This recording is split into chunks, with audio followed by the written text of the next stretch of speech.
7 to midnight. WFAN, WFAN FM, WFAN FM HD1 New York, and Odyssey Sports Station. Evan Roberts. Tiki Barber. It's Evan and Tiki on WFAN, The Fan, 101.9 FM, and always live on the free Odyssey app. Good morning. Happy Tuesday to you. Evan and Tiki without Sean Morash for the next 4 hours. I think we'll hit on every sport today. We got plenty of football to get to, including a study that Tiki and I did yesterday, examining Jaxson Dart's Blue Tent visits and what we learned from it, and we learned something significant. We'll get to it a little bit later on. A new edition of Posted and Toasted. We'll talk some Jets football. The Mets never lose. But last night we were given, maybe shocking isn't the right word, but certainly very surprising news, and that's the fact that Max Fried is going on the injured list. There was no warning. There was no signs of it. Max pitched on Wednesday afternoon, and he threw the baseball well. He pitched 5 innings. He allowed 1 run. It was a fine start by Max Fried. There was no evidence or any sign of trouble, and then all of a sudden, during an off day, so no chance for Aaron Boone to meet the media, the Yankees put out a press release, very mysteriously, saying, hey, great news, Carlos Rodon is back. He's going to start Tuesday. Oh, by the way, Max Fried going on the injured list for the same injury that he suffered a few months ago. And we're going to get answers from Aaron Boone a little bit later on. You're going to want to keep it right here to WFAN all day long, because when Boone speaks, a lot of people are going to be curious on how this will be spun or explained. But our reaction has to be, this isn't good, Tiki. Yeah, this is not good because of how long it took him the last time. He had this elbow bone bruise, they're calling it. It's 2 months, just over 2 months, the last time he had this. And so if he's on the IL for 2 months again, he's not pitching in the postseason. You know that is the case. And it was interesting when I was looking at how potentially this happened, because when you hear bone bruise, you think contact injury. You think someone got hit or it got clipped the wrong way, and all of a sudden there's a bruise on the bone and it's swelling and inflammation. But what they're describing this as is a hyperextension of his elbow. Mm-hmm. So his elbow, because of his lankiness and the flexibility of his arm, when he throws really hard, it kind of hyperextends. You know what I mean? And so your bone is getting banged on the back end of that tib-fib connection in a way, not tib-fib, the femur ulna, back end of your ulna, in a way that's not used to doing.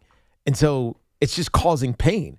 But is this actually a UCL injury, or is this just a bone bruise? Well, that's what we don't know. Well, what's concerning is that, and we do need to look back at the first injury he had, because this is a reoccurrence. Yes. This is the same injury. Same thing with a hyperextension. Right. That injury never occurred because of a line drive that went off of him. It never occurred because of contact like you talked about. It occurred because he was pitching. It occurred because, I guess, 2 bones were rubbing together, or however you want to describe it. Right. Bottom line is, they hyperextend. They go the wrong way. It hits the wrong spot. It occurred from pitching. Yes. It didn't occur from falling down. It didn't occur from a line drive. It occurred from pitching. He then didn't pitch for nearly 2 months. Right. He comes back. He makes a handful of starts, pitches well. Again, no sign of anything wrong in terms of the performance. And now the same injury occurs. So, there are 2 major questions that come from this. Number one, does he have to miss the same amount of time as you described? If it's 2 months, he's not pitching again. And then B, even if it's a short period of time, aren't we now concerned it's just going to pop up again? I mean, how does it not pop up again? And it took him 2 months for it to feel right enough for him to come back and pitch the last time this happened. And so, as much as I hate to think about this, you almost have to exclude him from the rest of the regular season and potentially the postseason. I think if there was no injury given, it was just Max Fried's going on the IL, or it was a hamstring, or it was anything else, I think we'd be more open to the positivity. Mm-hmm. The fact that in a press release, because again, Aaron Boone hasn't met the media yet. He'll do it later today before they take on the Orioles. Brian Cashman hasn't met the media. So the only information all of us have, including Yankee beat writers, they haven't supplied anything new, and I'm not blaming them for it. Someone has to leak for them to get the information. It's not like they could just create it out of nowhere. This is a reoccurrence. And if it's a reoccurrence, it's very tough to imagine here in the middle of August that there's just going to be enough time for him to come back. Now, there is some good news. There is some bad news. Let me, though, address something that I want to get off my chest. And I'm not going to say, I told you so. I don't like that phrase. Okay, let's hear it. So I want it to be a learning experience for all of us. This is why. Do not tell me before the trade deadline you don't need Tarek Skubal. Do not tell me we have enough pitching, Evan. Why would we go after this? Because you never have enough pitching. Mm-hmm. Because crap like this happens. And you shouldn't be surprised. Maybe we're surprised it's Max Fried. Maybe we're surprised it's the same injury. But if you're surprised that a starting pitcher went down with an injury, did you wake up yesterday? Now, there's nothing the Yankees can do about 3 weeks ago. And we also know that the Tigers were asking for George Lombard Jr. And I'm sure every Yankee fan to a T would say, hey, Brian Cashman made the right decision saying no to that. No, thank you. So it's not even that Cashman should have done anything differently. It's about you people. Right. It's about anyone who called this radio station or literally said into a microphone, hey, I wouldn't go after Skubal because I don't need Tarek Skubal. Let this be a lesson. Never be arrogant enough to say you don't need something. At the end of the day, though, you can't blame Brian Cashman for not getting that deal done. I'm blaming the fans. I'm blaming the fans because we didn't want it. Good riddance. We don't need you, Tarek Skubal. I'm blaming the disagreements. Well, yeah. You know what I mean? To talk about it is one thing, but ultimately, if you will look at the actual operations of what's happening inside the Yankees and not the fans screaming around the Yankees, at the time, it didn't make sense, and it looks like he was going to the Dodgers no matter what. No, don't give me at the time. But the point I made back to you, Tiki, is that this is the nature of pitching.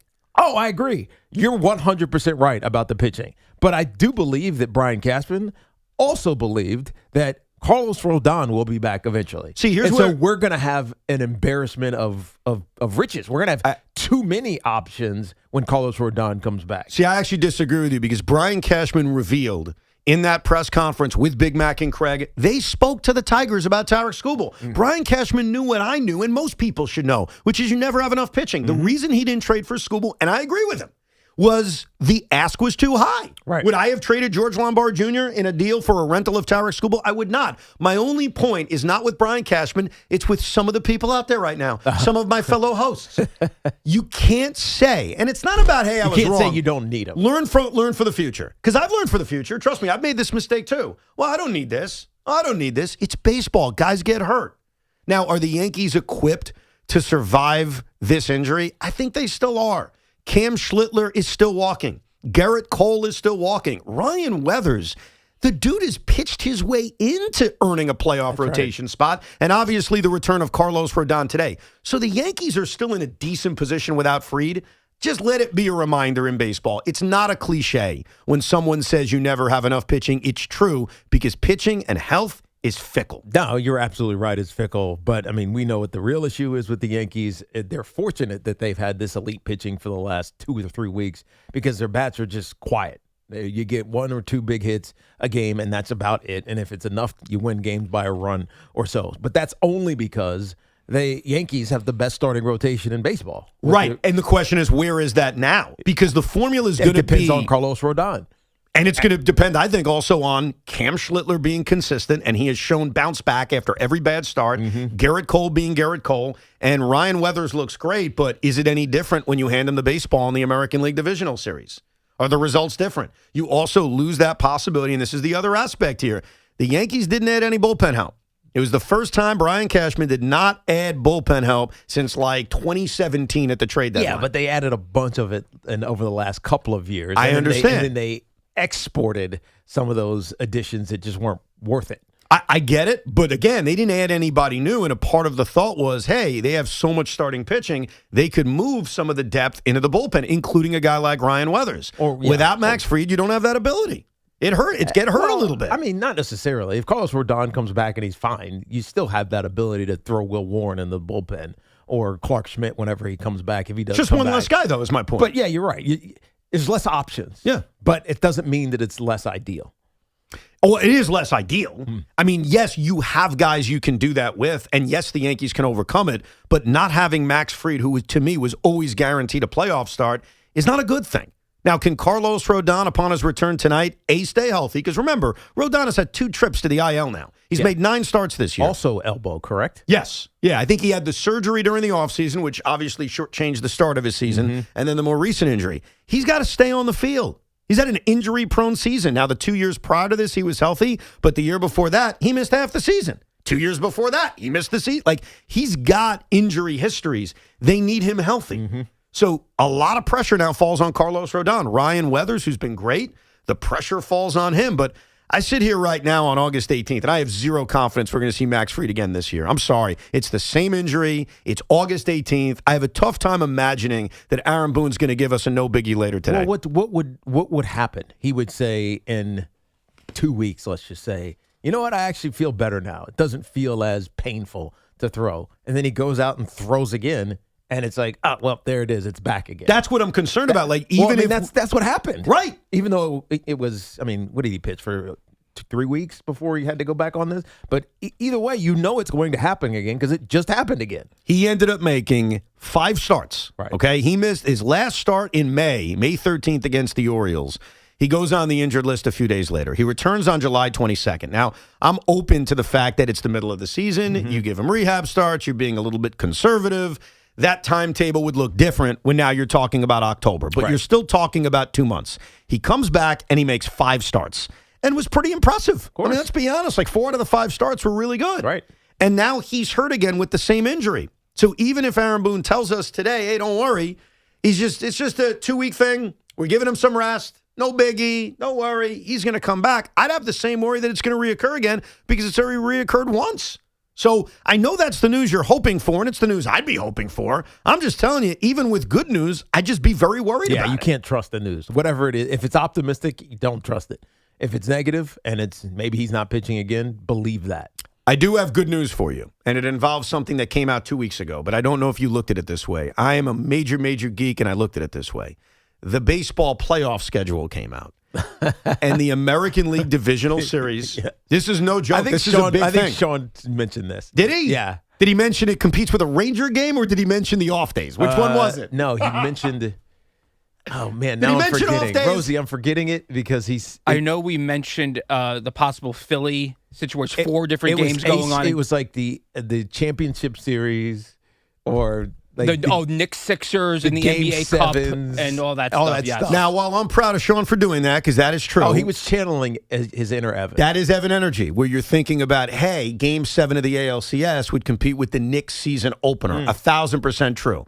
What I'm about to bring up has absolutely nothing to do with other sports and has everything to do with the injury to Max Fried. Okay. The New York Yankees divisional series, if they make it, they got to get there, is game, off day, game, off day, game, off day, game. What does that mean? You don't need 4 starters in the American League Divisional Series. You don't. You really never feel like you do, and it only works that way. You only feel like you need it that way if your starters are struggling. Well, no, you need it in the ALCS. Like in a best-of-7 series where it's 2-3-2 at the off days in between the 2 and the 3, you need 4 starters. And last year under the format, you needed 4 starters. But in this year's format, because of the off days, if the Yankees could win the wild card series in 2, that's the key. They can't play a winner-take-all game 3. They would only need 3 starting pitchers through the American League Divisional Series. So there's a way where you're minimizing the amount of starters you need, which helps your bullpen because somebody, whether it's Ryan Weathers or Carlos Rodon, goes to the bullpen. Now that is to extend time for Max Fried. Is that what you're saying? It's twofold. I don't know if I would. I guess I'd have to because it is Max Fried. But if that should be the case and the division series plays out the way that you just laid it out, where you only need 3 starters because of the off days, let's just say they sweep it and now you're ready for Max Fried to come back in the ALCS. Do you trust him to come back in the ALCS? It's a great question. He's likely not having any. There's going to be no rehab assignments. Yeah. I mean, there's no minor league baseball for him. So what's he doing? I think he probably becomes a reliever. I think he probably is a guy that eats 2 or 3 innings. I think that only needing 3 starters through the American League Championship Series is good for 2 reasons. You brought up extending the time for Max Fried's return. Sure. But the other factor is you could take the odd man out, whether it's Ryan Weathers or Carlos Rodon, and we'll have a debate about that at some point. that guy goes to the bullpen and improves your bullpen. Mm-hmm. So having 3 starters improves your bullpen because now you don't need that 4th guy to make a start. So it's a little quirk in the American League scheduling. Yankee fans may remember this from 2 years ago during their run in 2024. It was the same thing where it was game, off day, game, off day, game, off day. There's a lot of off days. And the beauty of a lot of off days is you can maximize the top of your rotation. Right. And where I still feel great about the Yankees is Cam Schlittler and Garrett Cole at the top of my rotation. I'd put up against anybody. I agree. I mean, I don't know why you wouldn't feel confident if you had that many off days. The question is getting to that point. That's the issue, just getting there. Yankee fans, are you worried? Obviously, later today, we'll get more information from Aaron Boone, but I don't know if there's any information that would calm anyone down with the news that Max Fried's going on the IL. The toll-free number is 888-808-1019. Plus, can we as Met fans enjoy this run without being delusional? We'll get to that in a few minutes as well. Our friends at Town Fair Tire remind you that at Town Fair Tire, you always get the guaranteed lowest price on name brand tires. From Connecticut to Maine, nobody beats Town Fair Tire. Nobody. And this portion of the program is sponsored by the New York State Thruway Authority. Imagine that your workplace is inches from traffic and a car flies by, drifting because someone checked their phone. People work here. They trust you. Don't drive distracted. Funded by the National Highway Traffic Safety Administration with a grant from the New York State Governor's Traffic Safety Committee. The chase for October is on. The Yankees making all kinds of noise. And that was just a great at-bat. And every pitch matters. Strike 3 called. He just buried it in there. Yankees-Orioles, 6:35 tomorrow night. The home of Yankees baseball is The Fan, 101.9 FM, and available en Espanol on the free Odyssey app. Hey Yankees fans, come out to Yankee Stadium on Thursday, August 27th when the Yankees host the Astros for a very special night in the Bronx, Seinfeld Night. The first 18,000 guests will receive a George Costanza Calzone bobblehead presented by Star. Tickets are on sale now at Yankees.com/tickets. Don't miss Seinfeld Night and the George Costanza Calzone bobblehead, Thursday, August 27th. Yankees versus Astros at Yankee Stadium. Orgavattazona? Is that a word? In the 2026 Kia Sportage Turbo Hybrid, it might as well be, because it can be one road trip. It's all about turbocharged power and hybrid efficiency working together, so you get the thrill of quick acceleration and the satisfaction of fuel efficiency. Book a test drive and keep the adventure going. Kia, movement that inspires. Call 800-3334-KIA for details. Always drive safely.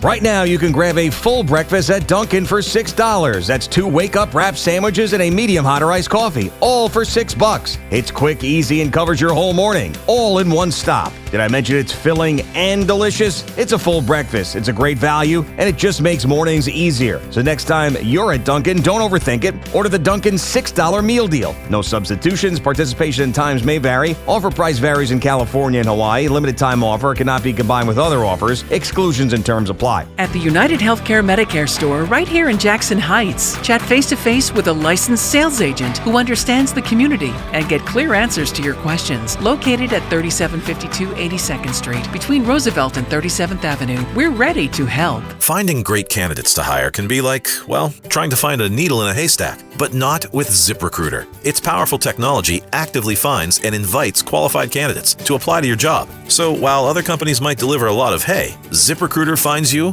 the needle in the haystack. See why 4 out of 5 employers who post a job on ZipRecruiter get a quality candidate within the first day. Try ZipRecruiter for free at ZipRecruiter.com/team. That's ZipRecruiter.com/team. ZipRecruiter. You're still glowing, flirting, grooving. You've still got it. But your immune system weakens as you age, making it harder to fight illnesses like pneumococcal pneumonia and RSV. Vaccines are a key part of any health routine and can help protect you from getting really sick. Ask your doctor or pharmacist which vaccines you need. See more at PfizerForAll.com. Sponsored by Pfizer.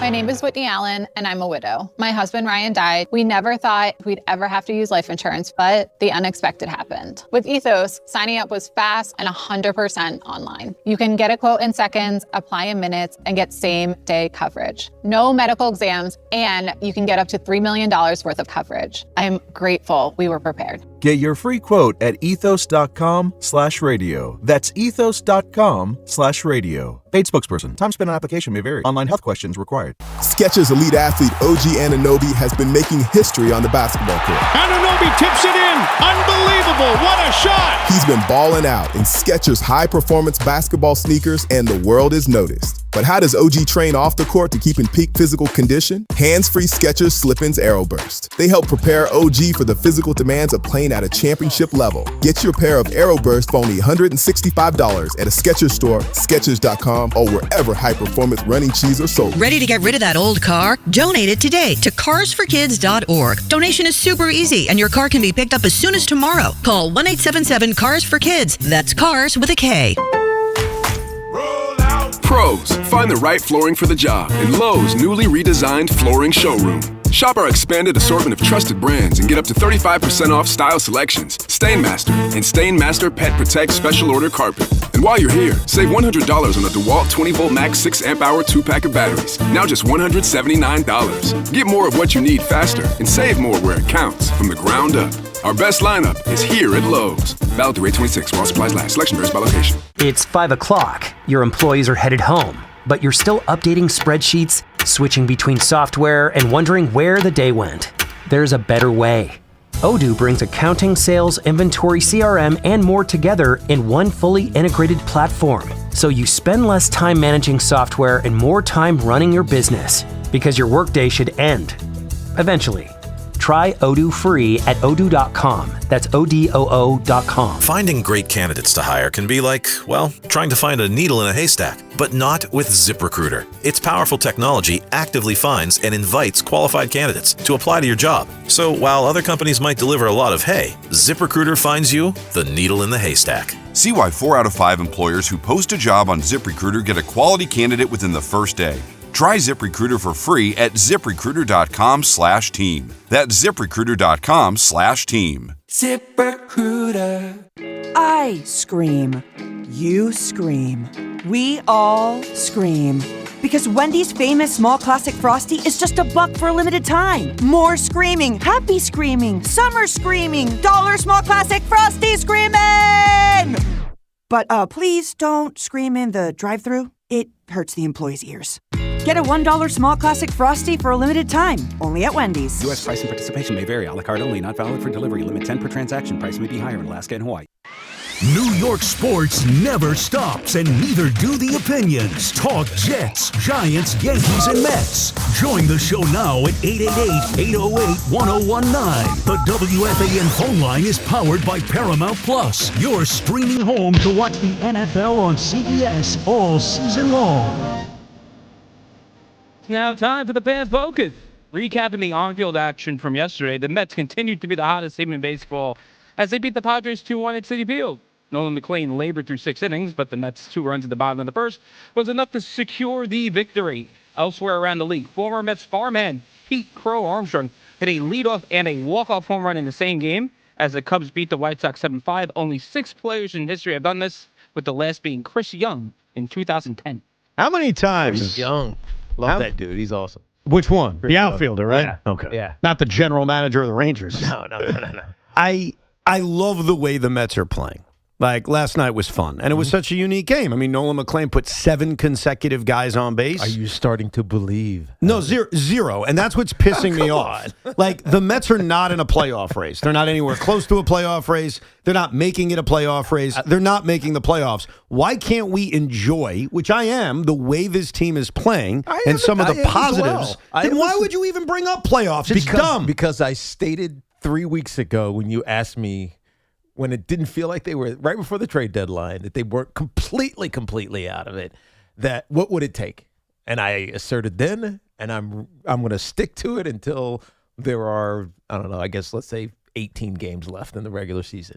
If they go on a 12-game winning streak, then they're officially, in my mind, They're not on a 12-game winning streak. streak. They're on a 4. Okay. They're 4. Okay. If they win 8 more in a row, Evan, then we can start talking about it. That's fine. Until then, I don't even want to talk about the Mets. Thank you. Thank you. Like, I think it's fine to say, hey, Carson Benj and that arm in right field, amazing. Yeah. Nolan McLean battling after he struggled in the first 2 innings, amazing. This bullpen led by Daniel Duarte of all people, amazing. It's great to watch a baseball team win, even if the games don't matter in terms of a playoff race in the middle of August. Think about last night. It's a Monday night. The Yankees aren't playing. You want to sit back. You want to open a cold one. You want to watch your team play. Right. There's still fans that watch their team. Why can't we do that, which I did, without getting to crazy land of trying to convince yourself they're in a race that they're not? If they're in the American League, they'd be 4.5 games out. Fine, they're in a race. They're in the National League. They're 10 games out with 37 to go. You know how you should watch the Mets right now? You watch the Mets as the pain in the ass that's hurting everybody else. Yeah, that's fine. I don't mind because that. the San Diego Padres are like, oh, we got the Mets for 3. This is easy. Sweep them. Yeah. Right? The Brewers, whenever it is, that's in what, a couple week and a half? That's in a week, yeah, next week. A week. It's just the Mets. Sweep them. The White Sox over the weekend. Sox. Like, be the pain in the ass that other fan bases look at. Now, the Mets? You guys lost to the Mets? That's fine. That's fine. I Be think that that's a team. great Not attitude. realizing that the Mets have actually gotten a lot better than they were earlier on in the season. I'm watching the Mets in full evaluation mode. I'm evaluating my views on 2027. Yeah, but what are you learning? I mean, I'm learning. You're learning what you already knew. No, Nolan I don't think McLean so. is good. Christian Scott is, even though McLean will struggle at times, Christian Scott is really good. A.J. Ewing and Carson Benj are going to be stars. Mm-hmm. Kodai Singh is the best closer in baseball. You're going overboard with that. But you know what I mean? Daniel Duarte is the best holds guy in baseball. I mean, right. You're just starting to figure out 2027 over the last 2 weeks. Yeah, that's what I'm It's doing. actually been kind of fun. Yeah, I'm having fun, but I'm there's no not pressure. getting it. Exactly, and that's a big part of what's happened here. Like, there is no pressure. Once they made that trade or the trades at the deadline to revamp the bullpen, like, everybody knew what was happening with the white flag. So I just ask my fellow Met fan, of course enjoy the games. I'm watching every pitch. I'm having a good time. I'm going tonight to get my bucket hat. I can't wait. I hope they win. I hope they win every game the rest of the season. But at 57-69 and 10 games out of a playoff spot, stop trying to tell me they're in a playoff race. It's stupid. No, it really is. You sound like a moron when anyone says that. They're not in a playoff race. If they somehow win 15 in a row? No, 12. It's 12 in a row? They have to erase the By the 12-game way, losing streak from the beginning of the season. let's- Once they do that, we can have a conversation. Let's just say they win 8 more games in a row. They win 2 against San Diego, 3 against Chicago, and then the 3 games against Milwaukee. That's a perfect 8. That would get them to 65-69. They would still probably be 6 or 7 games out of a playoff spot. 6, 7. So even with your 12-game winning streak, they're still not in a playoff race. Yeah, I mean, well, they are beating teams that are ahead of them. That's all that matters. No, I get you. And we'll get to your calls, and also we'll hear from David Stearns because he was asked one interesting question during his press conference yesterday, and it was something we brought up, which is there anything Andy Green can do that's going to make you say, screw it, let's hire this guy as manager, despite Andy saying in the past he doesn't want the job? 888-808-1019. Thomas is in Croton, New York. What's up, Thomas? Hey, guys, how are you? We're good. What's up, man? Good. All right, so one thing on the Max Fried thing, I'm a little worried about that he re-injured himself, especially because he's under contract till 2032 at over $30 million. So that kind of scares me a little bit. But the second thing is, do you guys think this might be like a phantom IL situation to get him more rest for the playoffs and get like Warren like more run? I'll tell you why I'll tell you why I lean towards no, because yesterday there was coping done on Yankee Twitter, and I respect it. We all do coping to different degrees. And one of the copes I heard was, hey, maybe this is phantom. Maybe this is to get him rest. He's only made 5 starts. He's already missed 2 months of the season. He's not exactly a prime candidate to phantom IL. You know who's a prime candidate to phantom IL? Cam Schlittler. Right. He's thrown more innings and is going to exceed any year he's ever had in terms of innings thrown. If you wanted to protect somebody, it would be Schlittler. Max Fried hasn't thrown a lot this year. He's thrown 86 innings this year. He just made 5 starts in which only one of them went into the 6th inning. So I get why you want to think it. I just don't understand why you would do that with him, which is why I don't believe it is a phantom IL spot. I don't think it is either, because to me, this is likely what Aaron Boone's going to say. this is not as serious as the previous IL stint that Max Fried was on. He just felt a little discomfort. We are overly cautiously putting him on the 15-day IL. I think that's what Aaron Boone. So he downplays it, but then when he's going to downplay it. But when he's asked specifically, okay, what's the timetable? What's he going to say? He's going to say when he starts feeling better. Well, that's not going to make anyone feel better. I know, but that's kind of probably what they're doing. I don't think this is. I can't assume that this is as serious as it was before. But I also know that Max Fried is.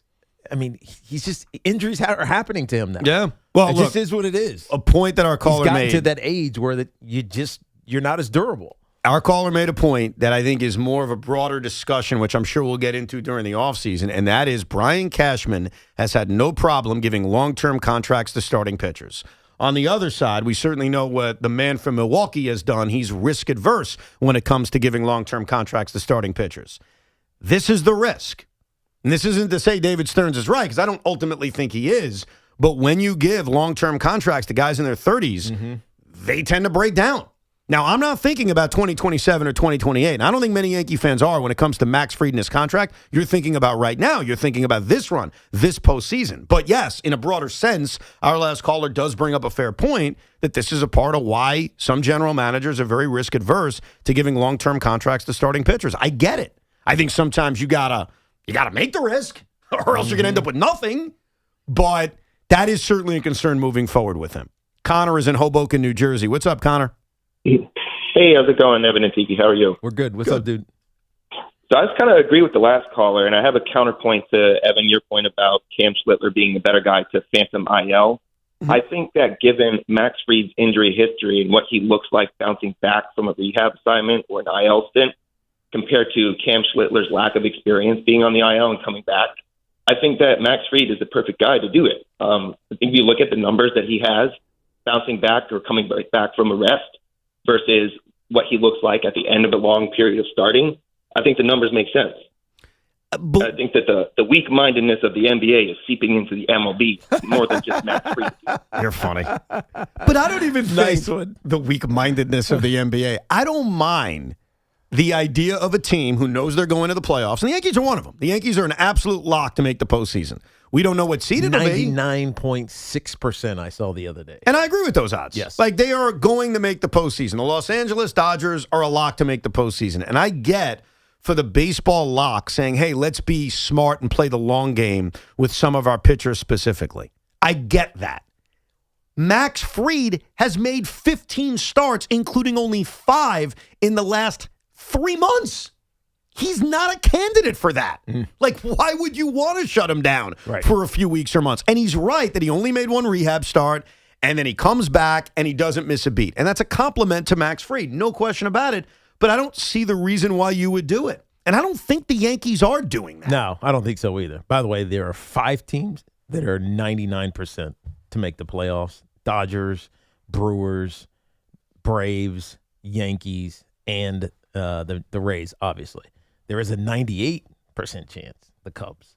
I mean, what's the difference? 98, 99. It's a percentage point. I mean, basically, they're telling you they're locks. Yes. I just don't think these are the guys for candidates to do that with. No, I think you're right. Max Fried is not a candidate for it. He's missed half the season. Now, the good news is, you look at Max Fried's career while he's missed time, he doesn't have like a long injury history. Like last year, he made every start. In 2024, he only missed a couple of starts. And that was blisters. Yeah, it was blister issue. Right. A lot of the times, it's been blisters and hamstrings. So at least it's things not affiliated with throwing the baseball. 23, he missed half the year. 22, he didn't miss anything. 21, he barely missed any time. 2020's tough to judge. Didn't miss any time. Same thing with 2019. So he does have a long history of mostly staying healthy, but he's going to turn 33 next year. And so it's naturally a risk when a guy gets older. But if the Yankees can start to hit, which may happen upon the return of Cody Bellinger, then maybe they can step up for the starting pitching, which has been lights out for so long. Like the Yankee offense, and I can't get over it, because I really didn't see this happening. I admit, I take my L. When Aaron Judge went down, I thought the Yankee offense would take a hit. I don't think there's any question. Yeah, of course. How could it not? He's an MVP. I didn't think they would be dead last in basically every offensive category. And the Yankee offense, since Aaron Judge has gone down, and we're talking about a sample size of well over 65 games, they have been horrifically bad. Now, you pile on the injury to Cody Bellinger, and obviously Giancarlo's missed a lot of time. So I get it. It's not just Aaron Judge. But if you use that frame of reference, they have been a horrific offensive team.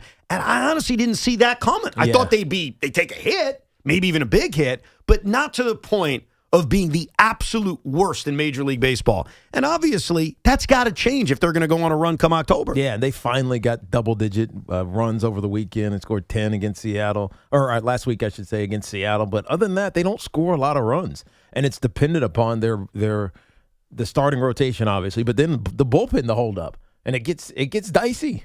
I mean, Sean and I last week when we were talking about the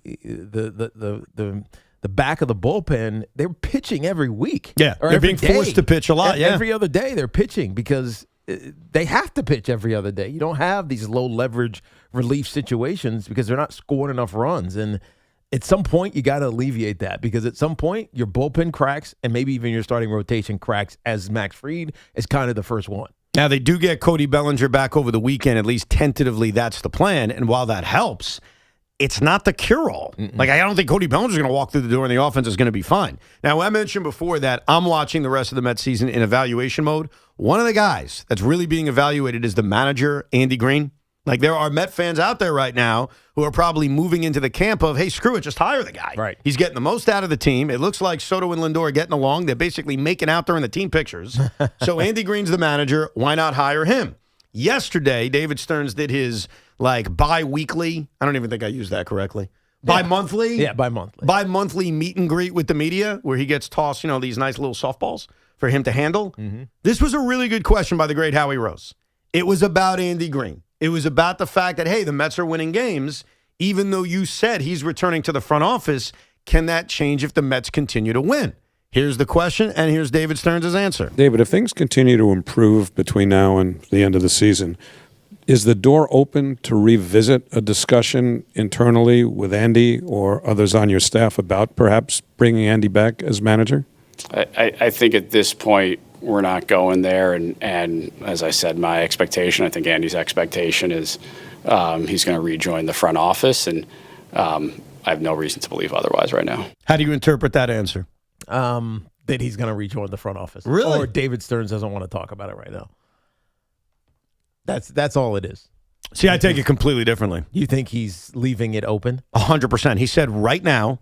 And also, David Stearns, as much as I've ripped him, I'll give him a little bit of credit for this. The man from Milwaukee. There's no reason at this moment to say, oh, yeah, we'll do it. Like, let the season play out. Right. Let Andy Green put a resume together that's so good that David Stearns, Steve Cohen, and even Met fans say, hey, they should hire this guy.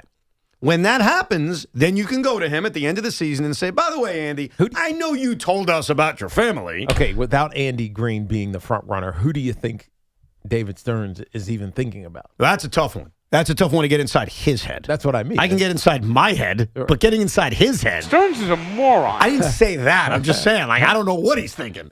I think Alex Cora, Carlos Beltran are two guys that absolutely would jump out at you. Right. Albert Pujols already put his name into the hat. I'm sure there are other bench coaches. Well, that explains it. Then that's why he says the expectation that he's going back to the front office is because you don't want the Alex Coras of the world hearing, oh, they're just gonna hire Andy Green. You have no reason to. Why am I even considering going to the Mets? They're going to hire Andy Green. Well, so also, he can't even give an indication that it's a possibility because it turns off the guys they actually want. That's fair. You want to have a full process. 100%. I'll give you another reason.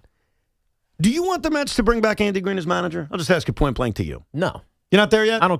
You right now, if I ask you today on August 18th, should the Mets bring back Andy Green as manager, your answer is no. No. Okay, fair enough. If they win the 12 in a row that you suggested, yes. The answer is yes. Yes. So the answer can change. Yes. Okay. To the Met fans out there that love Andy Green, I love his messaging, he's great.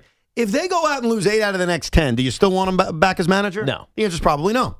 So if you're David Stearns. Yeah, you're playing this roller coaster game. Why would you play? You wouldn't. I'll never forget Isaiah Thomas. Sorry to bring up bad Knicks memories, but you almost have to laugh at them now. You won the NBA championship. You know what I mean? What a goddamn disgrace. Not the Knicks. the memories. The memories of You're the laughing Knicks. at the memories, not the Knicks. The Knicks got to the 8th seed for like 30 seconds with Stevie Francis on the team.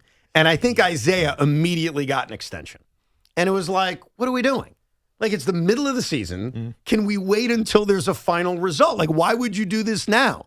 And so it's kind of the same thing with Green. Why would you even say, yeah, I'll bring him in now? Right. Let him finish strong. Let the season end. Then you got all of October, because God knows the Mets aren't playing baseball in October, where then you can go to him and pull a Bush Cheney and say, yeah, I know you said you don't want to serve as my VP, but screw it. Serve as my VP. Right. And just don't shoot your friend while you're hunting.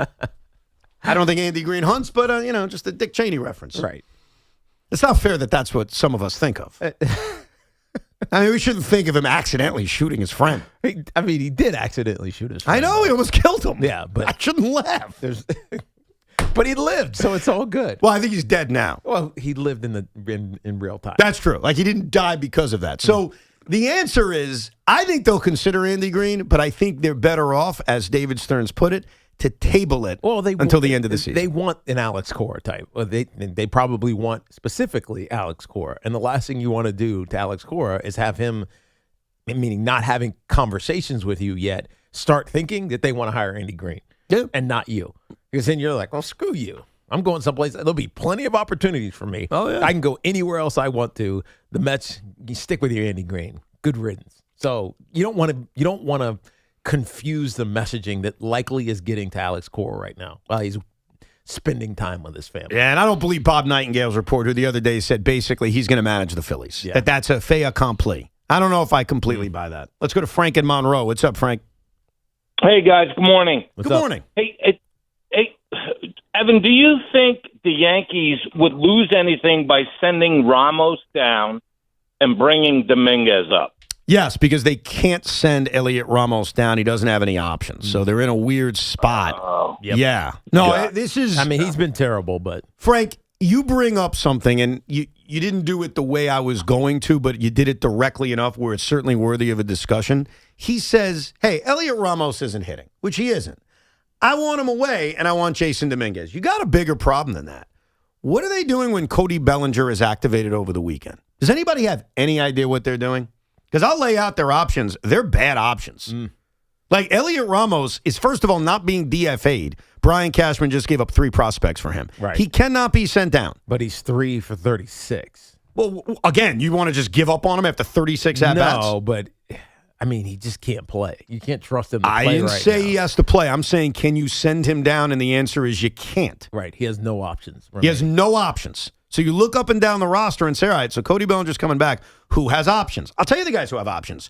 Ben Rice has options. Do you want to send down Ben Rice? Absolutely not. I'm just asking the question. Spencer Jones has options. Yes. That's the obvious guy. Yes, that's the one you send down.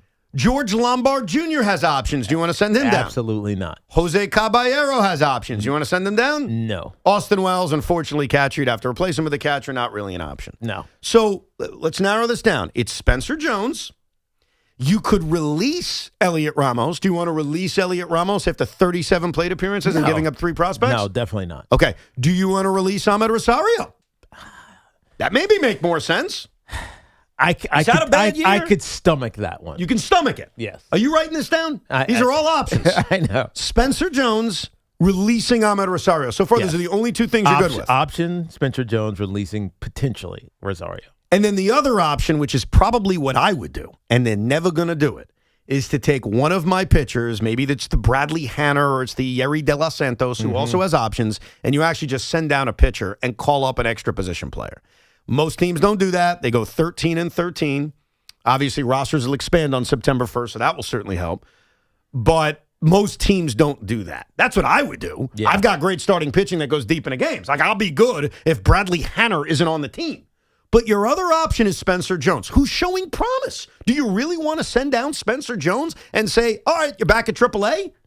You don't want to do that. But if you're stuck and it's the only thing you can do, I think you have to. Well, you have 2 other options. Getting rid of Ahmed Rosario, who unfortunately his role around here just, it feels off like right he now. has no role. Yeah. That's the problem. I agree. And usually Your utility is now becoming Jose Caballero. You've got Jose Caballero on the infield. You have Elliot Ramos as the right-handed bat in the outfield. And despite his bad start, he's a better hitter than this. And Ahmed Rosario hasn't hit left-hand pitching.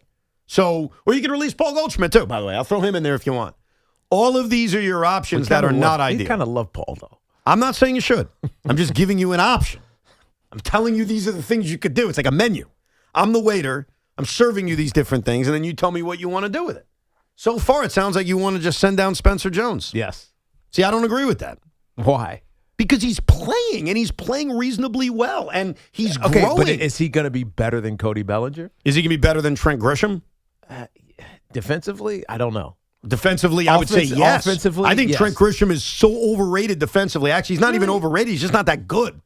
He is not that good defensively. He's not very fast.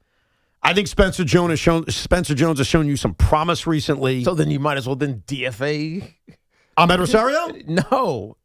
Trent Grisham. Oh, Trent Grisham. If he sucks that bad, just get rid of him. I didn't even give that as an option. You want to throw that in there? I mean, that's basically what you said. No. I already said what I wanted to do. You didn't like it. I would take a pitcher and I'd send them down. I don't told need you what 13 pitchers. Yeah, it's true. You don't. Yeah, you don't. Thank you. I just know that they're not going to do it. Like, teams don't send down. They don't go with 12 pitchers anymore. They always go with 13. It's just the way baseball is. And I've screamed about this before with the Mets. I bring it up now with the Yankees because the Yankees are going to make a decision this week with a position player that a lot of people are not going to like. And spoiler alert, the decision is going to be Spencer Jones. They were pretty good. And I don't agree with that. And I don't think a lot of Yankee fans would agree with that. We just had a caller saying, can we get Jason Dominguez back? Like, you want the youth. I think the youth can make a big difference in impacting your season. Yeah, but when you've struggled with your bats as much as the Yankees have and for as long as the Yankees have, the last thing you want is youth in your lineup because they're not going to be your savior. So you're sending down Spencer Jones. That's my gut. All right. That's what I think is going to happen. No, you don't do that. Of course, that's what we think they're going to do. What would you do, Tiki That's what Barber? I would. That's what I would also do. So you agree with them? Yes. Okay. So just remember, Yankee fans, when they make the unpopular decision of sending down Spencer Jones, don't just yell at Brian Cashman. Yell at Tiki Barber because he agrees with it. He's saying I would do the same thing. Let's go to Lorenzo in Keyport. What's up, Lorenzo? I would make Cora an offer that he can't refuse. Green can make it to the playoffs and win the World Series. Fine. Other than that, I want nothing. I want to take the stink off of this team. I want to bring in a guy who, not Harbaugh-esque, but has the ability to change the dynamic of an entire franchise. That's what I would do. If he doesn't want it, he doesn't want it. But I would just take him whatever he wants and take the opportunity now because a guy like that isn't always available this way. Yeah. And we have the funds. Go ahead. Evan. Yeah. MLB World Cup music. I was listening the other night. I was watching the Dodgers and Freddie Freeman's song came on. Is there ever going to be a point where instead of music, they're just going to have sponsors and get paid individually, and we're going to hear like a progressive commercial? I mean, we're almost there, I think. So I'm just wondering. I'm thinking like, what would Lindor's be, or what would this guy's be? What commercial? But are we going to get to that point? Because we're almost there, I think. I mean, I wouldn't put anything past. Doubt that. Why not? Seriously? We already kind of have it with the Yankees. Think about it. Whenever there's a strikeout, they play the P.C. Richards whistle. Yeah. That's a sponsorship. Yeah. And that's been going on for a long time since Yankee Stadium opened. But that's sponsoring a moment. I mean, you hear it on the radio, too. Yeah. The radio call. Whatever. Home run was sponsored by whatever. Like, that happens. But walk-up music? Basically players being sponsored as they walk to the plate? I would hate that, too. I would despise that. There's a lot of inventions, if you will, in sports that we bitch about, that we don't like. We become old men saying, get off our lawn. Mm-hmm. Maybe sometimes the games are too loud. Like, we've had that critique in Yankee Stadium. One thing I love about the evolution of baseball, I love it. I can't imagine a world in which we don't have it, is walk-up music and pitchers having theme songs when they come into games. I think it is the freaking best. Like, I love the idea that when Kodai Senga came out to close his first game at Citi Field, half the stadium was whispering, what's he going to come out to? And it turns out to be, of all songs, Michael Jackson Beat It. Right. Like, that's awesome to me. Or that Lindor comes out to the song that we all sing. My Girl. My Girl. Thank you. Yes, I was. But didn't he change it? Ain't no mountain high enough for a while. Right, and then he went back. That's awesome. Like, I love that. I love that connection that players have with music, and then we can get as fans. Because this is a true story, and I guess this shows the Narpian nature and the geek nature of myself. I learned music through going to Met games. I learned Hot Down, Summer in the City. I learned that because they played it at Chase Stadium. I learned the Counting Crows song, Mr. Jones. I learned that through Bobby Jones making starts for the Mets every 5 days. You know what's cool about that song? There's no chorus. Mr. Jones. There's never a chorus. That's not the chorus? No. That's just a line. What do you mean? It's just a line. Isn't it Mrs. Jones, like he's sleeping with her or something? No, Mr. Jones. Oh, it's Mr. Jones? Yeah. Isn't it a song about some young guy sleeping with an older woman? It's down at the New Amsterdam. Are you going through the words? At that yellow-haired girl, Mr. Jones struck up a conversation. Yeah, here we go. With a black-haired flamenco dancer. Now she dances while his father plays. There you go. He's suddenly beautiful. They're about to hook up. We all want something beautiful. And then what happens? Man, I wish I was beautiful. Yeah. So come dance the night Yeah. down in the morning. Yeah. Are they hooking up yet? No. Wait, I can't. No, I don't know. I could have sworn the song was about like some young guy hooking up with an older woman. No? No, I think it's him having a conversation with his buddies, and they're all looking for like love. Like, because there's a part where she's like, she's looking at me, and he's like, no, I don't think so. She's looking at you, or something like that. So according to AI and whatever. According to AI and whatever. According to you AI always got to love a story that starts with that. And whatever. The Mr. Jones is about singer Adam Duritz and his real-life friend Marty Jones going to a bar in San Francisco. Yeah, they're looking for They drank, failed to talk to women, and dreamed of becoming famous rock stars so life and attention would be easier. No. So there is wants to be a lion. Everybody wants to pass us cats. We all want to be big stars. What a voice you have. I love that song. No, it's a great song. But I admit, as pathetic as it sounds, I only learned of that song because Bobby Jones would come out to that song. I was that way with Mojo Rising. Oh, yeah, 1999, The Doors. That was the Mets theme song during their postseason run. Anytime they won. Yeah. Mr. Mojo Rising. Da, da, da, da, da, da. So, music and sports. Right. It's like a perfect symmetry. It's synonymous. It is. It's so true. So we can never lose that to sponsorships. We'll come back with more of your calls, 888-808-1019. Plus, we right or wrong when it comes to Jaxson Dart. Window-Rama Summer Sale is here. Save up to 30% on your installation project and shop top brands like Anderson Windows and Doors. Plus, take advantage of low to no interest payment plans when you purchase and install with Window-Rama. Choose from our huge in-stock inventory and let our local certified experts handle it all. In as little as 14 days, visit windowrama.com to book your free consultation today. If you're looking to level up your wardrobe, check out Collars & Co.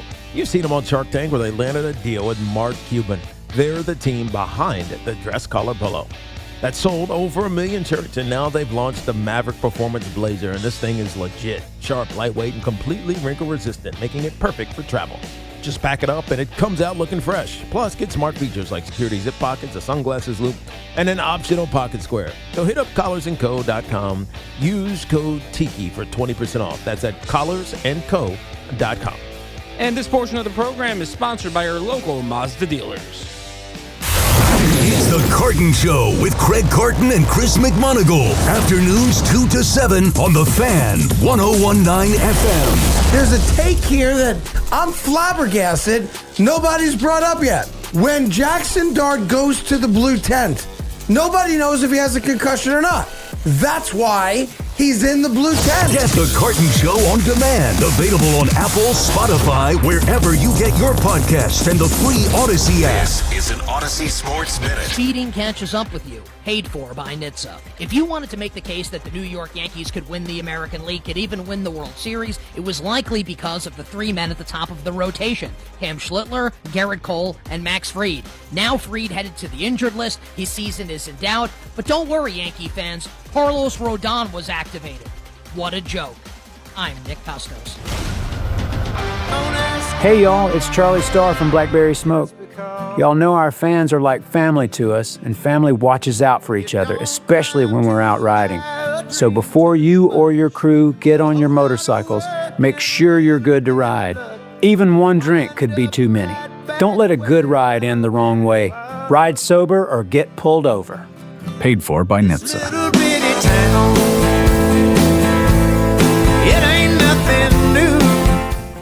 Baseball season is in full swing, and there's no better place to be than Kalshi, America's #1 prediction market platform. Last week, Milwaukee was trading at 9% to win it all, meaning a $100 trade pays out $1,000 with a win. On Kalshi, you're trading against peers in a live market. As the probability changes, you can buy in and out of your position. Download the Kalshi app and use code UPDATE to get up to $500 in bonus credits when you trade $25. Kalshi, trade on anything. 18 plus only, must be present in state where it's legal to trade. Event contract trading involves risk and may not be suitable for all investors. Prices, values, and available markets may differ from those mentioned. Bonus credits do not expire. Restrictions and eligibility requirements apply. For more information, see Kalshi.com/regulatory. Looking for peace of mind in selecting your next SUV? Mazda is named the safest new car brand by Consumer Reports. That means confidence for every drive, all at a value that might surprise you. Visit your local Mazda dealer for great offers during Mazda's More to Move You sales event. Las Vegas was built for stars. And on August 22nd, two of boxing's biggest take center stage. Rolly Romero never follows the script. This is my game. Teofimo Lopez has never needed one. This guy's got a big mouth. For years, they've had plenty to say. All you do is talk. But with World Championship gold on the line, can they back it? Teo, I'm here. I'm going all in. It's time to put up or shut up. Rolly Romero versus Teofimo Lopez, August 22nd. I'll shut you up. Watch on DAZN and DAZN on Prime Video. Hey, it's Tiki Barber. New shoes, new clothes, brand new grid. Switch to Verizon to make sure their tech keeps up. This back-to-school season, buy or bring any Android phone and get a Samsung Galaxy tablet on Verizon. Get your kids ready for the school year without breaking the bank. Visit Verizon.com or your local store today. Bring an Android phone or purchase a new phone with device payment on postpaid service plan required. $329.99 tablet device payment purchase with new line on $20 per month tablet plan for 36 months required. Less $330 tablet promo credit applied over 36 months. Additional taxes, fees, and terms apply. Don't waste time looking for the lowest price on Bridgestone tires, because when it comes to Bridgestone tires, nobody beats a Town Fair tire deal. That's right, you get the guaranteed lowest price, plus the most free services for life on your new Bridgestone tires. Town Fair Tire is the area's largest discount tire dealer with over 125 locations. Nobody beats a Town Fair tire deal. Nobody. Name brands at discount prices. Town Fair Tire. Listen to MLB Insider Calls on WFAN all season long. Presented by Grainger. For the ones who get it done, Grainger offers the professional-grade products you need, delivered when and where you need them. Call, click Grainger.com, or just stop by. This is New York. It's an energy. It flows through our reliable storm-ready grid. It's a current that families and institutions can count on, powering a thriving economy and a greener future with nation-leading reliability. Con Edison, because this is New York. Run or walk with Giants legends. The Giants Foundation will host a 5K racing kids run presented by Quest on Sunday, November 8th at 9 a.m. at MetLife Stadium. Net proceeds will benefit the Giants Foundation. All participants will receive a commemorative t-shirt. And after the race, stay for a post-race festival with appearances by Giants legends and the live DJ. Register now at giants.com/5K. The Giants Foundation is a 501c3 nonprofit corporation. Orgavatazona? Is that a word? In the 2026 Kia Sportage Turbo Hybrid, it might as well be, because it can be one road trip. It's all about turbocharged power and hybrid efficiency working together, so you get the thrill of quick acceleration and the satisfaction of fuel efficiency. Book a test drive and keep the adventure going. Kia, movement that inspires. Call 800-3334-KIA for details. Always drive safely. 1-877-CARS for kids. KARS Cars for kids. 1-877-CARS for kids.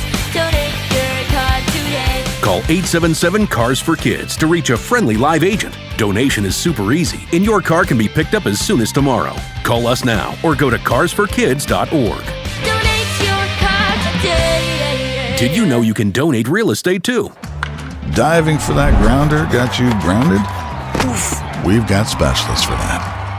Layup, take you down? We've got specialists for that. With nearly 50 Castle Connolly top doctors, Orland & Cohen specialists are considered among the best in the nation by their peers, which can mean a better outcome for you. From Staten Island to Southampton, our network is open 7 days a week, so you can feel better, faster. Visit OrlandCohen.com. The Mega Millions jackpot is now $100 million. If you win, that's enough money to buy a flat screen TV for every room of your new mansion. Stop by a New Jersey lottery retailer to get your ticket today. Get the latest on the Giants and Jets on WFAN, WFAN FM, WFAN FM HD1 New York, and Odyssey Sports Station. Evan and Tiki without Sean Morash on this Tuesday. Yesterday, right around this time, we got an update. It wasn't a good one on Breece Hall that he went down with a non-contact injury, which obviously scared the bejesus out of everybody. But then he walked off with his own power, on his own power. It was called a groin injury, and Aaron Glenn said, I don't think it's serious. Mm-hmm. Now, those could always be those famous last words. Aaron Glenn just met the media, and we have a further update on the status of Breece Hall. Breece and Mike Hill, both of those guys will be out with Breece with the groin, Mike Hill with the calf. Both those guys will be out 2 to 3 weeks, so those guys will be ready for the regular season. So that's great news. Yeah. I mean, basically saying they're probably not injured to the point where they can't do anything for 2 to 3 weeks, but essentially you're not going to see them for 2 to 3 weeks, and they'll be ready for the start of the regular season. And that is completely fine. That 100%. As a running back like Breece Hall, who's now been paid a good amount of money, who is so important to the success of the 2026 Jets, you can bubble wrap his ass now for the rest of time. And yesterday was a reminder of something, and I guess sometimes we need this reminder with football. Forget preseason games and the injury risk that preseason games pose. Practices! Yeah, but, I mean... He got hurt in a practice, Teak! So Rondé was in town last week. I took Thursday off. We went and played golf over at Liberty National with my buddy Mike and Logan. And Rondé and I were talking about training camps because they had just had a joint practice with the Jets. And that's where, yesterday we were talking about football is supposed to be hard. That's kind of where this conversation in my head started to rematerialize. But we were chatting, and I was like, Rondé played forever. He played 16 years, basically 15 straight years because he didn't play in his first year. And I was like, well, how many practices did you miss? And he said, none. None. And then I was thinking back to my career. Like, there were times where I was banged up, but I never missed practice. Like, I was always there, even if I was just going through the warm-ups and jogging through, some of the plays in the middle of the week because I'm 30 years old, my body feels like crap. But I never missed practice, especially in training camp. Like, I wanted to be in practice in training camp.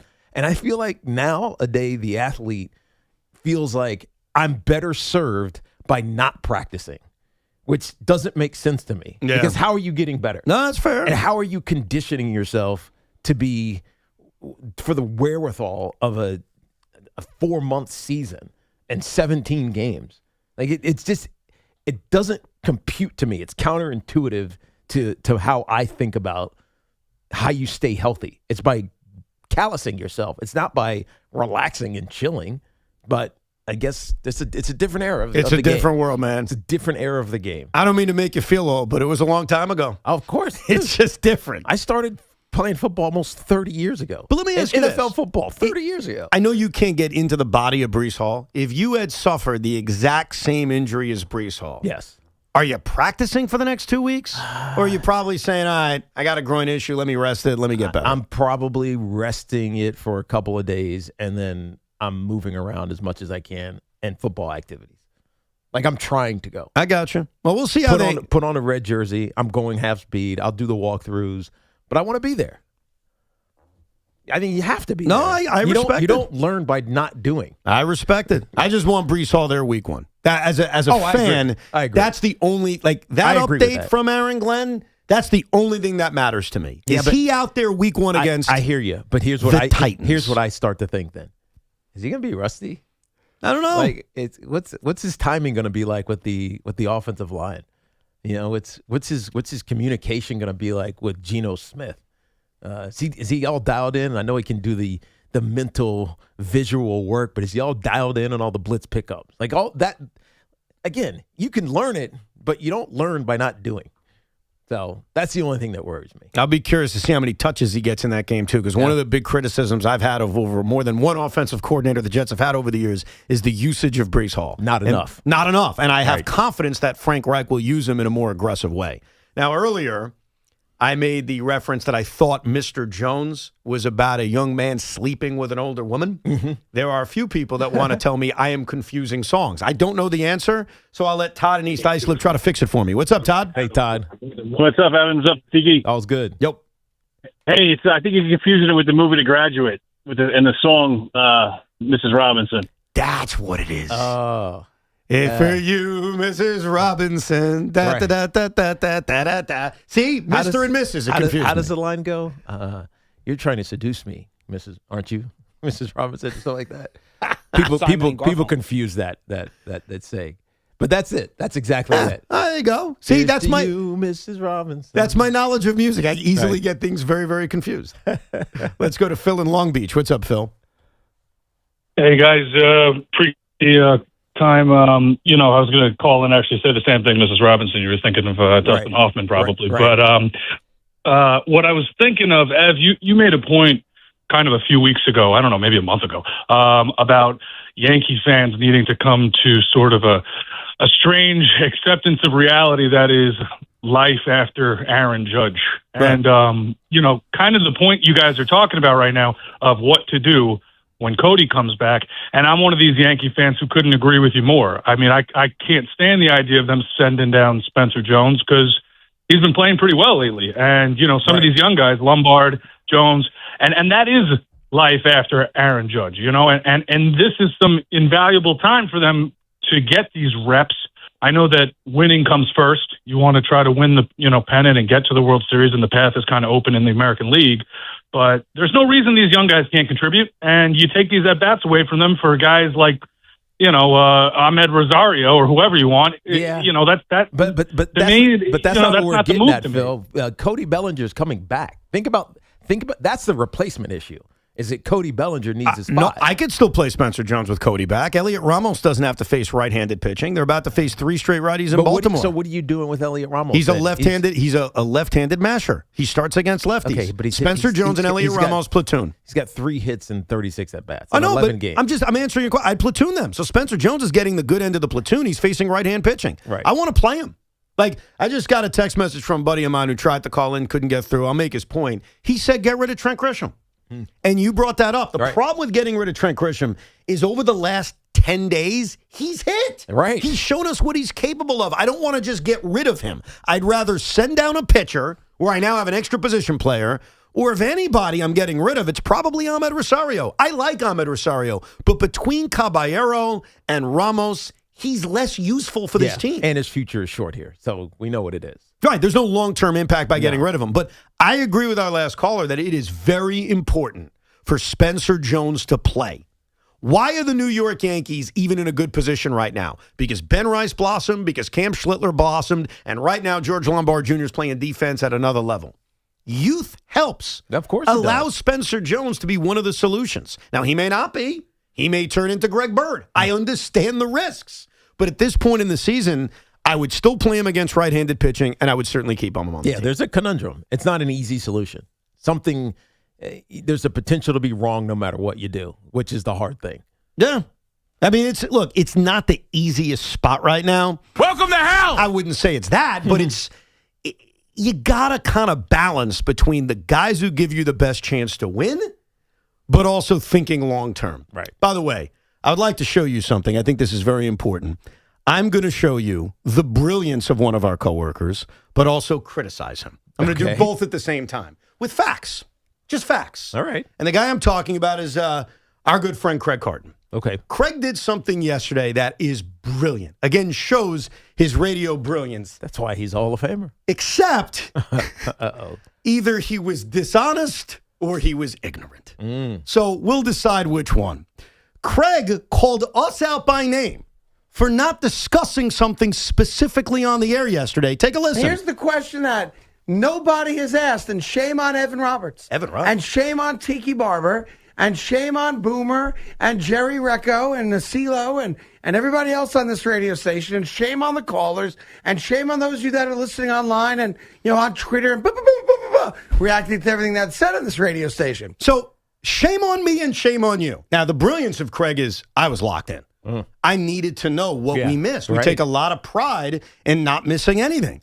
And listen to the brilliance of Craig building this up in terms of what everybody missed.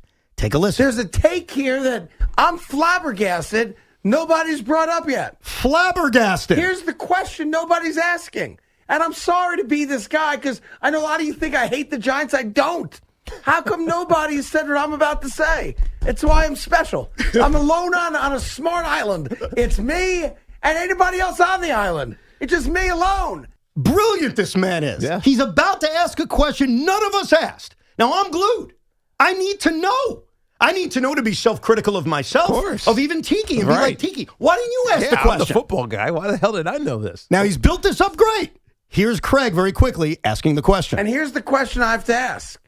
Why'd you put him back in the meaningless preseason game? Oh, Jaxson Dart? Once he goes to the blue tent. Yeah. Why in the world would you put him back in that game? And how come nobody asked that question? Nobody asked that question. Are you sure you listened all day? I was shocked. Nobody brought it up. The only thing and I've been here since 10 o'clock this morning. So you've been here since 10 o'clock and no one asked that question? Well, you know me. I love to provide evidence. First, here's Sean Morash asking the question. Get Dart the out of the game. Get him the out of the game. Why is he playing the game? There's no Andrew Thomas. Get Dart the out of the game. I know that was Tyrone Tracy, not Andrew Thomas. The point still stands. Get him the out of the game.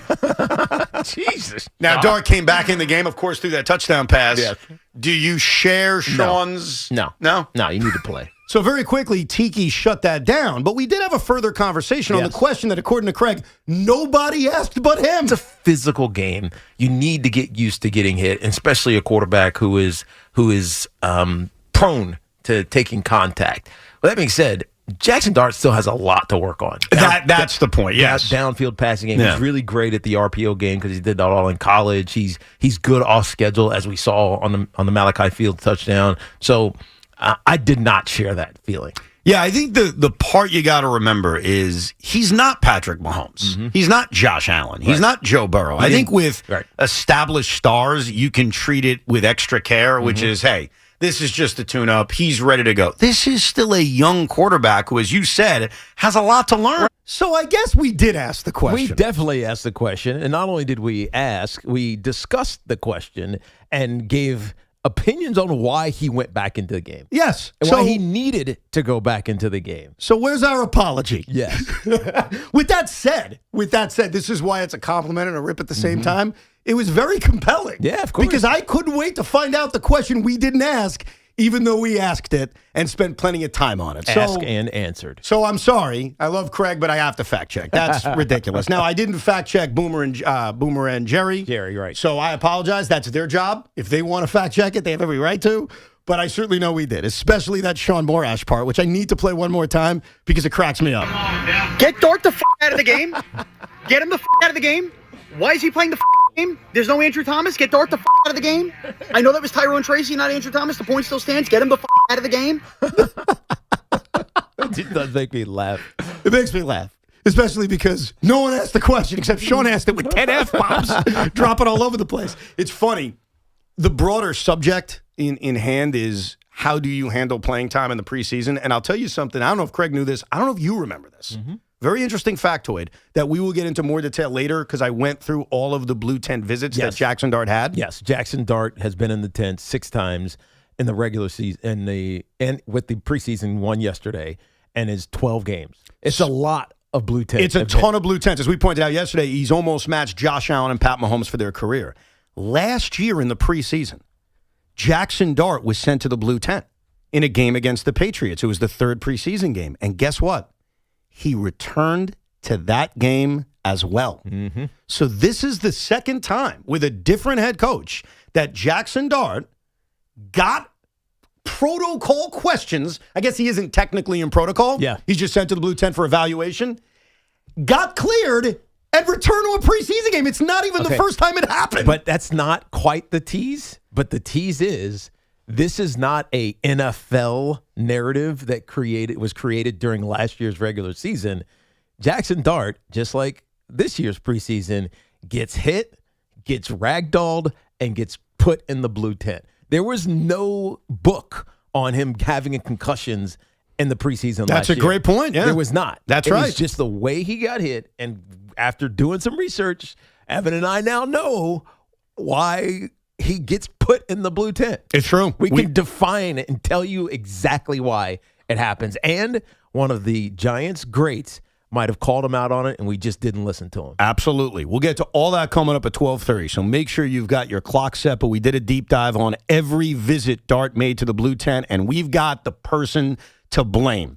It's nuts. It's crazy. We'll get to that a little bit later on. Let's get back to your calls, 888-808-1019, the number. Mark is in Kendall Park, New Jersey. What's up, Mark? Hey, Mark. Hey guys, how you doing? All is well. So, Evan, I'm going to need you to use your influence with the Mets and these airwaves to correct an egregious miscalculation by the New York Mets. Go. And Kodai Senga. His entrance music, and believe me, I'm loving the fact that he's doing well out of the because he's been an absolute disappointment. Oh, man. We can't lose here because I need to know the issue. I know. Go ahead. What are you saying? What's the issue? There's only one thing. One entrance music for him coming out of that bullpen. Who are you going to call? Ghostbusters. Yes. It's a great point, Mark. I've heard many suggest this, that was the natural walk-out song for Kodai since he throws the ghost fork. Yeah, but how old is that song? How old is Beat It? He's playing Beat It by Michael Jackson, man. Michael Jackson just had a resurgence because Michael, the movie, came Come out. on, man. The Ghostbusters had a resurgence. Didn't they have like the 18th movie come out? The Mets! They probably did. I agree that makes the most sense, but keep this in mind. It needs to speak to the player. Like as much as we suggest walkout music or walk-up music or whatever you call it, it needs to speak to the player. And for whatever reason, Kodai Senga telling the opponent to beat it speaks to him. Yes. It makes sense. He's saying beat it. And it's a cool song. Yeah. Is Ghostbusters a cool song? I think it can be made cool. I think if it's got to be remixed. Put it this way. Tonight at Citi Field. Got to drop a beat under it. Maybe. Something. Maybe. If you shut the lights out and all of a sudden, like the Ghostbuster symbol, there's like a Kodai Senga symbol and the place is dark, I think the atmosphere could be so badass with the Ghostbusters theme that I think it could work. But you have to change the song. It's just a corny song. You don't think it works? It's just the song itself is so 80s. Tiki. He's coming out to beat it. I hate to go in a circle with you, but geez, you're bitching about an 80s song. Beat It is an iconic song. Ghostbusters is an iconic song. It's an iconic movie. The song was corny. Go listen to it again. Yeah. It's just, you'll hear what I'm saying. Now, if they dropped like a bass line underneath it and it was Beat It with like, I don't know. I mean, Ghostbusters with some like cool reimagined tempo, maybe. But who are you gonna call? Ghostbusters. Yeah, can you imagine this? I mean, seriously, this sounds like the 70s. Yeah, but imagine the lights are out at City. They put up the symbol. Kodai Senga! Like you could even change the words. And it don't look good. Here's the thing. I appreciate that caller thinking I have any influence with the Mets. I do not. I give my opinions. They can either listen, they can hate it, they can do whatever the hell they want with me. I don't really care. I give them enough money. I think you have to change the mind of Senga. That's a Senga decision.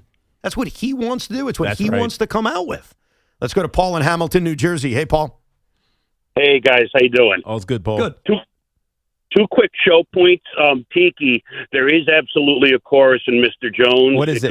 It's when it's Mr. Jones and me tell each other fairy tales. You know, look at the beautiful women. It's actually repeated 3 times in the song, so that's actually the chorus. I mean, that's just not. Even really though it varies, it varies. It varies. It's not really a chorus. Yeah. But go ahead. I'll let you have that one. Secondly, and I love that you guys are doing the Fred Norris thing with the drops. They're hilarious. But please, 86, the Trump "Make Love to Me" drop, because that gives me Make love to me every time you play it. I have to admit, Make love to me. it's my favorite. Let me go through my Trump board and see what we have. Justin Jefferson. We do have that. I love the Giants. Yeah. Ovalia. Oh, how about this one? This one looks good. LeBron, did you ever have any desire to be a woman? I have concepts of a plan. Towns is fantastic. Yeah. There's a lot of good ones in there, but I'm sorry. Make love to me. It's probably my favorite. They don't know what the they're doing. Do you understand that? Yeah, that's like a classy one. Can I give you my Tiki board? Because my Tiki board is my favorite. He's a cocky ass. Yeah. That's my favorite one that you have. He's a cocky ass. By the way, who was I talking about? Victor Wembanyama. Wembanyama, that's right. I want to do something very quickly, and again, 30 seconds on the clock, that I very rarely do. I want to compliment the owner of the Brooklyn Nets. Nobody roots for the Nets. What? You know what I'm saying, bro? Why? And I'm not a fan of Joe Tsai. Not a fan at all. I think he's done a terrible job as owner of this team. But he said in an interview to Nets Daily, he's embarrassed that the Knicks won an NBA championship. And I appreciate him saying that. Why? Because I'm embarrassed too. And why are you embarrassed? I mean, because you traded Mikal Bridges there and he won a championship and you got all them damn picks and they don't mean jack? Maybe it's because we were this close to, in theory, winning one back in 2021. Are you really? I think if those guys don't get hurt, they probably should win an NBA championship. And butts and candy and nuts and we're all bleeps and giggles. All right, fair enough. I'm just saying that I know for me, I'm embarrassed too. And I appreciate the owner representing the fans, maybe for the first time, in saying something that we all feel like. It's fantastic so thank you, Joe. that Joe Tsai is embarrassed. But what are you going to do about it? That's a great question. Can I tell you what I think he should do about it? No. What do you think he's going to do? I think he's going to do what I'm saying. Which is? You got to just do it the right way, bro. What does you that got even to mean? just draft, develop, and take your time because if the Nets are going to build a fan base in this town, it's not through quick fixes. Okay, but the Knicks didn't do it that way. Draft, develop, take your time. They did take their time. I disagree with that. They didn't draft. You're right.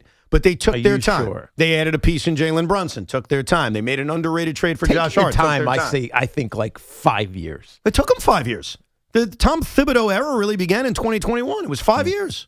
It just didn't go the traditional way. Right. I just think you got to take your time and build a sustained winner. And the team I would view as my model is the New Jersey Devils. The Devils have a fan base in New Jersey. They're not the Rangers. They don't need to be the Rangers. Build your fan base. Cook your own way. Farm your own land.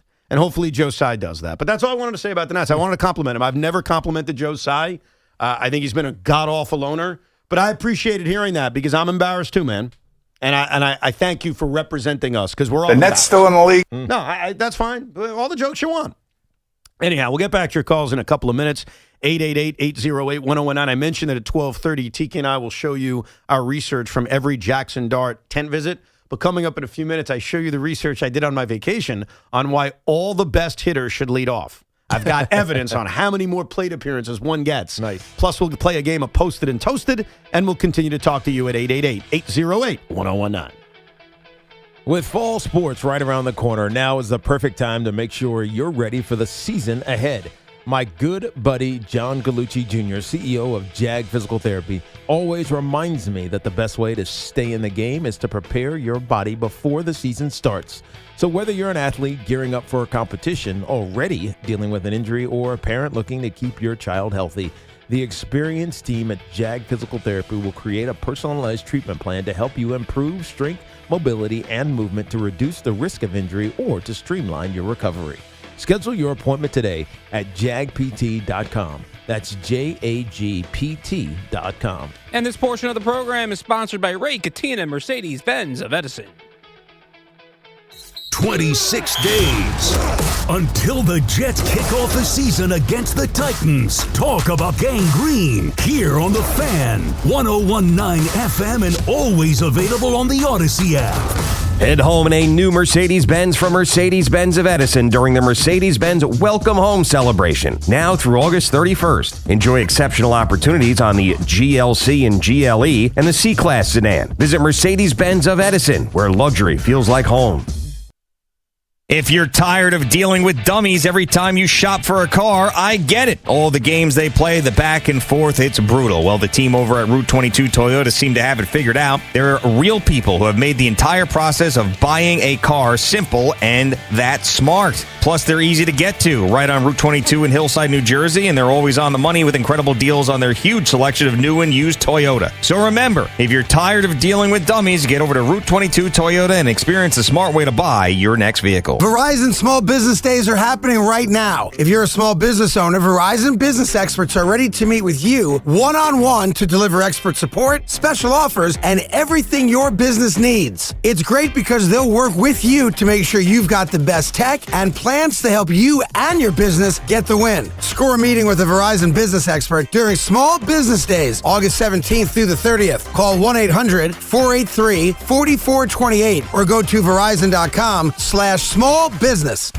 This summer, cool down with Dunkin' Refreshers. Sip on black cherry or try the all-new pink pineapple.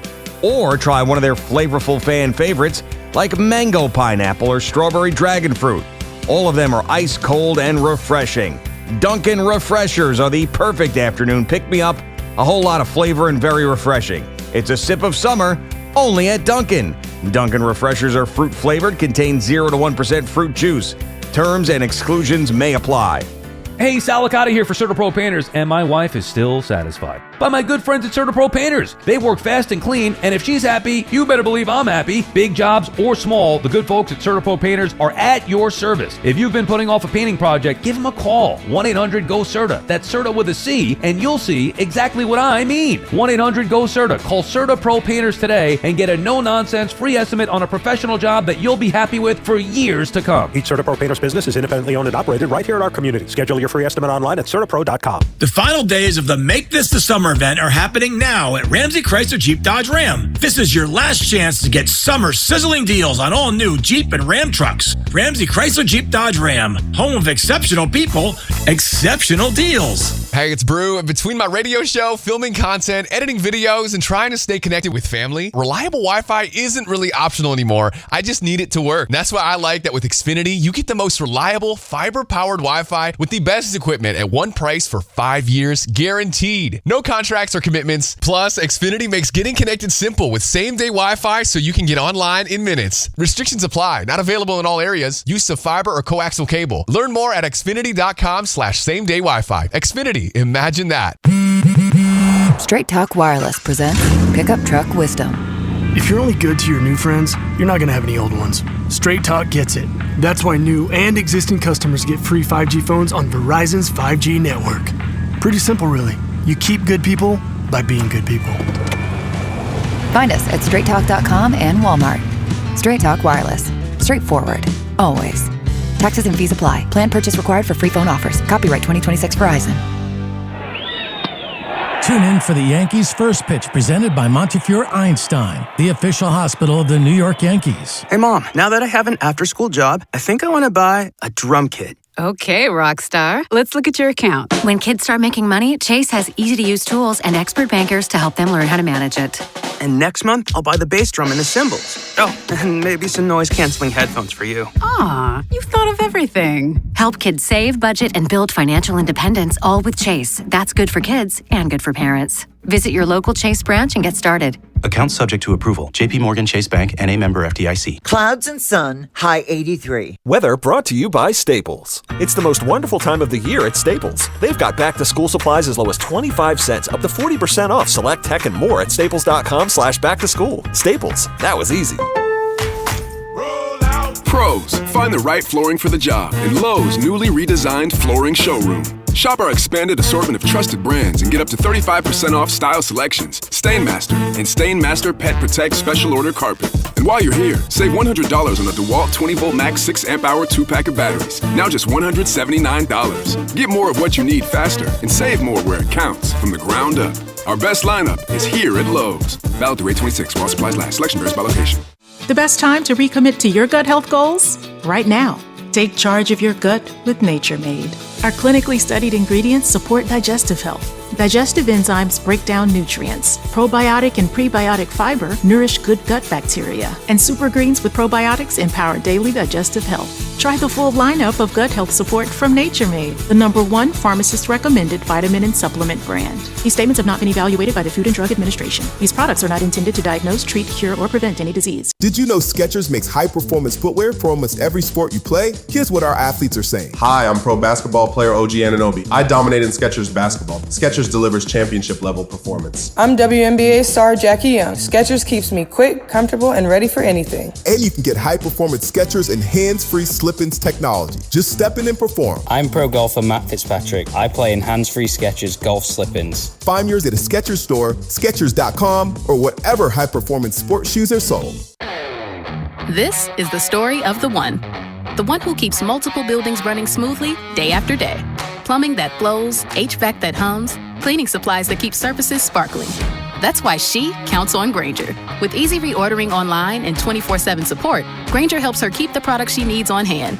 So shelves stay stocked and buildings stay ready. Call 1-800-GRAINGER, click Grainger.com, or just stop by. Grainger, for the ones who get it done. Got something to say about the Jets, the Giants, the Yankees, or Mets? Don't just yell at the radio. Get on it. Call the Fan at 888-808-1019. The WFAN phone line is powered by Paramount Plus. Your streaming home to watch the NFL on CBS all season long. It's now time for your Fan Focus. Some news and notes from the NFL. The Colts signed wide receiver Keenan Allen to a one-year deal, which could be worth up to $8.3 million. The Falcons signed pass rusher Zadarius Smith to a one-year deal. And during an interview with the German media outlet RTL, NFL Commissioner Roger Goodell told host and former NFLer Marcus Kuhn, quote, "At some point there will be NFL teams outside the USA. I have no doubt that this will happen one day." Yeah, I mean, we've heard this for a decade. Yeah. I'm no longer sweating it. Yeah, once they figure out the logistics of it, it's going to happen. Yeah, wake me up when it happens, though. It's not something that's happening next week, but it'll happen eventually. There's a lot of things that'll happen eventually, like we're going to go to Mars. I've heard that since I was a kid. We're going to go to Mars. We haven't been to Mars. We're not going to Mars. Why not? Why would we go to Mars? Why wouldn't we go to Mars? What are you going to do there? Explore. And die?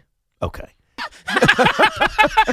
This is probably what they told Columbus. And I'm not even the biggest Columbus guy, but this is probably the BS they told. Why are you going to the New World? Actually, he didn't know he was going to the New World. He thought he was going to India. Yeah. So let me recant that story. Right. It's what they told explorers in general. Why go there? You're going to die. You go there to explore. And think about what was accidentally found. America. Think about that. But he wasn't first. Now, he wasn't first. America Vespucci? No. What? They were probably... Well, Native Americans lived here. They were first. But there were other Viking ships that came over. They just were never documented. That's true. Well, in theory, the dinosaurs were there first. Yes. Speaking of dinosaurs, can I address something? Go ahead. And I don't want to provide any spoilers because I don't want to do that. I saw the movie End of Oak Street. Are you familiar with this? No. What is that? End of Oak Street is a movie that is a J.K. Rowling? No, something else. Forget the person. No, I think it's the guy who did Cloverfield. Yes. What's that person's name? The Cloverfield person. I forgot. I forgot. The guy who does Bad Robot, he owns it. Why don't you look it up instead of speculating? Either way, I went to see the movie with the kids. And basically, the trailers have just shown dinosaurs eating people. And so, without getting Why would you take your kids to that? Because they love it. J.J. Abrams. J.J. Abrams. Right. So, all the trailer shows you is dinosaurs eating people. So, I'm not going to give away the stories. All I'll tell you is I thought it was unrealistic that all the dinosaurs wanted to do was eat humans. There's no way that'd be the case. If we went into a time machine and ended up back billions of years ago and hung out with the dinosaurs, yes, some of them would try to eat us, no doubt. They wouldn't constantly be bloodthirsty to eat a human being. So they're tracking the humans to eat them. Dude, they're relentless. All they want to do is eat humans. Well, that's not real. No, but if they feel threatened by humans, then they have to get rid of the threat. Rosie, the humans were running away most of the time. They were hiding. But they don't know that, the dinosaurs. Nah, look, I confirmed this with ChatGPT. I asked him as soon as the movie was because done. That's never wrong. I said, ChatGPT, let me ask you a question. Is it realistic that dinosaurs would just be so bloodthirsty to always want to eat humans?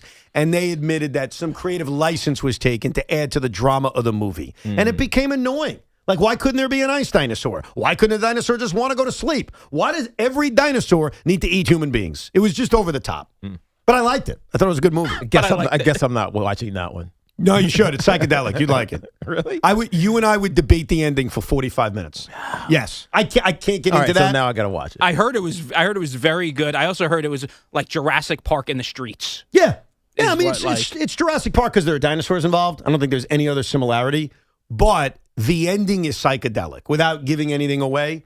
So at some point, you should see it, and others can. And I don't know what the grace period is when we can openly talk about it. But, dude, the ending is just blows my mind. Anyhow, real quick, can I give you my homework assignment? Yes. The homework assignment I gave myself that I forgot at home was... This was yesterday's homework assignment. It was, yeah, I think it was a homework assignment from last week. It was due yesterday. Yes, and I forgot it at home. And you forgot it at home. I always say... At least say... the dog didn't eat it. That's right. I always say that the best hitters should lead off, and one of the most basic reasons for why is that they get more plate appearances. Right. So I track the entire Mets season. I'm using the Mets as an example. I think that works for the Yankees as well. It's a baseball team. And how many more plate appearances with facts did the leadoff hitter get, that spot in the order, versus 2, 3, 4, and 5? Okay? Yep. And then you could extrapolate it over a full season. The second hitter versus the first hitter, the leadoff hitter, has received 14 more plate appearances than the guy batting second. Extrapolate that over a full 162. Extrapolate. What did I say? You put an R in there. Oh, sorry. Extrapolate it over a full 162. The difference between batting second and first is 19 plate appearances. If you go from third to first, which is a common thing, that's 24 extra plate appearances. Oh, what about the cleanup hitter? 35. Wow. So historically, baseball was wrong forever.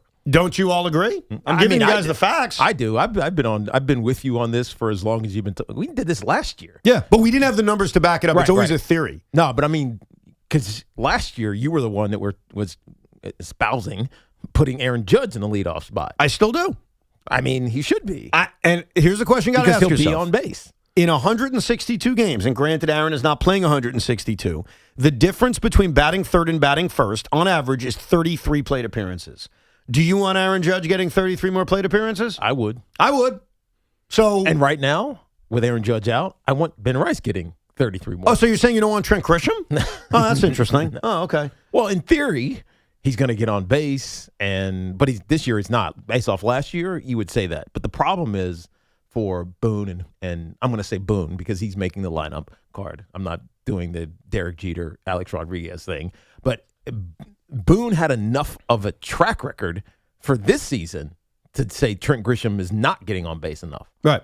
And so, but I think his question was, well, who do you put there then? Well, I think the other question that one faces, and I'm sure there are people in the audience asking this, is, but you want the best hitter up with guys on base. Right. So the next question is it worth the extra 35 plate appearances for potentially fewer at-bats, a guaranteed one plate appearance with nobody on base? Well, especially with a guy who's hit 33. How many home runs has Ben Rice have? I think he's at 33 now, yeah. 33 home runs. Yeah. Okay, fine. Let him hit a home run then. Yeah, I'll take it. Or let him just get on base. Right. And I guess the next question is, and maybe it's my next homework assignment, is how many fewer base runners are you coming at bat to if you're batting first versus third? And the answer is there'll be less guys on base. Yeah. But I'm getting 33 more plate appearances over a full 162. Right. So there's your math. Take it and do what you want with it. Good job. You get an A+ on that. Thank you. We give you the information, and now it's up to you. You can say, Evan, you're still an idiot. I don't want my best hitter leading off. You have every right to do it, but at least now you've got the facts behind it. Let's play a game of Posted and Toasted. It's time for Posted and Toasted. Posted and Toasted. In 1, 2, 3. Posted and Toasted. Where Evan finds the treats. Posted and Toasted. Will Tiki guess them right? It's Posted and Toasted time. So I read the old tweets of fellow WFAN coworkers and Tiki Barber without any hints. Guesses who it was. Can I ask a question about the process today? Sure. Sean usually plays with me. Does Paul Rosenberg know the answers? No, he does not. So he could play too. You can play with me. He could be your backup. You ready? Yep. Let's start with November 9th, 2025. I can't believe Jaxson Dart may have suffered a concussion. The Giants only run him every single play. What could possibly go wrong? That is, well, I'm waiting for the music. I can't think without the music. I know. Rosie was a little slow on the Yeah, he update. was. It's all right. I'm going to say that was our former good friend, Tommy Lugauer. When you get back from Mars, call us, It okay? was not Tommy Lugauer. Good guess. I am going to say, can I include former coworkers? Whatever. Include whoever you want at this point. Whoever's on the air. Yeah. That's the rule. Currently on the air. Well, Yes. Just pick anybody. You're not going to get it. Hey, come on. Just pick somebody. I'm going to go with Gio. I don't know what the f*** you're talking No, about. it was Evan. The answer was Al Dukes. Oh, man. Al Dukes with a real football opinion. You got to love that. He watches the games? I'm just kidding. Yeah, gave a strong opinion. Let's go to July 21st, 2026. So actually not too long ago. I'm sick of your drivers being cheap with the AC and smelling like raunchy onion mix with Penn Station at 2 a.m. ass. I'm paying for my ride, and this bleep has to stop. So I'm going to give 1 star every single time this happens from here on out. All right, this is somebody in New York City who has to take a cab. Who is that? Because that's like a loud opinion. That's a loud opinion. You don't take cabs. I'm going to say that this is Anthony Gallo. I don't know what the f*** you're talking about. That is incorrect. Good guess, though. Good guess. Would you like to make a guess? Yeah, I know this one cold. This is Al Cintron. Correct! My Washington Commanders! Okay, fairness to me. Yes. Where does Al live? I think he lives in one of the boroughs. Okay, so that, makes sense. Plus, the way that was worded, Right. It smells like raunchy onion ass. When you say it without typing it, without it being typed, that is exactly how Al talks. Oh, completely. Yes, Al has been on the attack against bad-smelling Lyft or Uber drivers for a very long time. Why doesn't he just take the subway? Yeah. You have to ask him that. I don't know. All right. Was he afraid? I mean, I've taken the subway for a million years. It's fine. Well, depending on what car you get in, it could be the same. Yeah, no, that's true. Maybe just as bad. All right, this is November 22nd, 2022. $21 for 6 oysters? Come on. Do they kiss when you're done? So someone complaining about the price of oysters and wondering if the oyster will kiss Sean Morash. when you're done. You're wrong. It is I'm mad not today. Sean Morash. I am going to guess Gio. It is, let's see. So stupid. It is not Giannotti. The answer we were looking for was... One of those woke libtards. That would be Craig Carton complaining about the price of oysters. $21 for 6 oysters is kind of nuts, I have to admit. And finally, November 21st, 2020. This is timely. This is a good one. Najee Harris, we were talking about how he visited the Giants. How about a Najee Harris tweet? Najee Harris, Alabama, just scored a touchdown while Kentucky had 12 men on the field. I don't know whether I'm more impressed with Bama or confused how Kentucky gives up a rushing touchdown with an extra defender. That's Sean. You think that's Sean Morash? He watches college football. All right. You don't You're watch wrong. It is not Sean Morash. The only other one that watches college football here is Lugauer, but that's not something Tommy would say. What do you mean that's not something Tommy would say? Tommy doesn't He's not tweet. evaluating Right, Tommy doesn't tweet like that. college football. Tommy just like tweets about the Mets and like positivity. So he's not evaluating it that way. Right. So I am going to guess. Oh, this is. I know. Oh, you know it? Oh, you figured this out? Yeah. Recco? It is not Jerry Recco. Oh, okay. Well, he calls college football, so Right. maybe. No, I like that mindset. Evan. I'm gonna say Gio. You say it's me? Yes. Oh, Tiki was right. I don't watch a lot of college football. The answer was right under your nose. You're dead to me. Tiki Barber! What? Yes. What year was that? Unbelievable. November 21st, 2020. You were the one who tweeted the Najee Harris you know what? extra defender tweet. You know why? Because I don't tweet really at all. That got to you. No. Oh. COVID. It was COVID, November of 2020. Wow. So you were more prone to... Because we're all just sitting around. Like, get me the hell out of this house. What the heck am I... I'm watching football. Well, this sucks. How the hell are they... that's what that... Okay. I see.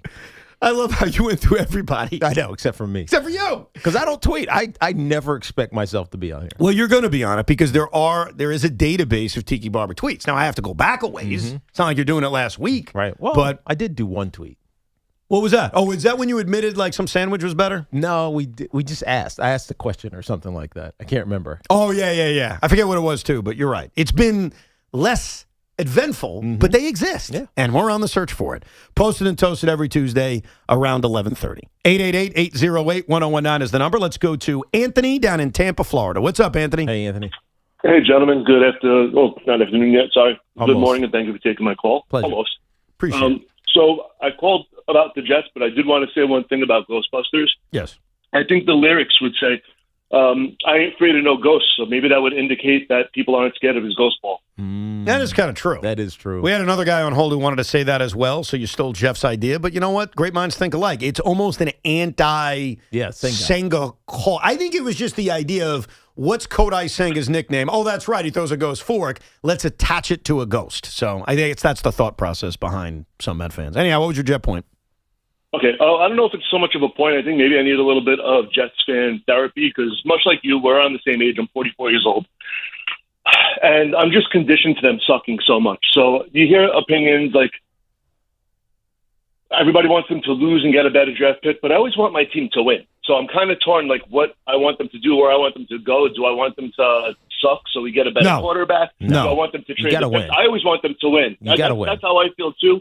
But like you hear all these conflicting opinions, and it kind of like dilutes how you feel. I'm optimistic about them. I think that they're in a good position, but I don't know. You hear all the people on the radio, and they say otherwise. So I'm just look. Everyone's got different opinions, right? So no one's right or wrong. Obviously, I'm going to think I'm right. Tiki's going to think he's right because there are opinions. Like, why would you think something that's wrong? The way I view sports is we want our teams to win. It's very, very simple. Yeah, and at some point, you just have to start winning. Yes, but I think the Jet situation is less complicated this year than it was last year. Right. Because they have the Colts first-round pick going into the season. They have the Cowboys pick going into the season. And if they can have a great year offensively with a caretaker quarterback, and this is even assuming Cade Klubnik is not the answer, you're added with 3 first-round picks that you can use and a roster that you're going to deem ready or close to ready. Well, you know what that means for the Jets then? The Colts and the Cowboys are going to play in the Super Bowl. Oh, God. Don't give me that. I have faith. And the Jets are going to be actually okay, win like 7 games. Right. And now your picks are like... So we're going to be like 12, right. 29, and 30. Exactly. Or 31 and 32. I mean, look, that is the worst-case scenario, and I expect the Cowboys to be good. Like, I think they've got a real chance to win this division and be picking in the mid-20s. Mm-hmm. I think the Indianapolis Colts have a very high bus factor.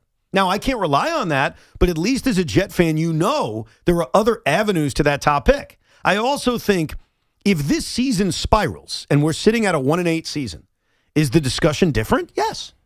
But in August, when the season's about to begin and they have a lot of potential to have a pretty good offense, how could you sit there before a season starts when, A, you don't even know about the quarterbacks? We haven't watched these kids play in college. And you're going to make a declaration on, well, we need to lose to get this guy? I think that's crazy. So I am going to preach, not positivity, because I don't think the Jets are going to be good this year. So it's not positivity. It's you should go into a season hoping for the best. No, you're preaching winning because you have a good enough skill position-wise, at least offensively, offensive line-wise. You're worried about the quarterback, obviously, and you need the defense to be what Aaron Glenn has proclaimed the defense is going to be. It's going to be better. He's the defensive play caller. They spent a lot of capital, free agency, and the draft on the defensive side of the ball. You expect the defense to be better, match what the offense potentially can be, and win some games. You got to start winning. Otherwise, you're starting over again. And I'm talking about coaching staff. You're starting over again. If they're 1-8 and finish the season 2-15, clearly it's going to be a remake of everything. And now you're back to square one, saying, "Man, when are we going to be good?" Right? Like you can't keep saying that over and just like that last caller. When are we going to be good? Your optimism has to flip at some point so that you start believing. And this is both fan base, but also I think organizationally, that you have a chance at least to be somewhat competitive throughout the course of a regular season, which builds on, and then ultimately the following season, you start getting really good. There's no negativity to winning. No. Winning is important. Are they going to win a lot of games? I don't have faith in that, but I can tell you right now, I'm going to buckle up and hope for it. I hope I'm wrong. Mm-hmm. I hope I'm wearing a big fat L in January because after picking the Jets to win 4 games, they win 12 games. Right. I'd be the happiest guy in America. Jeff in Oceanside. Hey, Jeff. Hey, guys. Good morning. Yeah, that guy stole my thunder. The song is actually the opposite of what you want to use because, like you guys said, I'm not afraid of no ghosts, and they can beat the ghost. So it's not a good song. You think it might be, but it really isn't. Do you have one that you would want to use instead for Kodai Senga. I like what he chose. It's fine. I think it's fine. I mean, it makes sense. Like, beat it makes sense. He's saying beat it. He's telling the opponent, get the hell out of here. Right. The game is over. I'm very intrigued by the Senga closing experiment. Like, of all the things to watch in the final month and a half of a year in which the Mets are buried, don't tell me otherwise, I think I'm most intrigued by the Senga closing experiment over the rest of the season. Let's go to Jerry in Union, New Jersey. What's up, Jerry? Hello, Jerry. Hey, how are you, Evan? What's up? Hey, look, love both of you guys. Listen to you every single day. Thank you, Jerry. I wanted to talk a little bit. Oh, love you, Tiki, so much, guys. I wanted to talk a little bit about the song. I think that, Evan, you were conflating two songs, so I think you're both actually right. So let's go back to Mr. Jones by Counting Crows. Yep. Versus Me and Mrs. Jones, written by a guy named Billy Paul back in 1972. Mr. Jones, not about a relationship at all, really much, but Me and Mrs. Jones is about an affair that this guy was having with a woman named Mrs. Jones. So I think that was it. No, Mrs. Jones. Really? Me and Mrs. Jones. Wait, so the affair Me and my Mrs. Jones. Oh, that's a different song. Yeah. Wow. Yeah, maybe. I mean, I sometimes I can't get into my own brain. It doesn't make any sense. But you know what? I believe you. Maybe that's what I did. I have no idea. One thing I know. One thing I know is I don't know much about music. I admit what I know and what I don't know. But thank you, though. Well, I appreciate it. I love music, so I might have been challenging my inner, guy with that. The other thing I wanted to mention, though, was about the Mets. And I don't want to be a Joe Benigno here, but I love Joe as well. I don't like David Stearns. I don't like what he did to the Mets. And I think yesterday's press conference, and I could be wrong because I'm not a lover of David, but I thought he had an opportunity to, help Met fans. You guys have been winning. I'm a Yankee fan. I'm married to a Met fan, and if you ever want to fall in love with the Mets, fall in love with someone who really loves the Mets. I get the Mets. You've been suffering for a long, long time, and especially this year. David Stearns had a chance in that press conference when he was asked that question by Howie to say, hey, yeah, he's done a really great job, and it is changing my mind a little bit about what we might do for next year. He didn't. He is absolutely tone deaf to the fan. Yeah, and what we're watching right now. Jerry, I think he's tone deaf to the fans. I agree with you. I don't agree that answer was the wrong answer because the reason they have given that Andy Green is not under consideration for the job has nothing to do with him being good at the job. It has to do with him saying he doesn't want to do it. He wants to be with his family. So if you are going to do a press on Andy Green, if you're David Stearns and say, screw it, I want you to get the job, you're going to do it privately. Right. You're going to do it after the season. You're not doing it to answer a question with Howie Rose. And it's not as if he's scratching an itch that he's never had before. He was a manager before. So Yes. he knows the grind that it takes to be a manager in Major League Baseball. And it's not something that he really wants to do. And so he wants to be in baseball, clearly. Otherwise, he wouldn't have taken the job. But he doesn't want to be a manager. One, because I think the criticism and the challenge of it, the travel, being away from his family, I respect it. Is a legitimate reason to not want to opt into that role. But if he's really good at it, and the Mets say go on a 12-game winning streak, hell, go on a 15-game winning streak, and all of a sudden they feel viable again. He's got to. You'll feel good about that. And why I don't. Oh, he'll feel good about that. Why I don't buy. And I respect Andy Green, and I'm sure deep down in his soul, he's like, no, I don't want to manage again. I want to be with my daughters. I want to be with my wife, which we all respect the hell out of. I keep thinking of something that was said by Mike Tomlin. And it was only a few weeks ago, and I think you were away when I played this clip. Mike Tomlin made his debut on NBC, got rave reviews. Also talked so glowingly about your brother. Yeah. And Mike Tomlin was asked right off the top by Chris Collinsworth, so are you going to stay with us or are you going to go coach? And Mike gave one of the greatest honest answers I've ever heard. He's like, right now I'm good, but I don't know. When those games start, I don't know how I'm going to feel. No, you always miss it. And we saw this with Bruce Arians. Right. Who did CBS for a season. And, part of it was he couldn't be himself because he likes to cuss a lot.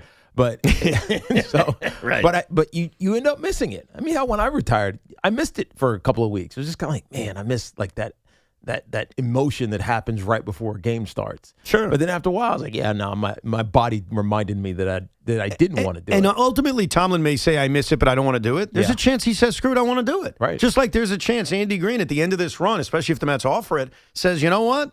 You got to make concessions in life. I don't know if I'll be able to manage forever. But he hasn't been I want to do it. But he hasn't been a manager in a while, right? Yeah, it's been like 7 years. Yeah, so it's most likely out of his system to want to do that. I don't know, he's doing it right now. But he's doing it well right now. And right now, you give him some credit for the with that being success. said, he's doing it well because his players, quite simply, are just playing better. He's also doing it with zero pressure. Right. Like, I hear it in my own Ricos. Like, I criticize his moves because I'm treating these games as if the games count. Like, I'll give you my opinions if I like a move or dislike a move. But there's a different level of venom now than 3 months ago. And it has nothing to do with Mendy, who I adored as a human. It has to do with where we are in the season. Right. Like, they're 10 games out. When you rip a move, it comes with a tad less emotion than when you rip a move when it's, the first week of the season. Let's go to Chris in Manhattan. Hey, Chris. Hey, guys. Thanks for taking the call. Evan, I wanted to chime in on the leadoff batter stats you put out there. Yeah. I know you've been saying this for a while, so I'm going to put my traditional baseball mindset aside, and I'm open to it. But I wanted to just dig into that a little. So you're saying the best hitter, meaning the most productive hitter, not the highest average hitter. So Judge or Soto, respectively, right, for purposes of the – Yeah. Okay. So then if that's the case, we know the leadoff hitter is only guaranteed to hit leadoff once, but you're saying – they get up more so they have more opportunity to do damage. Yes. But then when you have to jigger the rest of the lineup because you'd have to put someone that would hit 2 or 3 in the 8 or 9 hole so that there's runners on base when that batter comes back up again? To a degree, yes. That's why I've always been a fan of having a guy with a high on-base percentage batting ninth. I think it makes a lot of sense. Now, I'm not saying he's my third best hitter, but would I like the skill set of a guy who gets on base in the ninth hole because he's going to get on base for my best hitter who's leading off? Absolutely. Well, you might need 1 or 2 of those people. Because like in the case of the Yankees, if McMahon is hitting last and Judge is coming up, that's going to drive everyone nuts. So maybe you have to start – oh, God, I don't even want to get into the Tommy spacing out the lineup, but maybe there's something to be said for loading something with 1 or 2 batters in the lower part that that great hitter that hits one can drive in. I'm curious. By the way, but the challenge with that, he's right, but the challenge with that is now you have that hitter potentially coming up with nobody on base as well. Correct. And you also get lesser plate appearances. Look, there's no perfect science to it. I just look at, I have a great hitter. Okay, in the Yankees' case, it's Aaron Judge. In the Mets' case, it's Juan Soto. Do I want them over the course of 162, and I know this isn't the perfect year because both guys have missed a ton of time, but in theory, over a full season, do I want them getting 35 more plate appearances? And the answer is yes. Now, are there other kind of things I would do to my lineup because of that you talked about? Sure. But ultimately, my priority, if I am managing the New York Yankees or the New York Mets, is Aaron Judge getting to the plate, is Juan Soto getting to the plate. And I'm not crazy. And you want to know why I'm not crazy? Who leads off for the Dodgers? His name is Shohei Ohtani. Right. This is not new. Ronald Acuna, I know he isn't having the greatest year, will lead off most of the time for the Braves. It's almost easier, though, for both of those two teams you mentioned because their lineups are deep. Yeah. I think it helps when you have a deeper lineup. I mean, it's just the reality of it. You don't need necessarily Shohei Ohtani to bat cleanup or third. You don't need I'm trying to whoever it would be for the break. You don't need those guys to be later in the lineup because you trust the guys in front of them to also get on base. Toll-free numbers 888-808-1019. We will examine why Jaxson Dart went in the blue tent every time he went into it, coming up in the 12 o'clock hour. But we were talking about the Jets. How good can this offense be? Like, can it be a top 10 offense? Can it be a top 5 offense? We'll examine, plus more of your phone calls, 888-808-1019. Our friends at Town Fair Tire remind you, at Town Fair Tire, you always get the guaranteed lowest price on name brand tires from Connecticut to Maine. Nobody beats Town Fair Tire. Nobody. And this portion of the program is sponsored by Access PT. Don't play through pain, outperform it. Physical therapists at Access PT create personalized plans to get you moving again. No referral needed. Most insurance is accepted. With locations throughout New York, care is always within reach. Go to accessptw.com for an appointment today. It's Boomer and Gio.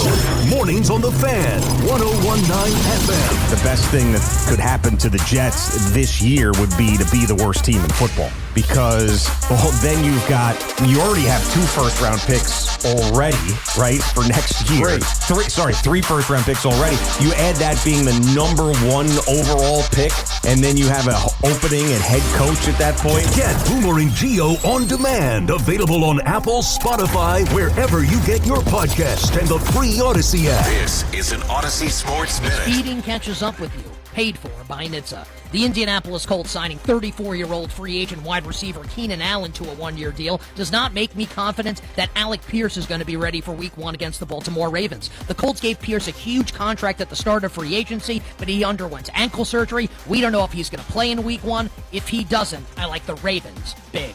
I'm Nick Costos.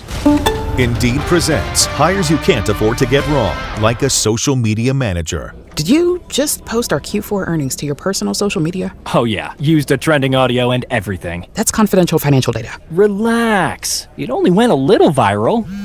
The SEC just commented with the eyeball watching emoji. This is a job for sponsored jobs. This is what happens when you don't sponsor your job on Indeed. Next time, get matched with quality candidates with Indeed sponsored jobs. Visit Indeed.com/hire now and sponsor your job today. This is the story of the one. As a maintenance engineer at a beverage manufacturing plant, he starts his day knowing every line is ready to run because Grainger delivers the industrial-grade products he needs to keep mixers, conveyors, and packaging equipment moving. With Grainger's vast selection of bearings, belts, and motors, he keeps operations running smoothly, so nothing grinds to a halt. Call 1-800-GRAINGER, click Grainger.com, or just stop by. Grainger, for the ones who get it done. There's nothing more refreshing than an ice-cold Surfside iced tea and vodka or Surfside lemonade and vodka to break the heat. Surfside is only 100 calories and 0 bubbles. That's right, no carbonation. It's not a seltzer, it's Surfside. Must be 21, please drink responsibly. Orgavattazona? Is that a word? In the 2026 Kia Sportage Turbo Hybrid, it might as well be, because it can be one road trip. It's all about turbocharged power and hybrid efficiency working together, so you get the thrill of quick acceleration and the satisfaction of fuel efficiency. Book a test drive and keep the adventure going. Kia, movement that inspires. Call 800-3334-KIA for details. Always drive safely. Everybody knows Town Fair Tire is New England's largest name-brand discount tire dealer, beating all the local competitors with our guaranteed lowest prices. And now, with over 120 stores throughout New England, we beat all the competition, including the warehouse clubs, the online sites, and the local dealers. Yes, we beat them all with the absolute guaranteed lowest price on name-brand tires. Nobody beats Town Fair Tire. Nobody! Name brands at discount prices. Town Fair Tire. Make it a summer of live at PNC Bank Arts Center. Get 2 tickets for $55 and see August 21st, Howard Jones with Wang Chung, The English Beat and Modern English. August 29th, Jerry Garcia Symphonic Orchestra. September 27th, Ringo Starr and his All-Star Band. Get tickets now while supplies last at pncbankartscenter.com. Hey, Yankees fans! Join us at Yankee Stadium on Friday, August 21st, as the Yankees take on the Toronto Blue Jays. And don't miss Cody Bellinger Bobblehead Night, presented by T-Mobile. The first 18,000 guests through the gates will take home an exclusive Cody Bellinger bobblehead. Get here early, grab the giveaway, and cheer on the Bronx Bombers. Tickets are available now at Yankees.com/tickets. Hey, it's Tiki Barber. Living in the city that never sleeps, you need a powerful home connection that keeps pace with your midnight grind. Keep your connection as legendary as the city itself. If you're a Verizon mobile customer, switch to Fios Home Internet and get reliable 100% fiber optic speed for just $20 a month. It's high-speed fiber dependability for less than a week of subway rides. Visit Verizon.com and switch today. Availability varies for Fios customers with AutoPay, Mobile Plus Home, and bonus discount. Enrollment required. One offer per eligible account. Additional terms apply. Limited time offer. I felt a jackhammering pain in my jaw. Like someone sawing my bones. Barbed wire in my shoulder. Like a cattle prod in my hip. Like I put my foot in a blender. Pain is different for everyone. But where pain starts, Jurnavic Suzetrigine begins. Journavx is a non-opioid 50 milligram prescription tablet for adults with moderate to severe acute pain that reduces pain signals before they reach the brain. Before those signals tell the brain to feel like I punched an angry beehive. And pain reduction can finally begin. Do not take Journavx with CYP3A inhibitors. Avoid use with grapefruit or liver problems, as these may increase side effects. Tell your doctor about all your medicines if you are pregnant or breastfeeding. Journavx may make certain medicines and birth control less effective. Side effects include itching, muscle spasms, rash, and elevated muscle enzymes. To learn more about Journavx, ask your doctor. Call 1-833-589-PAIN or visit journavx.com.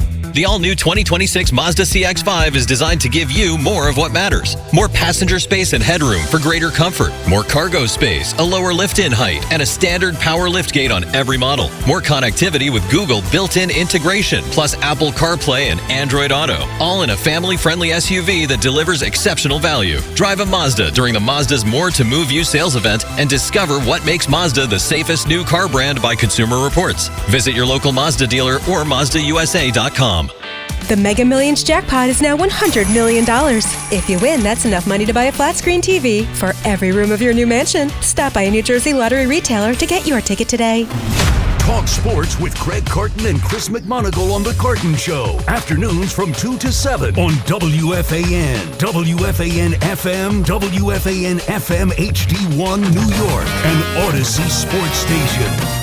Coming up this hour, Tiki and I did the research. We sat down, we watched the tape. We're going to give you all the information. There is someone to blame specifically for Jaxson Dart's new nickname being Blue Tent. We'll get to it coming up a little bit later on. If you've missed any of the show, you can rewind it on the free Odyssey app. We played a game of Posted and Toasted about a half hour ago. You can rewind and listen to that on the free Odyssey app. And, of course, Posted and Toasted was brought to you by the Rothenberg Law Firm. Injured, visit injurylawyer.com. And Princeton Longevity Center. Experience the power of personalized medicine. As we get closer to the start of the football season, I am trying, as a fan, to convince myself that the Jets are going to be good. I want them to be good. I'm a season ticket holder. I'm a diehard fan. I want them to win 11 games, shock the world, go to the playoffs. But as I've said to you throughout the preseason, it feels like a 4-win team or a 5-win team. The way I'm going to be wrong is that this offense, with the running backs that they have, with the skill position players that they have, with an offensive line that's only going to get more cohesive, and the building blocks at tackle, and the skill that they have at tight end, is this needs to be a really good offense. And what I'm trying to figure out is, I look at the history of this franchise over the last 10 years. Here's where they've ranked in points scored. 29th, 24th, 29th, 29th, 28th, 32nd, 31st, 23rd, 24th, and 30th, going all the way back to the fluky season of 2015, the Ryan Fitzpatrick year. That's not a bad offense. That's the worst offense. Right, putrid. How good can it be?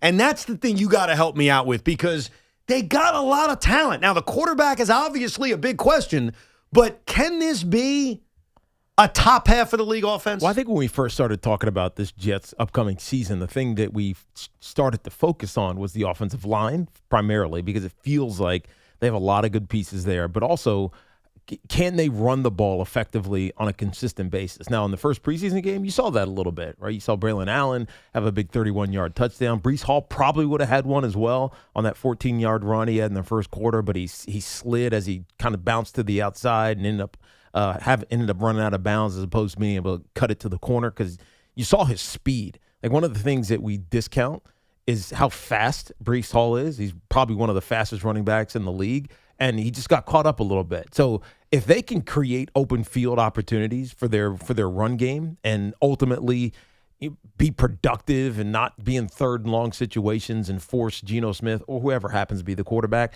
to have to make tough passes or decisions in those moments, then this team can win by possession. They can win by field position. But I'm not ready to, because I haven't seen it yet, to declare that this team's going to be explosive and score 25, 28 points a game, right? That's probably, especially in a division that has the Patriots and the Bills, it's going to be what they're going to need to do, right? So the thing that, as I look for the next two preseason games, can this offense outside of their run game be explosive? And if they will, then this offense can be productive. But again, it comes back to what we talked about earlier. Their defense has got to hold up. Their defense has got to be.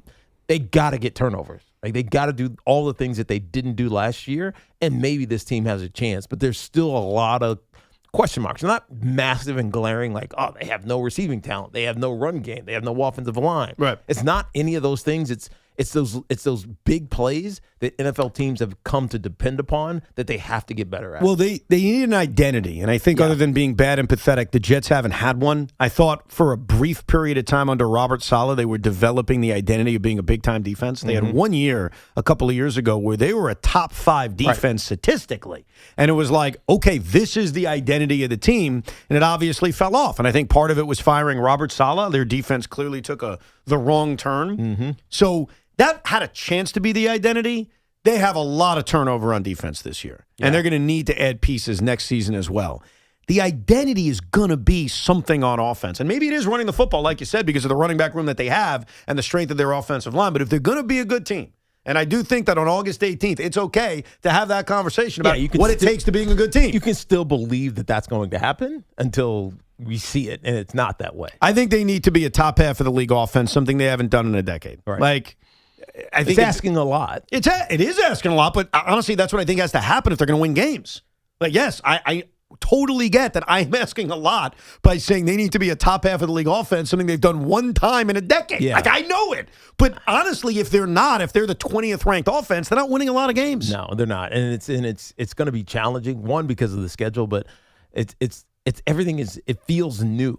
Right? Their defense is new. Very new. There's a lot of changes, a lot of turnover on defense. And obviously, you spent draft equity there and bringing in David Bailey and being a team that has to force turnovers. You can't emphasize that enough. It's how you steal possessions, and it just didn't do it last year. The only thing on defense where I'm like, and I don't want to get nuts on a preseason game, so I'm going to cite it, but understand I'm trying to just be fair about it. They need an identity, right? Yeah.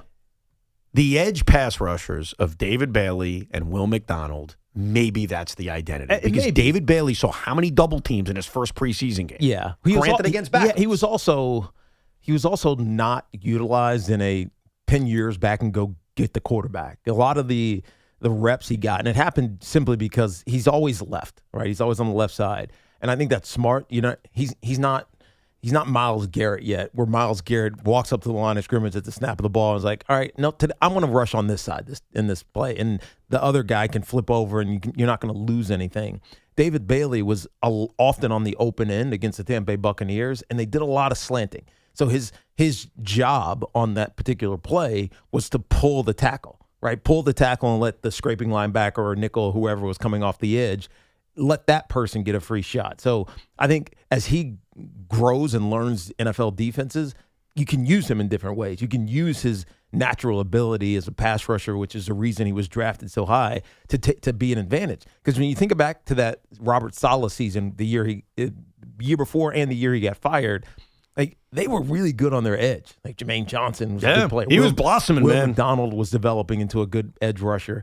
And now it's not deep like that anymore. And so you're going to need these guys who you brought in free agency-wise and in the draft to be elite. It's asking a lot in a new defense. No doubt, but they need him to because I don't trust the secondary. Opposite Minkah Fitzpatrick, who's the starting safety? Look at the corners right now. It's all connected, though. Yeah. Right? If you're getting pressure on quarterbacks, they tend to make bad throws. Yeah. Tougher throws. Rosie? We have some Giants news. Is it good news or bad news? It is good news. Oh, excellent. The Giants are signing free agent Najee Harris to a 1-year deal, per Ian Rappaport and Mike Garofalo. Yeah, this felt inevitable yesterday after we saw Turbo Miller being released, Dante Miller, because of an injury. I mean, he played in the game, so maybe he must have got hurt in the game, and he just wasn't part of the plan. But Najee Harris, who had his 4 straight in Pittsburgh 1,000-yard seasons, he's a good runner. Yeah, until last year where he tore his Achilles with the Chargers. He's a dynamic type player and can get tough yardage for you. So I'm not surprised by that at all, especially seeing the injury release of Dante Miller. So the key is Turbo Miller is the reason they signed him, not to send a message to Tyrone Tracy like we speculated about briefly yesterday. Like you speculated. I speculated. Okay, Tyrone it was Tracy me. He had a mind fart. He had a bad one that got his quarterback hit, and Jaxson Dart had to go in the blue tent. Jameis Winston had to come in for a play, but Jaxson Dart came right back and obviously threw the touchdown pass. And so if you can get better, you have to get better. Like you'll see this. And I was just looking at some of the positions that are still available in free agency because I just saw it just popped up on the bottom of the ticker. Keenan Allen. Yep, signed with the Colts. Just signed with the Colts. And I think about the John, like, man, Keenan Allen had a pretty good last couple of years. Why was he not in that conversation with the Giants? The Giants have 14 wide receivers. Why not bring in a guy who's a veteran who was elite on third downs last year into your rotation? It was probably the number because I think he signed for close to $10 million, or maybe it was $8-something million. So, but the point is, every team is doing this right now. They're looking at the crop of guys that are available that are still on the market right now, and they're looking at is the guy that's available better than the guy I have? And I think all teams need to be doing that, especially teams that are trying to get better. What's interesting is the timing yesterday was odd. Yeah. Like the timing of let's bring in this former Pro Bowler the day after or 2 days after Tyrone Tracy missed the block that potentially would have led to an injury. But when you look closer at it, Tyrone Tracy's not a bad blocker. No, it's not he's like not. he's an unwilling blocker. Again, it was a slip. It was a slip, and also, let's just be fair. No offense to Cam Scatterbo and Devin Singletary and everybody else in that room.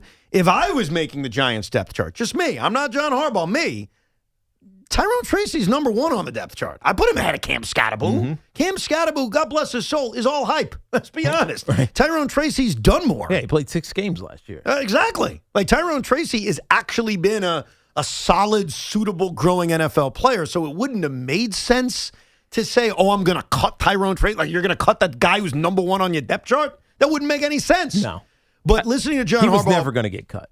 Listening to him yesterday, it sounds like it's going to take time with Najee Harris as well. That this recovery isn't going to have him ready for the start of the season. I just want to expound on what Ian Rappaport did. The former Steelers first-rounder who spent last season with the Chargers will provide veteran, valuable help to the Giants' backfield. Very good pass protecting running back too, is what Rap Sheet said. So I don't know if he's just trying to hint something. That no, maybe, but that's one of his skill sets. It's also true. just a fact. Yeah. Right. Just who he is. Yeah. But I think Giants fans are thinking because of the failed pass protection from the mind fart. I get it. I thought the same thing yesterday, too. I just think it's interesting that Rap Sheet included that as the last line. I totally get it. Like, when you think about the timing of it, it's worth bringing up. It's why I brought it up yesterday. I'm just also explaining, as an IFO, if I was depth charting the New York Giants, Tyrone Tracy's number one on the depth chart. He's not some bum I'm cutting in 5 minutes. No offense. So I'm just figuring it out in real time with everybody else. But also, Najee Harris is recovering from a major injury. Yeah, the other option that was out there was Joe Mixon. He's 30 years old, so he's not old, but he's not young either. But he didn't play at all last season because he had a foot injury, missed the entire year last year. But he's still on the market. Well, and also keep this in mind about the Giants' pursuit of a running back. And we had a lot of fun busting Sean's balls during the year about Jeremiah Love and how they could draft him. The Giants had an interest in drafting Jeremiah Love. Obviously, it didn't work out that way. They also clearly had an interest in drafting the former Super Bowl MVP, Kenneth Walker. They didn't sign him. They had interest at the top of the free agent running back market, and they didn't add anybody. So clearly, they told us they had an interest in adding to the running back room. Well, I think it's just their philosophy. I saw Joe Shane the other day, and it's like, you think about the philosophy that this team, from a personnel standpoint, is having. It's we have to get better. Like, we have to have depth, and we saw it this offseason where they needed wide receivers. They loaded up on wide receivers. Right. They needed defensive linemen to not replace, because you can't replace Dexter Lawrence, but to fill that gap. They signed a ton of defensive linemen. It's no different with the running back position, simply because Tyrone Tracy's had an injury history, not a devastating one. Cam Scatterbo broke an ankle last year, so you need depth in these spots just in case you have to go to a oh crap moment. You have a veteran or someone who is viable in that room, and so we've seen it all offseason. I'm not surprised by this at all. Especially after he met with them yesterday, and then you think back to the connection that Najee Harris had with Jim Harbaugh. It all makes sense. Let's go to Mark in Oceanside. What's up, Mark? Gentlemen, how are you All's today? Good. Okay. I couldn't disagree with you more on the Jets not tanking. I am saying they tank. Why? I was alive before you guys, and I saw the only young quality quarterback we ever had. That was Joe Namath. Since that time, name me the one guy who could take a team team to a Super Bowl.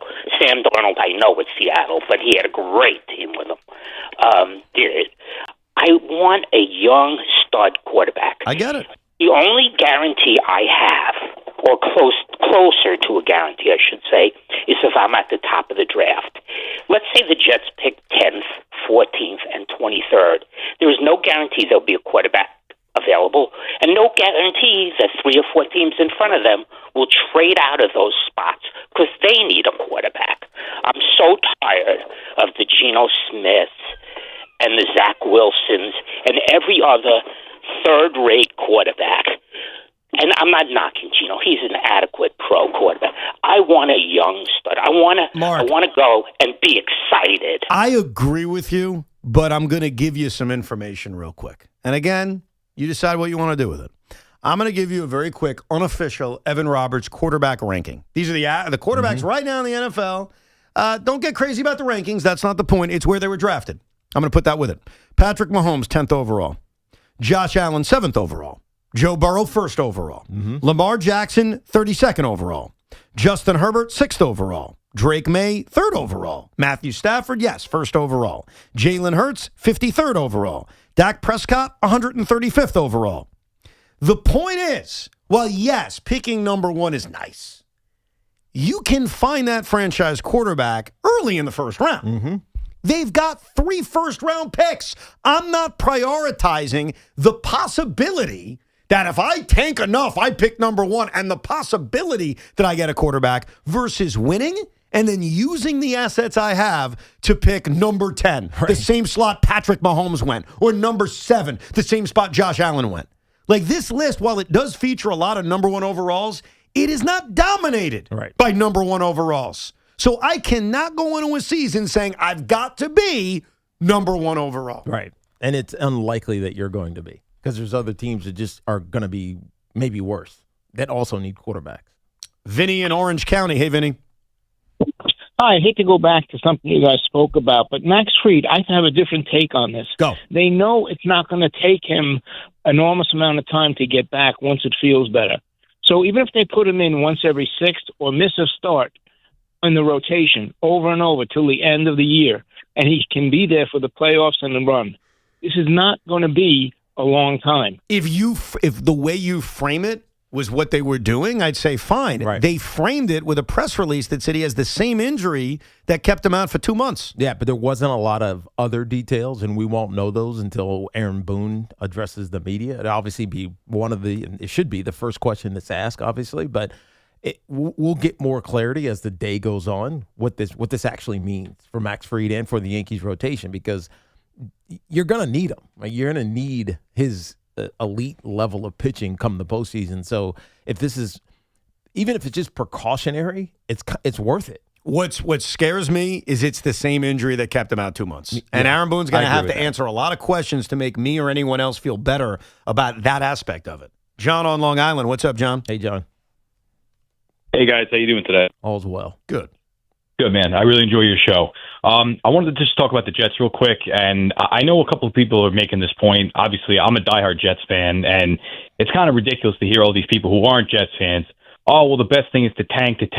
First of all, they are not going to just go into a season and tank, especially with a coach that's on the hot seat to begin with. No team starts a season that way. There's not one. Even the bad teams don't start seasons that way. Right, unless you're a losing organization. I mean, the Jets are, but they're not. I don't think they're intentionally trying to tank.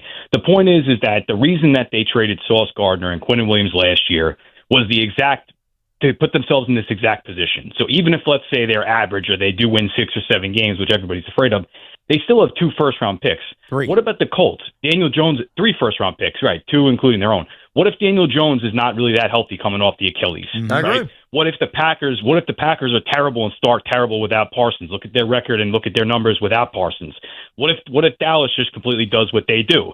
My point is that anybody who's freaking out and saying, oh, they need to lose, they need to tank, you can't say that, because that's the whole reason that you traded 2 of your best players last year, was to put you in the position to go ahead and try to move up in the draft. And everybody's going to say, well, they're not going to get the top quarterback. Look at the quarterbacks that are coming out of this draft. Just go, everybody go look at them. No, you're right. It appears, now we're still far out and things can change when football's played in the college world on Saturdays, but they are in a position where they don't have to tank and can still end up with a top pick. Yeah. And that's a part of my Sundays. And a potentially good quarterback. No doubt. A part of my Sundays, and I admit it, it's getting one of the big TVs, is Colts games. Mm-hmm. I am basically a diehard Colt hater. I'm going to watch every game. I'm going to root against them. And this is healthy. It actually made me come up with that idea I threw to you 4 months ago, which was this is the way the NBA and the NFL should cure tanking. You don't get your own pick. You get a division rival's pick. And therefore, you'll sit there rooting against your division rival all of the time. Last night, after the New York Mets had their successful victory and I did a Rico Brogna, I went into the lab room and I watched all the tape on Jaxson Dart and his blue tent visits. And Tiki and I unanimously agree with who is to blame for why Jaxson Dart continuously gets called to the blue tent. And I admit, what I said yesterday, completely wrong. We've got the info and the answers coming up next, plus your calls, 888-808-1019. From the makers of Surfside, something new is hitting the shelves this summer. Introducing Super Light, the new vodka plus aid canned cocktail inspired by classic sports drink flavors. Super Light comes in 4 delicious ones of them: fruit punch, orange, lemon lime, and blue chill. With only 90 calories, 0 sugar, and 0 bubbles, Super Light delivers a refreshing taste that's perfect for summer. So whether you're hitting the green, shooting hoops with friends, or soaking up the sun, Super Light is here to fuel the moment. Look for Super Light variety packs and individual flavors at stores and bars near you. Must be 21 plus. Please drink responsibly. And this portion of the program is sponsored by Flushing Bank, a division of Ocean First Bank. Your NFL destination station is The Fan. What John Harbaugh will do, he'll hold everybody else accountable. So if Jaxson has a bad game, it's not going to be about Jaxson Dart and his bad game. It's going to be about, I guess, the fault of everybody else on the team. NFL MVP Boomer Esiason and Giants legend Tiki Barber hit you with the most informed opinions, taking you inside the team facility and inside the huddle like no one else can. If Cade Klubnik comes in and he understands the system, he plays well in the preseason, there's no reason he shouldn't be playing if Geno Smith is playing like Geno Smith has played the last couple of years. The Greats talk shop with you here all season long on your home for everything NFL. 1019 FM WFAN. Save smarter and enjoy more with the great CD rates offered by Flushing Bank, a division of Ocean First Bank. Whether you're planning ahead or growing your savings, now is a great time to lock in a competitive rate. Visit flushingbank.com today. Member FDIC. Las Vegas was built for stars. And on August 22nd, 2 of boxing's biggest take center stage. Rolly Romero never follows the script. This is my game. Teofimo Lopez has never needed one. This guy's got a big mouth. For years, they've had plenty to say. All you do is talk. But with World Championship gold on the line, can they back it? Teo, I'm here. I'm going all in. It's time to put up or shut up. Rolly Romero versus Teofimo Lopez. August 22nd. I'll shut you up. Watch on DAZN and DAZN on Prime Video. Orgavatazona? Is that a word?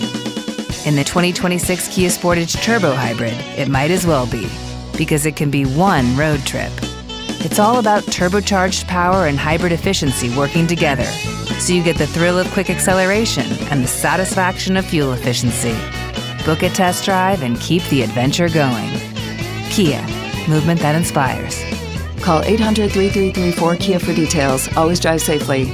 No matter what you drive, having the right tire matters. So take control with a new set of Bridgestone tires from Town Fair Tire. You'll choose from the area's largest selection of Bridgestone tires, and you'll get the Bridgestone tire you need at the guaranteed lowest price. Plus, Town Fair will give you more free services than all other tire dealers, clubs, or online sites. Nobody beats a Town Fair tire deal. Nobody. Name brands at discount prices. Town Fair Tire. This summer, cool down with Dunkin' Refreshers. Sip on a black cherry or try the all-new pink pineapple. Or try one of their flavorful fan favorites like mango pineapple and strawberry dragon fruit. All of them are ice cold and refreshing. Dunkin' Refreshers are the perfect afternoon pick-me-up. A whole lot of flavor and very refreshing. It's a sip of summer, only at Dunkin'. Dunkin' Refreshers are fruit-flavored, contain 0 to 1% fruit juice. Terms and exclusions may apply. Hey, Salicata here for CertaPro Painters, and my wife is still satisfied by my good friends at CertaPro Painters. They work fast and clean, and if she's happy, you better believe I'm happy. Big jobs or small, the good folks at CertaPro Painters are at your service. If you've been putting off a painting project, give them a call. 1-800-GO-CERTA. That's CERTA with a C, and you'll see exactly what I mean. 1-800-GO-CERTA. Call CertaPro Painters today and get a no-nonsense free estimate on a professional job that you'll be happy with for years to come. Each CertaPro Painters business is independently owned and operated right here in our community. Schedule your free estimate online at CertaPro.com. This is the story of the one. As a maintenance engineer at a beverage manufacturing plant, he starts his day knowing every line is ready to run because Grainger delivers the industrial-grade products he needs to keep mixers, conveyors, and packaging equipment moving. With Grainger's vast selection of bearings, belts, and motors, he keeps operations running smoothly, so nothing grinds to a halt. Call 1-800-GRAINGER, click Grainger.com, or just stop by. Grainger, for the ones who get it done. You've got a big day, so you use Unstoppable Scent Boosters to give your laundry non-stop freshness. So no matter how long the day goes, you can't stop this power, this walk, this pose, this strut, this look, this talk. Your clothes will be so fresh you can confidently strut into that end of the day meeting like a boss, boss, boss, boss, boss, boss, bosses. Let's talk business in my office. Add new Unstoppables beads to your wash for 24-hour non-stop freshness so you can smell unstoppable. New York Mets radio fan favorite and Latin pop sensation Jose Candelita Iglesias makes his Broadway debut in Buena Vista Social Club starting August 27th. Get tickets today. Todd, do we still have time to make this the summer at Ramsey Chrysler Jeep Dodge Ram? John Montone, of course. There are still incredible deals to be had at Ramsey during the Make This the Summer event. You must be speaking of the low lease options for a new 2026 Jeep Grand Cherokee Laredo Altitude 4x4. Just $379 a month for 36 months, $48.68 total due at signing, or purchase with 0 APR financing for 36 months. Or lease a new 2026 Jeep Grand Cherokee L Limited 4x4 for as little as $429 a month for 36 months and just $49.18 total due at signing. Or purchase with 0% APR financing for 36 months. This is your last chance to make this the summer with some hot deals at Ramsey Chrysler Jeep Dodge Ram. Exceptional people, exceptional deals. Call 833-853-2969 for details. Tax title registration extra. Zero security deposit. VIN number TC258760. MSRP 49605. VIN number T8599538. MSRP 53255. APR 2778 per month for 1,000 finance. Expires 8/31/26. Is reviewing life insurance on your to-do list? Now's the perfect time to add it.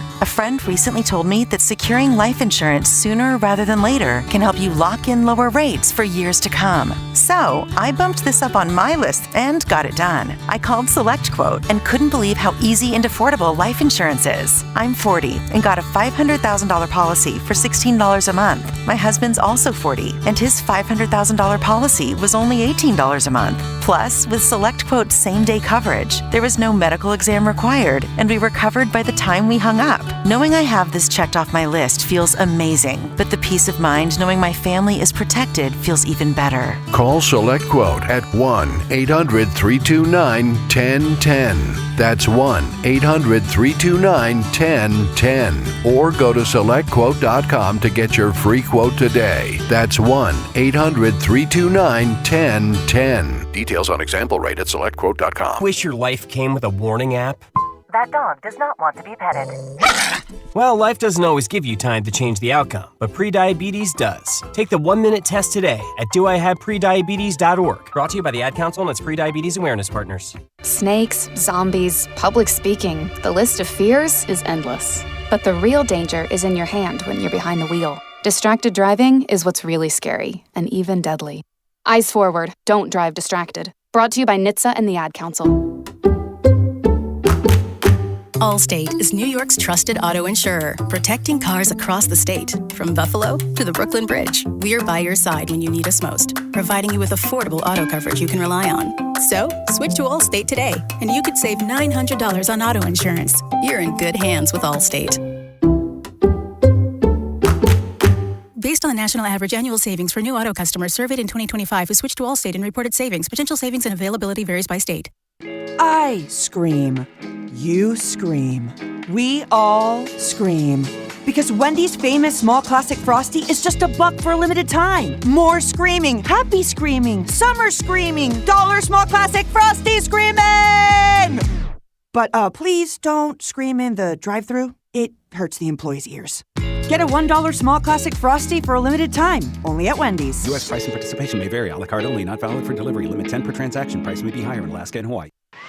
Your team, your take, your call. Talk New York sports and be a part of the action. Call the Fan now, 888-808-1019. The WFAN phone line is powered by Paramount Plus, your streaming home to watch the NFL on CBS all season long.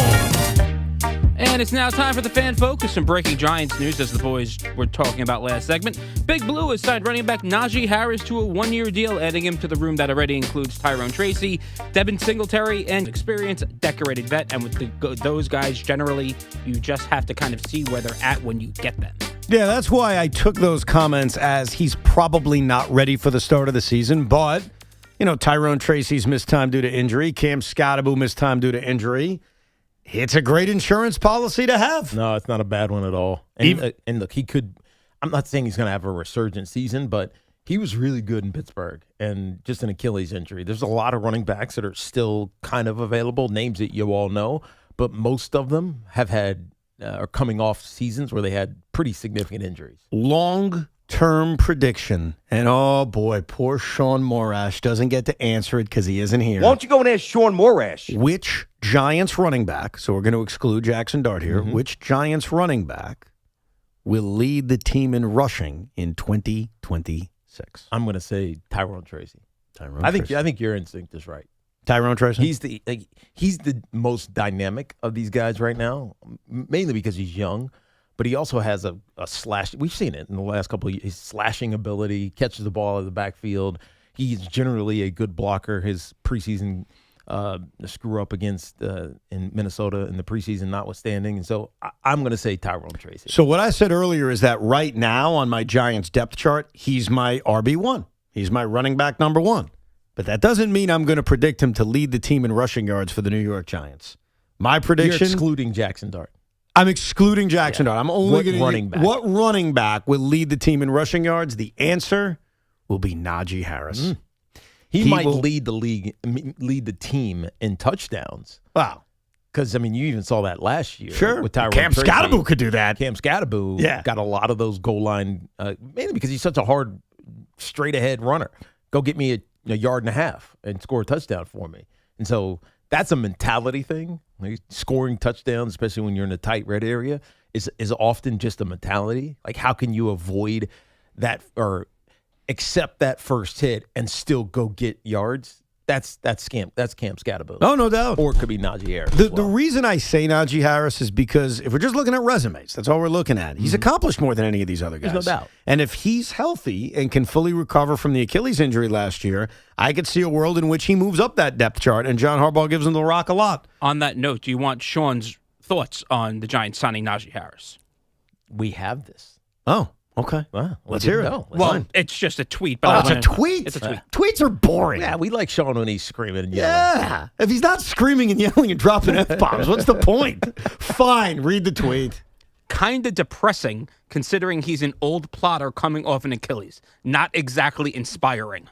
Posted and toasted. That one could live in infamy. Yes, it can. If I'm right, if my long-term prediction is right, it will. Anyhow, last night, not together, because that would imply Tiki and I have a very special relationship, we watched tape of all of Jaxson Dart's Blue Tent visits. Let's go through them and see what we can learn together. The first time he entered the Blue Tent was actually in the preseason 1 year ago against the New England Patriots. It happened in the early part of the second quarter. He was running for a first down. It was after he got the first down, and his head slammed against the turf after running for that first down. You can see his head come down hard against the turf. He also doesn't come up immediately. So I look at that, especially in the preseason, and I say that completely checks out. Right. It's cautious. They're being cautious because he's a young player. He gets hit in an awkward way, and it looks like, I mean, that's what they're supposed to look for is, does your head hit the turf? Is there direct contact with your head? And then what happens afterwards? Yeah.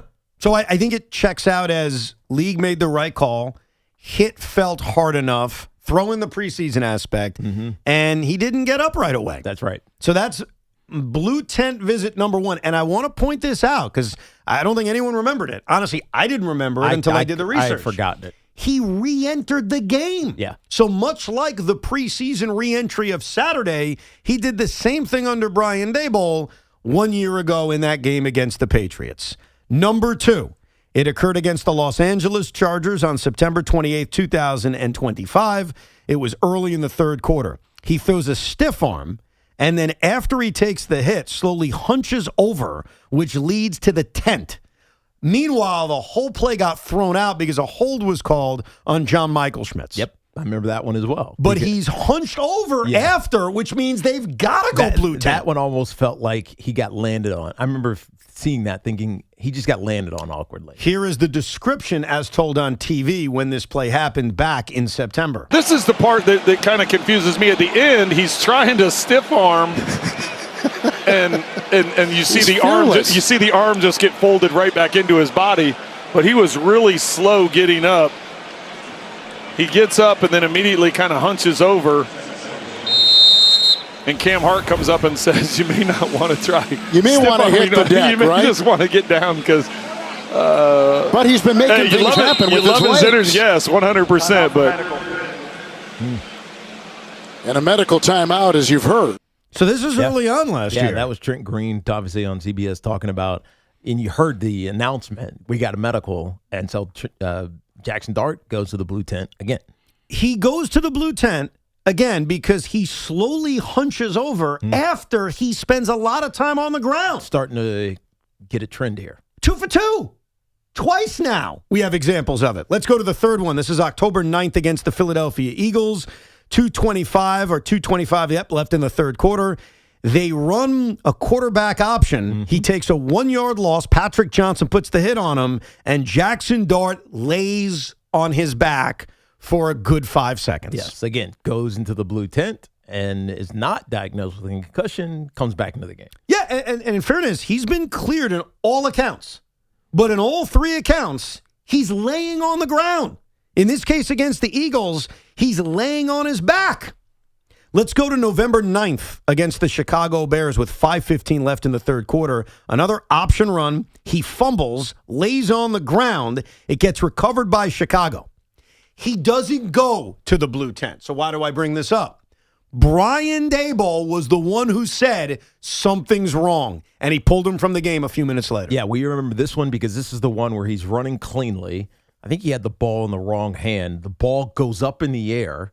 As he's trying to recover it, he gets hit and then goes to the ground, and Dabe's pulled him out of that game. Yeah, that was a Brian Daboll decision where he said, I just don't like the way things are looking right now. That was the one that ultimately led to the concussion. That is correct. Yes. That's when he actually suffered the one concussion that he's gotten.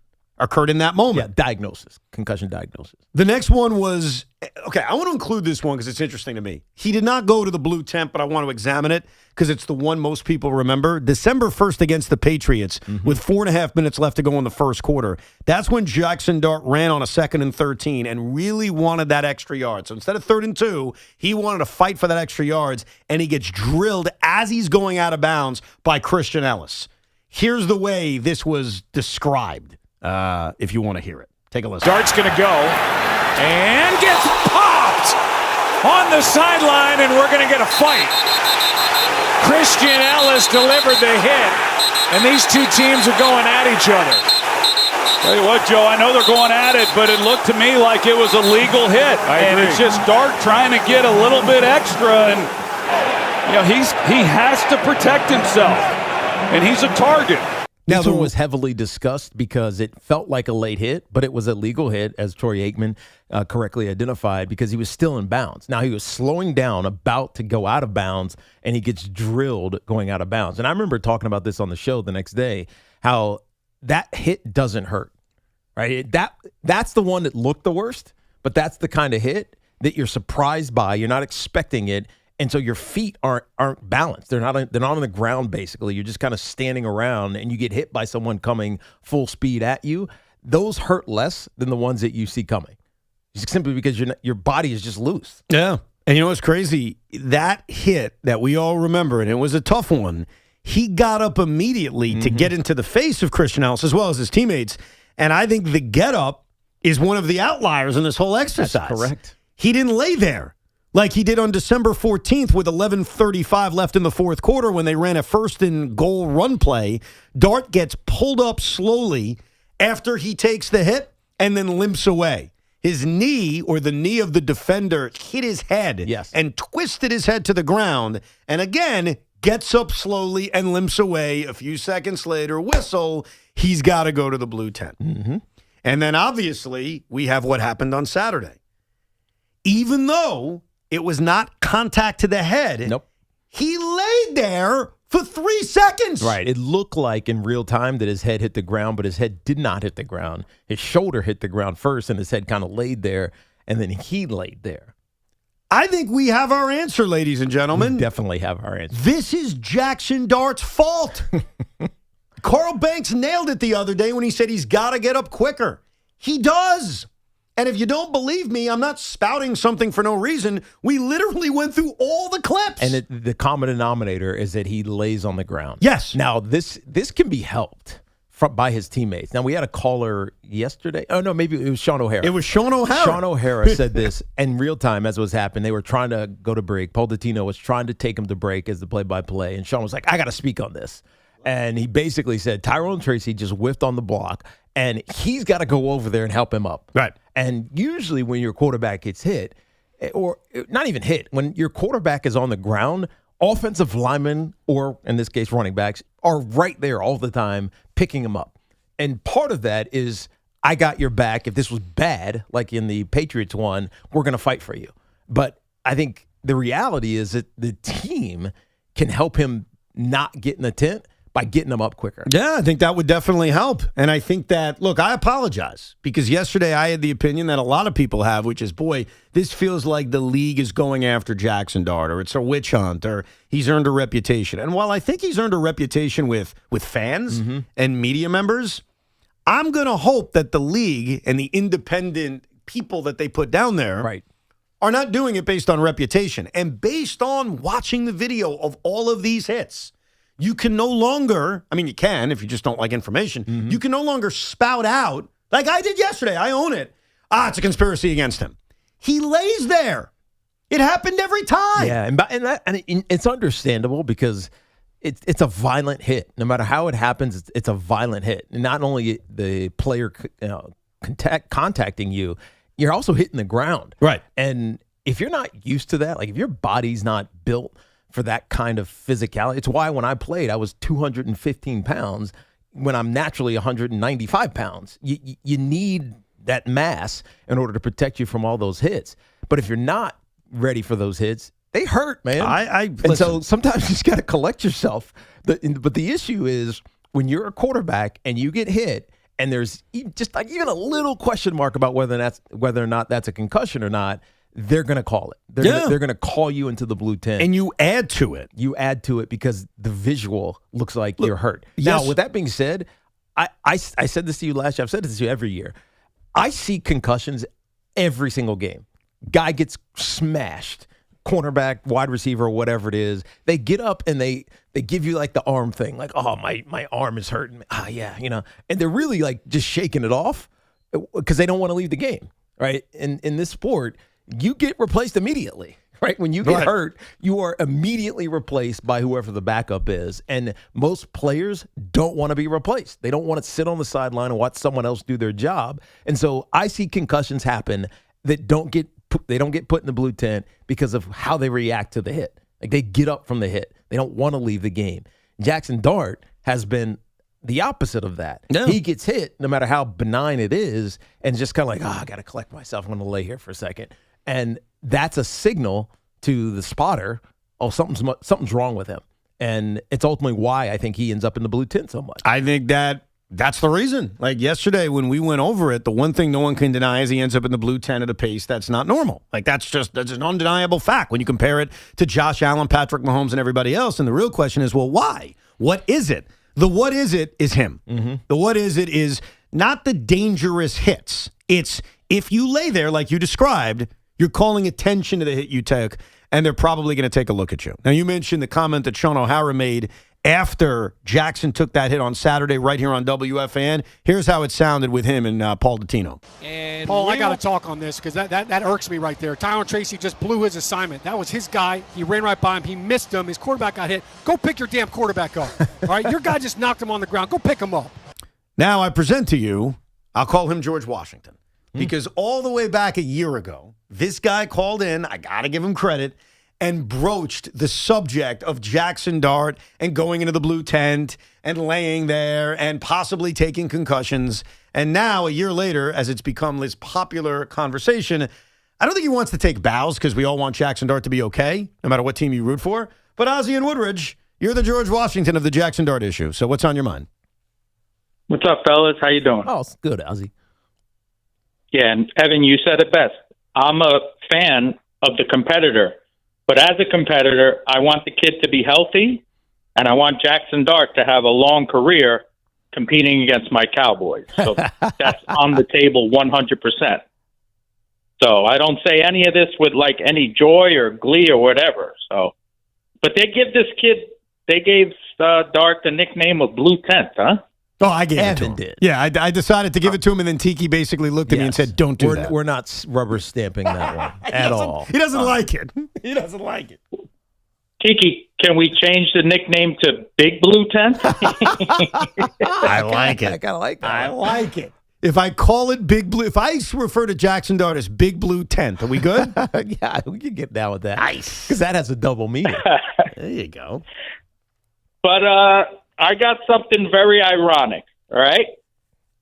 Yeah. His first NFL firestorm trip to the blue tent was that Pats hit down the field. Mm-hmm. By the way, he had already gotten the first down. He was already 15, 20 yards downfield, and he was feeding off the MetLife crowd, and he fought for an extra 3 to 5 yards, and that's what caused him to get tackled and taken to the ground that hard. Yeah. The firestorm then was that the Giants after the game were saying, oh, it was just a case of Dart got the wind knocked out of him, and everyone was calling BS on it, saying, no, that was a concussion. Forget that wind knocked out of him. The ironic thing, this hit this past Saturday with the Minnesota hit at MetLife, it looked like, because his head never hit the ground, it looked like it was just a case of his wind getting knocked out of him. That's correct. So I think that's always been the case. And unless you think the league is lying, and I don't think they are, no. Jaxson Dart, again, has only suffered one concussion. He doesn't have a concussion problem yet. I hope he never has one. He has a blue tent problem. He has a laying there problem. And that's not good when you miss drives. Mm-hmm. So the next time he goes into the blue tent, instead of all of us screaming it's a conspiracy against him in the league, we need to look closely at what led to it. And what we've noticed is he lays there for too long. Yeah, and again, I'm not knocking him for laying there. I'm actually saying offensive line or running back, whoever it may be, pick him up. And even because you'll know, like as a teammate, you'll know if he's compromised. You can see it in guys' eyes when they've gotten hit, whether or not they have a concussion or not. And so it's all about helping the perception of what these hits look like. I agree. Let's go to Ralph in Manhattan. What's up, Ralph? I'll give you the cynic's point of view, which I usually do anyway. Go ahead. As far as this goes, the boy that cried wolf can kind of scream, I got hurt here, I got hurt there. That one singular time when the kid is actually hurt, then you just let him be and let him suffer, and then don't take care of him is the time you regret. Right. I can't. If the NFL truly cared about head injury, they would ban the whole sport anyway, because the speed. If you want to think this way, Tiki and Evan, the speed. Tiki firsthand. I'm just I'm looking at it from the outside. The speed that this game is played at in this day and age is like a car collision every time you get these players hitting each other. That's true. So if they gave a hoot about the whole thing, you'd have a whole different ball game. But this guy, if he's, when he lies there and he's motionless, I get nervous, and I have nothing to do with the Giants. So I'm saying, if I was there, what would I do? I'd say better safe than sorry. That's what I would do. Yeah, and that's basically what the NFL does. And they've so much legislation and around the game to eliminate what is inevitable that Ralph was just talking about, that it's a fast sport. It's getting faster. The guys are bigger and they're stronger. But you can't hit wide receivers anymore. You used to be able to just drill them. They're going across the middle of the field. You knew a safety was coming down and laying a blow on them. And it's gotten harder, I think, for defensive backs because they don't want to be penalized for whatever it may be, like a dangerous hit on a defenseless receiver. But for quarterbacks, they've tried as hard as they can to protect. You can barely hit these guys anymore. Yeah. You can't take them to the ground without turning over. You can't hit them in the head, and that's not even with your helmet. You can't hit them in the head with your hand. You swipe them for a ball and you hit them in the head, then ultimately you're getting a penalty. And so they're trying to police it out, but it's almost impossible. It's tough. It's very, very tough. We'll get to more of your calls coming up. Rosie's got a Cinco de Luncho and the latest on Max Fried. 888-808-1019. Evan and Tiki without Sean Morash till the Carton Show at 2 o'clock. It's the Carton Show with Craig Carton and Chris McMonagle. Afternoons 2 to 7 on the Fan, 101.9 FM. Jaxson Dart had to play. Jaxson Dart has not played enough football not to get some reps. Obviously, they had a predetermined either amount of reps or 2 possessions, whatever they looked at it as, right? But once he goes to the blue tent, why in the world would you put him back in that game? Get the Carton Show on demand. Available on Apple, Spotify, wherever you get your podcasts, and the free Odyssey app. This is an Odyssey Sports Minute. Sponsored by Metal Supermarkets, the convenience store for metal. Find a store at metalsupermarkets.com. The New Orleans Saints dealt a crushing blow to their offense. Rookie receiver Jordan Tyson, the 8th overall pick in the draft, hamstring injury, could miss up to 2 months. And if you like the Saints to win the NFC South, it was likely because of the offense with Tyson and Chris Olave. Way harder to make that case now. I'm Nick Costos. When you've got real work to do, Metal Supermarkets will help you get it done fast. We've got a huge variety of metals in stock, and we cut to size fast. Bottom line, we get it done fast, so you get it done fast. Doesn't get easier than that. Metal Supermarkets, the convenience stores for metal. Find a store or buy online at metalsupermarkets.com. Before the season even kicks off, everyone's making predictions. On Kalshi, America's #1 prediction market platform, you can trade those predictions in a live market. Last week, Seattle was trading at 8%, meaning a $100 trade would pay out $1,174 if they take home the title. On Kalshi, as the probability changes, you adjust your position. Download the Kalshi app and use code UPDATE to get up to $500 in bonus credits when you trade $25. Kalshi, trade on anything. 18 plus only, must be present in state where it is legal to trade. Event contract trading involves risk and may not be suitable for all investors. Prices, values, and available markets may differ from those mentioned. Bonus credits do not expire. Restrictions and eligibility requirements apply. For more information, see Kalshi.com/regulatory. Can't wait to get on the road again. Make it a summer of live at Northwell at Jones Beach Theater. Get 2 tickets for $55 and see August 28th, Outlaw Music Festival with Willie Nelson, the Avett Brothers, Sheryl Crow, and more. August 29th, Berserkus, featuring Lamb of God, Black Label Society, Down, and more. Get tickets now while supplies last at Northwell at JonesBeachTheater.com. Eisen here. You know what I learned in 14 years of playing quarterback? The teams that win in February did all their hard work in August before the season even started. Now, the same thing with your phone bill. Red Pocket Mobile's running their back-to-school sale right now. Pick an annual plan. Pay once and you're done. No bill, nothing else hits the budget all school year, and you get up to 4 months free on top of it. The savings are real, folks. Handle your cell service now. Forget it till next summer. RedPocket.com. Red Pocket Mobile, your new ultimate cell carrier. Paramount Plus is your streaming home to watch the NFL on CBS. That means all the unforgettable moments, all the marquee matchups, and all the can't-miss football are all on Paramount Plus. See you Sunday. Rideshare accident at Richmond and Platinum Avenues? Shulman & Hill Injury Lawyers won't let the insurance company take you for a ride.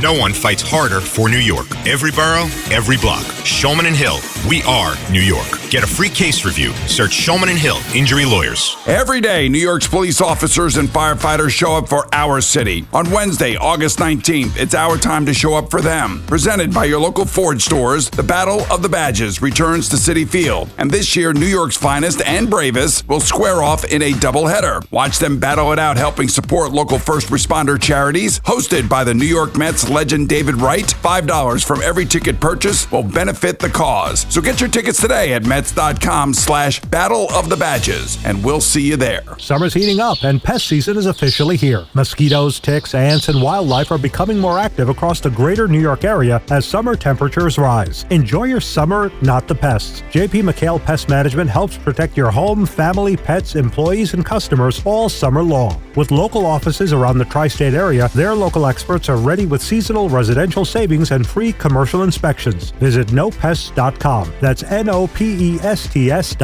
JP McHale Pest Management, not just good, guaranteed. Sprained wrist, ankle twist, broken thumb can't make a fist, busted knee, surgery, that patch of ice you didn't see. Where pain starts, Jernavix suzetrigine begins. Jernavix is a non-opioid 50 milligram prescription tablet for adults with moderate to severe acute pain that reduces pain signals before they reach the brain. Tendon tear, nose repair, tripping on that broken stair, dislocation, operation, moped crash while on vacation. Do not take Jernavix with CYP3A inhibitors. Avoid use with grapefruit or liver problems, as these may increase side effects. Tell your doctor about all your medicines if you are pregnant or breastfeeding. Jernavix may make certain medicines and birth control less effective. Side effects include itching, muscle spasms, rash, and elevated muscle enzymes. Joint displacement, knee replacement, fell on marbles in the basement, ladder slip, broken hip, that rock climb where you lost your grip. To learn more about Jernavix, ask your doctor. Call 1-833-589-PAIN or visit Jernavix.com. Hey, it's Tiki Barber. New shoes, new clothes, brand new grade. Switch to Verizon to make sure their tech keeps up. This back-to-school season, buy or bring any Android phone and get a Samsung Galaxy tablet on Verizon. Get your kids ready for the school year without breaking the bank. Visit Verizon.com or your local store today. Bring an Android phone or purchase a new phone with device payment on postpaid service plan required. $329.99 tablet device payment purchase with new line on $20 per month tablet plan for 36 months required. Less $330 tablet promo credit applied over 36 months. Additional taxes, fees, and terms apply. Orgavatazona? Is that a word? In the 2026 Kia Sportage Turbo Hybrid, it might as well be, because it can be one road trip. It's all about turbocharged power and hybrid efficiency working together, so you get the thrill of quick acceleration and the satisfaction of fuel efficiency. Book a test drive and keep the adventure going. Kia, movement that inspires. Call 800-3334-KIA for details. Always drive safely. Listen to MLB Insider Calls on WFAN all season long. Presented by Grainger. For the ones who get it done, Grainger offers the professional-grade products you need, delivered when and where you need them. Call, click Grainger.com, or just stop by. Our friends at Town Fair Tire remind you that at Town Fair Tire, you always get the guaranteed lowest price on name brand tires from Connecticut to Maine. Nobody beats Town Fair Tire. Nobody.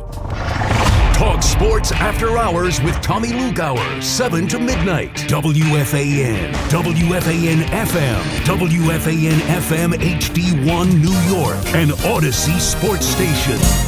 Yankee baseball returns later today. Earlier start time in Baltimore against the Orioles, who had a very good week against the Tampa Bay Rays. They ended up winning 3 out of 4. They won Friday, Saturday, Sunday, but they lost yesterday, the wraparound game in that series. And if the season ended today, the Baltimore Orioles, a few games under 500, 3 to be exact, would be a playoff team. They are currently tied with 2 other teams, Texas and Detroit. And yes, I went through the tiebreakers.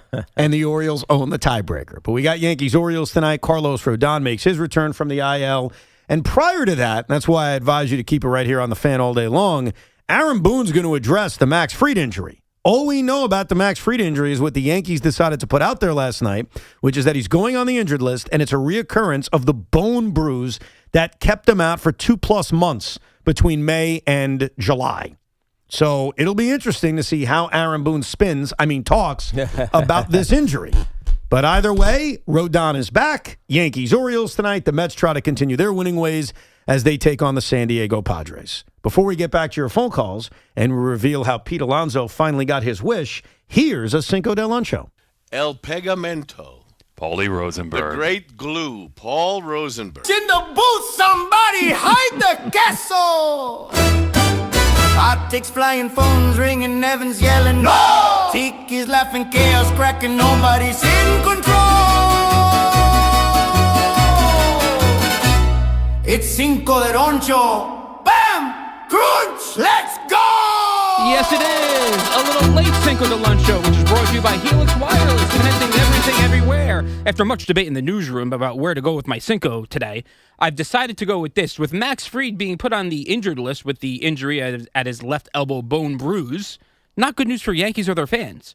On that note, my top 5 Yankees that the team can least afford to get hurt the rest of the regular season. Yeah, just beat out the 5 best Carsons of all time. In pro sports, the Carson. Oh, it was pro. So you weren't going to include Johnny Carson? I was not including Johnny Carson. Or Carson Daly? I was not including Carson Daly. Oh, okay. Well, did you want to do that list real quick? The Carson 5 Bench, best. number 5, Carson Bench. Yeah. Number 4, Jimmy Carson, who was traded for Wayne Gretzky. Number 3, Carson Palmer. Number 2, Harry Carson. And number 1, Carson Wentz. You can't put Carson Wentz ahead of Harry Carson. He won a Super Bowl. He's a quarterback. Maniac. He didn't win it. He didn't play in the game. He led Super the Bowl team winner. there, but We're in New York. I understand that, but I got to be objective. That's the Phil Simms second Super Bowl. That's right. That's right. Very similar, by the way, because Carson Wentz led to the home field advantage, so you got to give him that. Right. Listen, He you got some can't credit. put Carson Wentz ahead of Harry Carson. Harry Carson's a Hall of Famer, and by the way, he did it here. That's fair. So what are you doing? I went with the quarterback. Are there any other Carsons we're forgetting about? There's got to be other Carsons, right? Am I forget? I got to look it up. There's, in baseball, there's Carson Fulmer, Robert Carson. Yeah, both because Mets. CC is Karsten. Karsten. Yeah, so it's different. Oh, wow. That would have been I didn't even think about going that route. Okay. Well, he wouldn't have that. I wouldn't. Yeah, Well, he he's wouldn't not, have been on the list. He's not a Carson. It's a Karsten. Right. All right, you know what? Do your other list, and I'll tell you. All right, you know what? According to ChatGTP, he's got it right. GPT. ChatGTP? GT, whatever it's called. GPT. I asked them, list the most famous Carsons in sports, and they have Carson Wentz number 1. Let's go. Thank you, ChatGPT. Yeah. Okay. Yeah, it's not including it What as an last. insult to Harry Carson. Well, it's not including it as last names. Oh, first names. So now I'm asking, okay, including it as last names, Harry Carson is ahead of Carson Wentz. Of course. I feel good about this now. Obviously. Thank you. I am faithing AI. Carson Beck up there. For Carson Played a Beck. game He yet doesn't do anything. in the NFL. Chris Carson, remember the running back with the Seahawks? Okay. Oh, yeah, I do remember him. Not bad. He wasn't that great, though. All right, anyhow, do your other guru. Here we go. Number 5. All right, number 5, Ben Rice. The Yankee, and I know people might say that's a little bit low for Ben Rice, but you cannot afford to lose him. Yeah, he feels like he should be higher. A little slowing down at the plate, cemented middle of the lineup with the short porch in right field. Can't lose him. Can't get hurt. The way I would defend it being number 5 is that for the last 2 months, the Yankees are 30th in offense. That's true. You can't go any more down. That's true. Number 4. David Bednar Yeah. is number 4. Lockdown closer, and he's a guy that you can trust at the back end where if he gets hurt, who knows about Brett Hedrick, et cetera, et cetera. We don't know what they can do. We know what David Bednar is, which is a lockdown top closer in the league. Number 3. Cam Schlittler is number 3. Again, How one is he half. not one? I guess Cole will be up there. One Keep half going. of the devastating duo, top of the rotation, with who? Number 2. Garrett Cole, the ace of the staff, the guy you really rely on if you're a Yankees fan. We can talk about Max Fried, and obviously he's hurt, Carlos Rodon, whatever may happen with the injury, but you trust Garrett Cole. Number 1's going to be fascinating because I think all those other guys are candidates for number 1. Number 1. It's George Lombard. That's number 1. The guy can't get hurt. Frankly, the energy he brings is only matched by the negative energy that would happen if he got hurt and Anthony Volpe got put back on this team. The negativity with the fan base and with the actual team itself would be devastating. And Lombard has provided an energy that hasn't been seen since Aaron Judge got called up, frankly. So we'll see if he can lead the team to something that Aaron Judge has not led the team to, which is a championship. Jeez. One thing that's amazing with George Lombard Jr. is there's a stat called defensive runs saved. Yeah. It's a metric used, and you try to use it to rate defense. He has literally played a handful of games, and his defensive run saved is almost at the top of the league, which is like doesn't feel real. Like Lombard's defense has been great, but come on now. It's almost absurd. Yeah. He's played, what, 11 games? He's almost tied Bobby Witt Jr. in defensive run saved. And it's like, wait a second. That can't be possible. But I kind of get what Rosie's saying, just from a vibe standpoint. The Yankee fan is ecstatic about Lombard Jr. His defense has been great. Even though, yes, they're still struggling to score runs offensively, I almost think from a mental aspect, Lombard would be number one. But you know who I would put at number one? He's on your list, don't worry. I think at this point in the season, and what they're going to need to do in a short series, I think David Bednar may be number one. Because this bullpen has a lot of guys having career years. I just don't know if Hedrick keeps this going. I just don't know if Blackburn keeps this going. David Bednar, ever since really that little hiccup he had, starting with the Mets and the Tyrone Taylor home run, he's been locked down. He's been awesome. Well, just to further that, we know because you mentioned the Ben Rices of the world. Without guys like that, they're not scoring runs. And if they're not scoring runs, the most important pieces are those that are preventing runs. And David Bednar in one-run games, he's been pretty damn good. No question. And that's the reason I went with the starting pitching over Bednar, by the way. It's just because I think that's a little bit more important. But again, Bednar has been incredible. No, I think that's a fine list. It's a very fair list. Thank you. It's better than the Carsons. Yeah, I mean, we had fun with it for 30 seconds. I appreciate that. I think that's probably where it should lie. Oh, I don't know. Well, I appreciate the pre-show meeting we had, and we got me in a better direction. Good job, Rosie. Toll-free number, 888-808-1019. Let's get back to your calls. Everything on the table. We've talked a lot of Jets today. We've mixed in Jaxson Dart in the blue tent. Obviously, Max Fried's injury, and a little sprinkle of Mets baseball. Tom is in Brooklyn. Hey, Tom. What's up, guys? How you guys doing? All's well, Tom. Good. Earlier, you guys spoke about Jets and, being a top 12 offense, and you're like, you're asking for so much. I mean, are we? It's been 10 years we've been putrid. I mean, what have you guys been doing the last 10 years? We've always had the running back. We've always had the decent defense, right? We've never had the quarterback. And I always say, all right, we have 3 first-round picks next year. Okay, what does that mean? We've never hit on the quarterback ever. I mean, by accident we have to, and we still can't, right? So it's more of, it's time for this offense to get going. We have to focus on the offense. It's always been the defense, the run game, the line, offensive line. We have to get the quarterback, and we have to get this offense into a top 15 offense. It's time. Yeah, I can't watch this offense being putrid anymore. Look, I just Tom, can't do it. You're absolutely right, but how are you doing that this year? I think with the pieces that they have, this is an I'm offense. I'm talking about quarterback. How are you doing the quarterback piece this year? You can't, but can they be a top 15 offense with the quarterback situation that they currently have? I mean, of course they can. As long as Geno Smith isn't a turnover machine. Right. If Geno Smith can be competent, do they have enough of a running game? Is their offensive line good enough? Can they offensively be a top 15 offense, which is all I'm asking for? At this stage of the offseason, you have to say yes. You have to assume that is possible. Is it going to necessarily happen? I don't know, because so much of that depends on the quarterback. But from just looking on paper, this team has the talent to be a top half offense. And you know what would be amazing about that? Think about the discussion during the offseason, no matter where the draft picks are, where the Jets are picking, where the Colts are picking that the Jets own. If this is a top half of the league offense, we are going to go into the offseason saying they're a quarterback away. Everything is there. The ingredients are there for the right quarterback. Now, is that a veteran? Is that a Baker Mayfield who becomes available, as you suggested 2 weeks ago? Or is that drafting a young player, and unlike Sam Darnold, and unlike Zach Wilson, and unlike most situations outside of Mark Sanchez, putting them in a situation where it's like, dude, look at this. Look what you got. Look at this setup you have to succeed. Because a lot of young quarterbacks, certainly in Jet history, are not set up to succeed. Let's go to Gennaro in New Jersey. What's going on, Gennaro? What's going on, Evan? What's going on, Tiki? All's good. All right, so here's the thing about Jaxson Dart, and this is the way I look at it. I listen to you guys all the time, but I listened to you yesterday specifically, Evan, about that second-year thing. Yeah. And you'll know if he's a franchise guy. Yes. So here's what the way I look at it, and I think most Giants fans look at it. I know we gave examples of all these guys, Patrick Mahomes, Josh Allen, Lamar Jackson, but you have to think, last year Jaxson Dart had Brian Daboll and that whole committee and all that stuff, and, as he did, spark and show athleticism, he's got to be more of a, pocket presence. So I would imagine this year with 3 different components that go into an offensive coordinator and play calling and the whole offense being ran, 3 different people, he's probably getting into his ear about going down, sliding, blue tent. And then John Harbaugh and trying to pass the ball efficiently. I mean, he's got to eventually change his game. His game really isn't the running quarterback type of person. He's more of a, rely on instinct. Right. He's a scrambler. But I don't think he's a true scrambler because if you look at Bo Nix is like a scrambler. He has a little bit of a pocket presence, but I wouldn't even compare him to Bo Nix. I don't think Bo Nix is a great quarterback at all. I'm thinking he's going to be in his head this year. He's going to have a lot of components going on. They're going to run the ball, I would say 60% of all the play calls. I mean, you have 4 running backs, Patrick Ricard.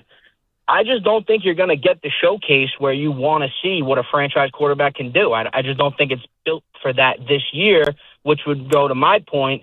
I don't think this second year is where you're really going to see it. I think it might be the year after, and you see growth, and you see what this offensive coordinator can actually do. And for history's sake, that's what happened with Josh Allen. Like they won 11 games or so, 10 or 11 games his second year, but it was really the next year where he truly evolved into the quarterback. And it's interesting you bring up the Denver Broncos and Bo Nix. There were times last year, and this was Bo Nix's second season, and this included the Giants game, where it felt like Sean Payton as a play caller was preventing Bo Nix from being mistake-prone second-year player. Like it wasn't like he was just opening up the offense. And Sean Payton has a reputation of being one of the top play callers, offensive play design guys in the league, and it felt like he was just holding him back, almost just waiting for his moment. If we get desperate and we need to score 30 points in the fourth quarter, like they did against the New York Giants, then perhaps we'll throw caution to the wind. But for a lot of those games last year with Denver, and they were very successful, it was by reining in his quarterback, his mobile, scrambling quarterback, so he didn't make bad decisions. And so I think with Jaxson in his second year, and we know where his limitations are still in the downfield passing game, you might see that. Right? You might not see this massive growth in his numbers per se, but you could see better decisions being made by him. And ultimately that also helps you win, as is evidenced by the Denver Broncos a year ago. Joe is on Long Island. Good afternoon, Joe. Gentlemen, good afternoon. How are you? What's up, man?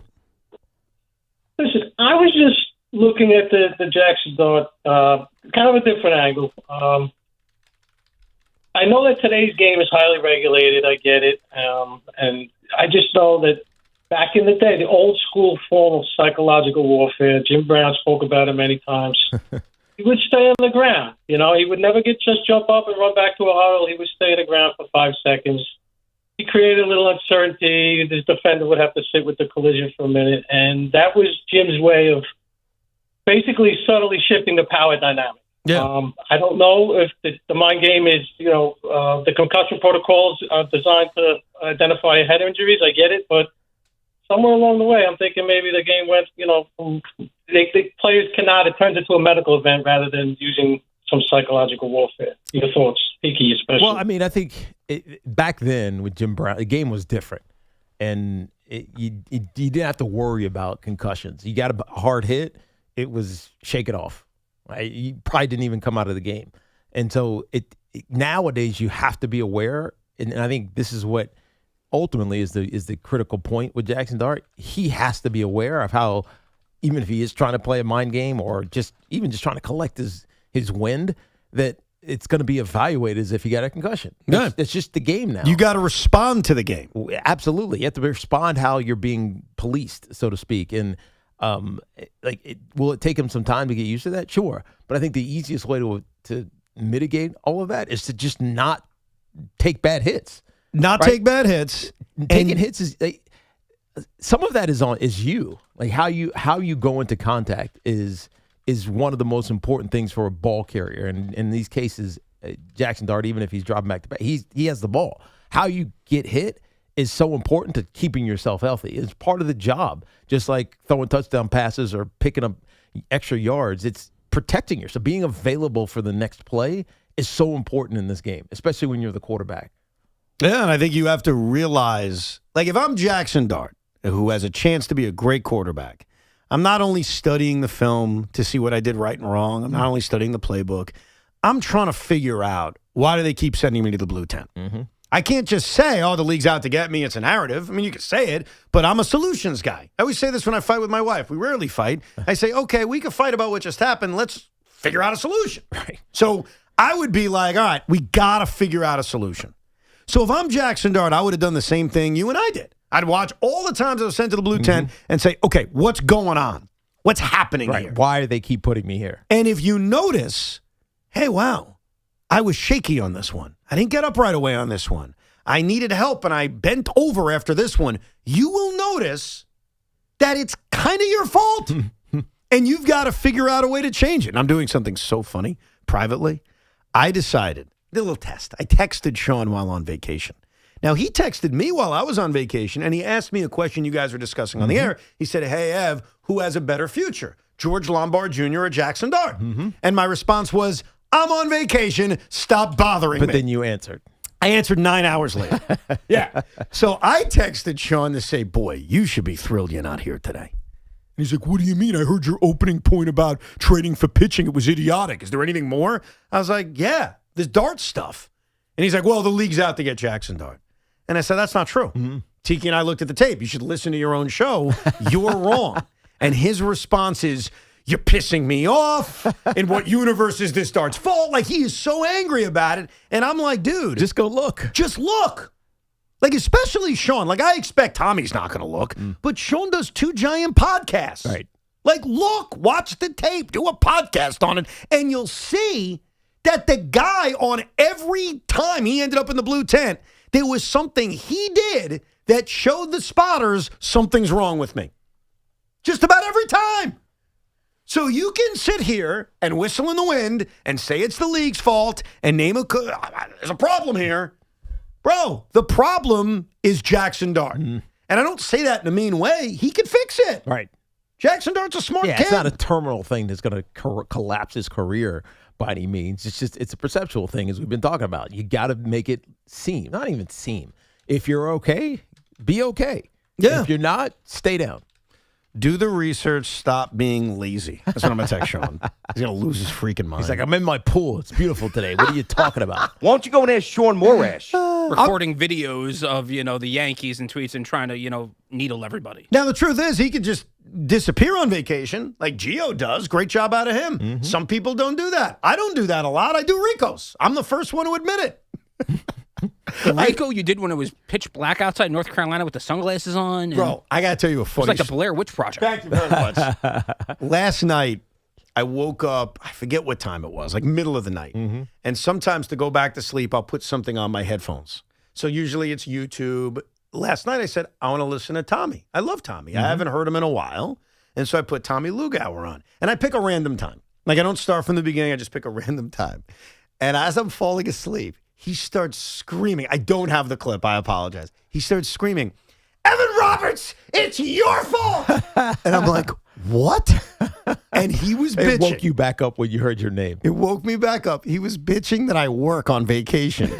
And he's like, you give us all a bad name. I'm on vacation. I'm not doing work. Okay? Stop doing work. And it cracked me up. Mainly because I was half asleep. And I didn't expect that. You know something else that I didn't expect? And I just have this natural progression to do this now and not break the glass. Because we have a little bit of Mets news. And I think you're going to enjoy this. What news? A little bit of Mets news. Did you say Nets or Mets? Mets. With an M. Oh, the baseball Mets. The baseball Mets. You scared me when you said that news. I'm like, what do I? There's no news to be had right now for the Nets. No, Joe Tsai selling the Nothing's team? going on other than Joe Tsai, who came out of nowhere and said something yesterday. Jeannie Buss has decided to buy the Nets. No. That'd be something. The first pitch tonight, according to Steve Gelbs, will be thrown out by Jose Iglesias. Wow. That is interesting. And interesting. I think that is very interesting. Because he is now in the Buena Vista Social Club as the narrator. The narrator, right. And I think it is interesting that they have chosen now to bring back the wonderful vibes of Oh my God. And Evan, you need to start to believe. Stop it. I mean, they're definitely playing that, right? I would think that is going to be playing every inning.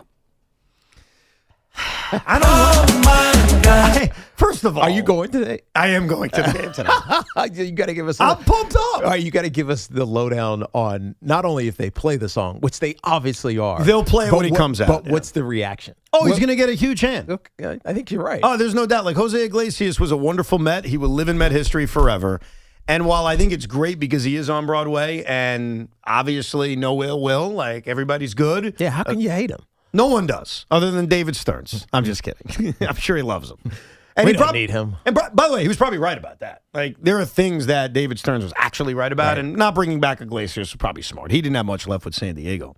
So I'm all good for tributing him and letting him throw out the first pitch, but you got to stop with this nonsense. The season's over. Now, I'm still watching. I still love watching the team, but they're 10 games out of a playoff spot in the middle of August. So you don't want to? You don't care about this? You don't want to see it? No, I'm Would good. you have rather have had it earlier in the season? There wouldn't have been a reason because he wasn't on Broadway earlier. This is just happening now. No, I have no problem with them doing it. I just don't like these narratives of, see, they're in a playoff race. It's and let me getting them tell going. You, Stop. Tomorrow?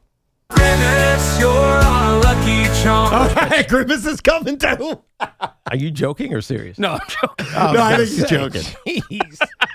That bit should be buried. It should be. By the way, I've really instigated Sean when I said do your research, and he's claiming that him and his partner on Talking Giants have done like extensive research on other quarterbacks, and if they get sent to the blue tent. Which I told him, if you do that, show me the evidence that other quarterbacks lay there on the ground. Actually, that would be good. Go look at all the other instances, Sean, if he's now listening. Yeah, and tell us how they reacted. These other quarterbacks reacted to the hard hits. I just told him that. I said, send me the clips. I think that's great. Like if Justin Pennick, because it wasn't Sean, did all this research, that's great. Because our point was, in these instances where Dart gets sent to the blue tent, there's a lot of laying around. Or there's hunching over, or there are things that make you understand why he was called to the blue tent. Yeah. Now, the problem is Sean's going to have to go find these hits on quarterbacks, blue tent visits, where there was not a concussion diagnosis, where a quarterback gets hit, is down for whatever, no matter how long, goes into the blue tent and then comes back. Because that's what we're talking about. Yes. Jaxson Dart, the majority of them, he didn't get diagnosed with concussion. It was back in the game. The one you mentioned was the only one that really sent him to the concussion diagnosis. He wasn't even sent to the blue tent. He wasn't sent to the blue tent. And again, people forget this because sometimes there's like these narratives that get stuck. And one of the narratives around Brian Daboll is that he didn't give a crap about Jaxson Dart. He was desperate to win. And we all remember him sticking his head in the blue tent. Yes. Right? All true. Okay, fine. He's the guy who in Chicago said, he doesn't look right, I'm taking him out. Right. And that narrative gets forgotten about. Right. Jesus, Sean's got to stop texting me. Now I got to start ignoring him. You wrote me 10 paragraphs. You're on vacation, man. Relax. You are a pain in the ass. Well, he's staycationing, correct? Staycationing, yeah. So he does have time. Well, and he just wanted to ignore us today. Well, and then you antagonized him. I did antagonize. You antagonized him, Evan. I agree. I agree. When we come, you just knew he was going to get pissed off too. You knew he was. Of course. Because I don't think he's happy about the Harris signing. So he's already on a little bit of edge. I understand. Yankees take on the Orioles this week. It's the return, even though it's in Baltimore, of Pete Alonso. And Yankee fans, when we come back, I'll tell you something crazy that's going on with Pete Alonso that may blow Met fans' minds, too. We'll get to that coming up, plus more of your calls at 888-808-1019. Evan and Tiki without, or sort of with, Sean Morash. Circa Resort and Casino is giving you lots of ways to win $30 million in guaranteed prizes in Circa Million and Circa Survivor contests. There's no rake in these games, so if the entries go above the guarantee, all that extra money will go into the prize pool. Remember, register at Circa Sportsbook in Nevada and play from anywhere. Here are the ways to win. Circa Million 6. Where $6 million is guaranteed prizes are being doled out. It's $1,000 per entry. You pick 5 teams against the spread every week, and the winner takes home $1 million. Then there's Circa Survivor. These Survivor contests are all the rage. $20 million in guaranteed prizes, $1,000 per entry. Again, you pick one team every week straight up. And if that team loses or ties, that pick is eliminated. You can only pick each team once per season. Then Circa Grandissimo, the big high-stakes Survivor contest, $100,000 entry fee, with $4 million guaranteed. Same rules as in Circa Survivor. 3 ways to win. Circa Million 6, Circa Survivor, and Circa Grandissimo. All available at the Circa Sportsbook in Nevada. Sign up in Nevada. Play from anywhere. And this portion of the program is sponsored by the New Jersey Division of Highway, Traffic, and Safety. It's a hot time in the summertime with Stateside. Meet WFAN at the Stateside Beach Bash at the Salt Shack in Babylon. The ultimate end of summer party on Long Island. Join us for a live broadcast with Evan Roberts and Sean Morash, featuring Jerry Recco on Friday, August 28th at 10 a.m. It's an end of summer party with Stateside and the Fan broadcasting live. Pat Boyle here to help you beat the books with Like We Love Sports. Third round action at the Cincinnati Masters, and I think Francis Tiafoe is a good pick at plus money tonight. He plays fellow American Lerner Tien, who is having the best year of his career and risen all the way to 12 in the world. The head-to-head is 1-1, and Tien has been better this year, which is why he's the favorite. But I'm riding with Tiafoe because he's fresh and the match is in prime time where Foe can thrive off the crowd. I'll take Tiafoe to win at plus money. I'm Pat Boyle, bet smarter and beat the books. Download the BetMGM app today. 2 hours ago, Kyle arrived at the bar. Hey, what's everyone drinking? 30 minutes ago, Kyle got his friends another round of drinks. Cheers! 5 minutes ago, Kyle decided to drive home drunk. A minute ago, a law enforcement officer pulled up behind Kyle. Sir, have you been drinking tonight? A chain of events that began 2 hours ago is about to change Kyle's whole world.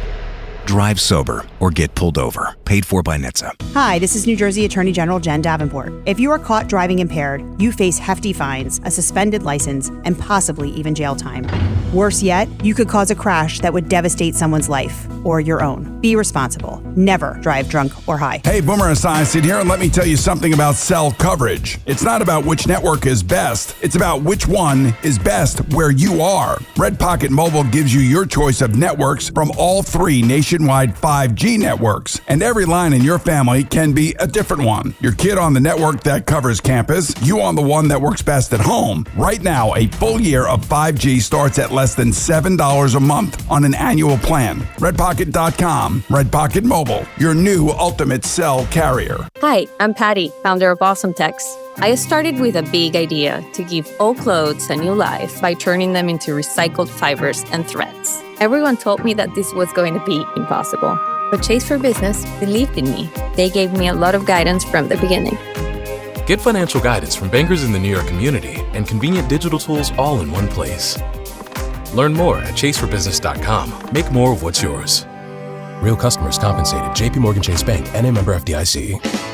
Orgavadazona? Is that a word? In the 2026 Kia Sportage Turbo Hybrid, it might as well be, because it can be one road trip. It's all about turbocharged power and hybrid efficiency working together, so you get the thrill of quick acceleration and the satisfaction of fuel efficiency.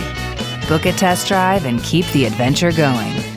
Kia, movement that inspires. Call 800-3334-KIA for details. Always drive safely. Hey Yankees fans, head out to Yankee Stadium on Saturday, August 22nd for a very special giveaway. It's Hello Kitty Yankees Bobblehead Day.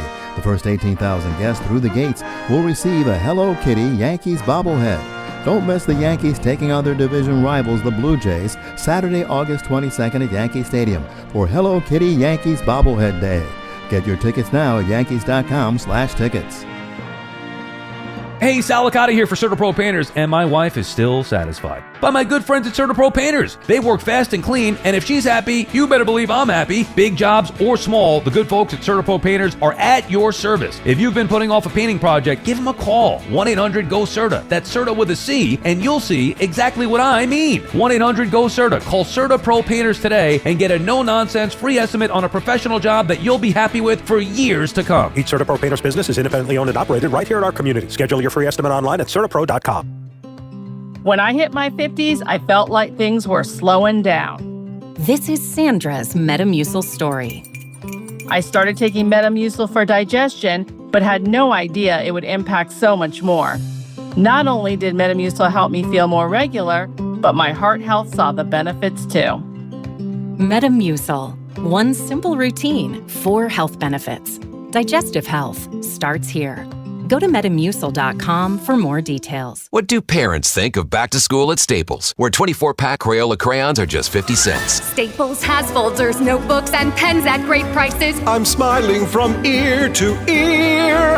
It's the most wonderful time. Mom, I missed the bus of the year.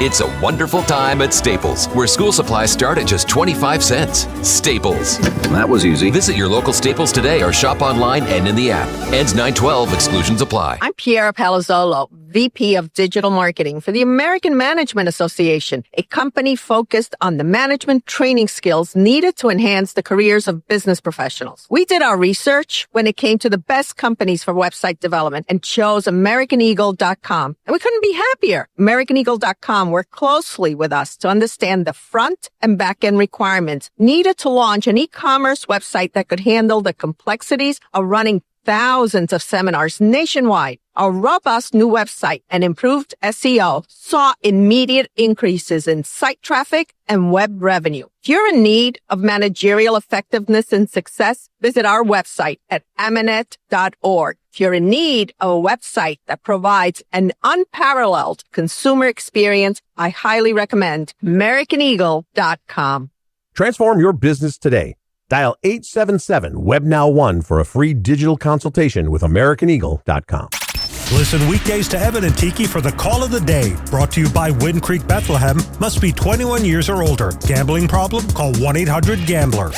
Todd, do we still have time to make this the summer at Ramsey Chrysler Jeep Dodge Ram? John Montone, of course. There are still incredible deals to be had at Ramsey during the Make This the Summer event. You must be speaking of the low lease options for a new 2026 Jeep Grand Cherokee Laredo Altitude 4x4. Just $379 a month for 36 months. $48.68 total due at signing, or purchase with 0 APR financing for 36 months. Or lease a new 2026 Jeep Grand Cherokee L Limited 4x4 for as little as $429 a month for 36 months and just $49.18 total due at signing. Or purchase with 0% APR financing for 36 months. This is your last chance to make this the summer with some hot deals at Ramsey Chrysler Jeep Dodge Ram. Exceptional people, exceptional deals. Call 833-853-2969 for details. Tax title registration extra. Zero security deposit. VIN number TC258760. MSRP 49605. VIN number T8599538. MSRP 53255. APR 2778 per month for 1000 finance. Expires 8/31/26. Before the season even kicks off, everyone's making predictions. Who wins the division? Who will make the playoffs? Who's lifting the trophy at season's end? On Kalshi, America's #1 prediction market platform, you can trade those predictions in a live market. You can trade on who will qualify for the playoffs this season. Right now, the Giants are trading at 34% to make the playoffs, meaning a $100 trade pays out $298. On Kalshi, you're trading against peers in a live market, meaning there's no house. And as the probability changes, you can buy in and out of your position. Download the Kalshi app and use code CMAC, that's CMAC, to get $10 when you trade $10. KALSHI, Kalshi, trade on anything. 18 plus only. Restrictions and eligibility requirements apply. Event contract trading involves risk and may not be suitable for all investors.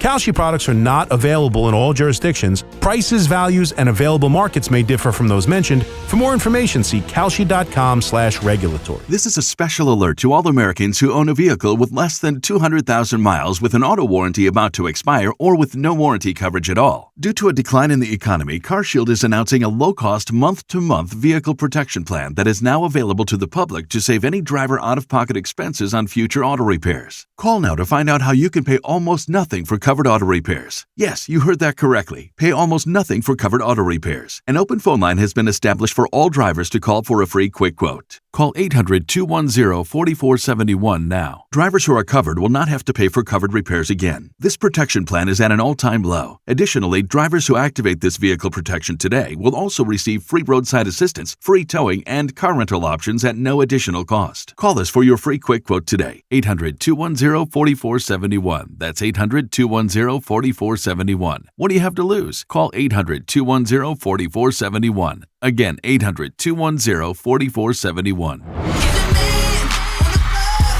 The R&B Tour, starring Chris Brown and Usher Raymond. The tour everyone's talking about. Over 2 million tickets sold and counting. Usher Raymond and Chris Brown, uniting two of R&B's defining hitmakers. You have to see it for yourself. Two legendary artists, one stage. Now, due to demand, they're returning to East Rutherford, MetLife Stadium, October 15th. Sign up for artist presale access at RaymondandBrownTour.com. With Bet365 early payout, you win even if they lose. Get paid out instantly when your team goes up big, even if they blow the lead later. Bet365. Winning is everything. Gambling problem? Call 1-800-GAMBLER. 21 plus only. Must be physically located in New Jersey. Agree with us? Disagree with us? Even better. Talk Jets, Giants, Yankees, and Mets. Call the Fan and get in the game.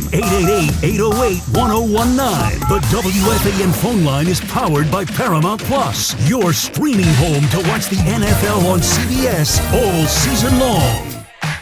And it's now time for your Fan Focus, previewing the action for tonight. The Yankees take on the Orioles in Baltimore. Pre-game, 5:55 right here on WFAN with Susan Waldman and Dave Sims on the call. Carlos Rodon returned from the IL to face off against Shane Baz. The Mets are at home against the Padres for their second game in their most important series of the season. Zach Thornton faces off against Robbie Ray at 7:10. Jose Iglesias, as we just found out, throwing out the first pitch at Citi Field tonight. And this portion of the program, sponsored by Bet365. I'll tell you something interesting, or at least I find it interesting. The other day, for the very first time in his major league career, Pete Alonso, who's facing the Yankees over these 3 games, let off. Did he really? He let off. And some are saying this happened all because of this comment Pete made exclusively on the Rico Brogna 1 year ago when I asked him about batting second. Pete revealed this thought. I mean, for years I've been trying to hit leadoff, but no, everyone's telling me no, I'm not. Everyone's telling him no. The Orioles finally said yes. He led off 2 days ago for the Orioles. Now, I don't know if that was a one-off. We'll find out as the Yankees take on the Orioles this week.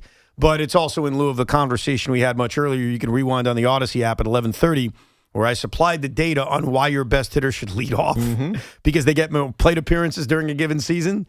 So we'll see if the Orioles do it again. But yes, Baltimore, New York, Pete Alonso, the return of Carlos Rodon, who has not made a start since late June. He returns from the injured list to replace Max Fried. And we'll see if the Yankees can get going. I mean, right now, in terms of what they're playing for, the division isn't over. I'm not saying it is, even though I think it is, if that makes any sense. Yeah, no, it feels like it is because the Rays just don't lose. And they did lose, and the Yankees didn't take advantage of it. They lost 3 out of 4 to the Orioles, and there's still 6-game difference, and it's going to take a fine line to win the tiebreaker. I deaded the Yankees a few weeks ago in terms of winning the AL East, but sure, things can change. You obviously want to hold on to the first wild card spots so you have home field advantage against the Red Sox. But that's really it. Like, you're not missing the playoffs, nothing like that. It's about positioning. Winning the division, which would also mean a first-round bye, and maintaining home field advantage against the Boston Red Sox. And also, if you want to knock the O's out, because right now the Orioles come into this series 61-64, good enough for the third wild card spot, which I can't get over. It's crazy because they're like 14 and a half games out of first place in the American League East. The Mets are 17 games out of the American League East, but they're still in it. They're actually in it right now. And if they play well down the stretch, they're going to make the postseason. And they're going to have an easier road to the ALCS than the Yankees. Because the Yankees' road to the ALCS is going to involve, in all likelihood, if they don't win the division, both Boston and Tampa Bay. The Orioles' road is going to involve the Houston Astros and the Chicago White Sox. Right. 2 teams that are either going to finish very close to 500 or possibly under 500. That's the reality. The roadmap for the Orioles is significantly easier than the roadmap for the Yankees. And if you have a problem with that, bitch to Rob Manfred. His playoff system is broken. Let's get back to your calls. 888-808-1019, the number. Let's go to Joanne in Manhattan. What's up, Joanne? Well, hi there. Thanks for your analysis of Jaxson Dart and the blue tent. I think he should play every quarter in the preseason. He has to get in rhythm of the game. And maybe we should talk about his offensive line to protect him a little more. What do you think about that, guy? I mean, well, so much of it is not really the offense.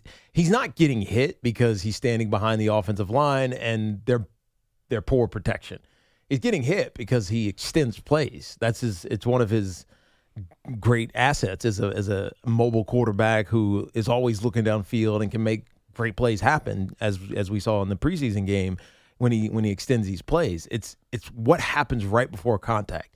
And he believes that he's strong enough to power through that. It's just the NFL, these are big men. These are aggressive, fast, hard-hitting defensive players, and they're not taking it easy just because you're a quarterback.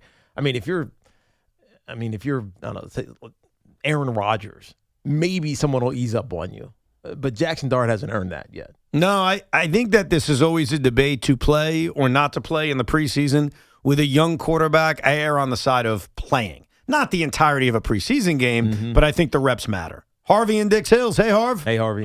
How are you all? All's well. Good.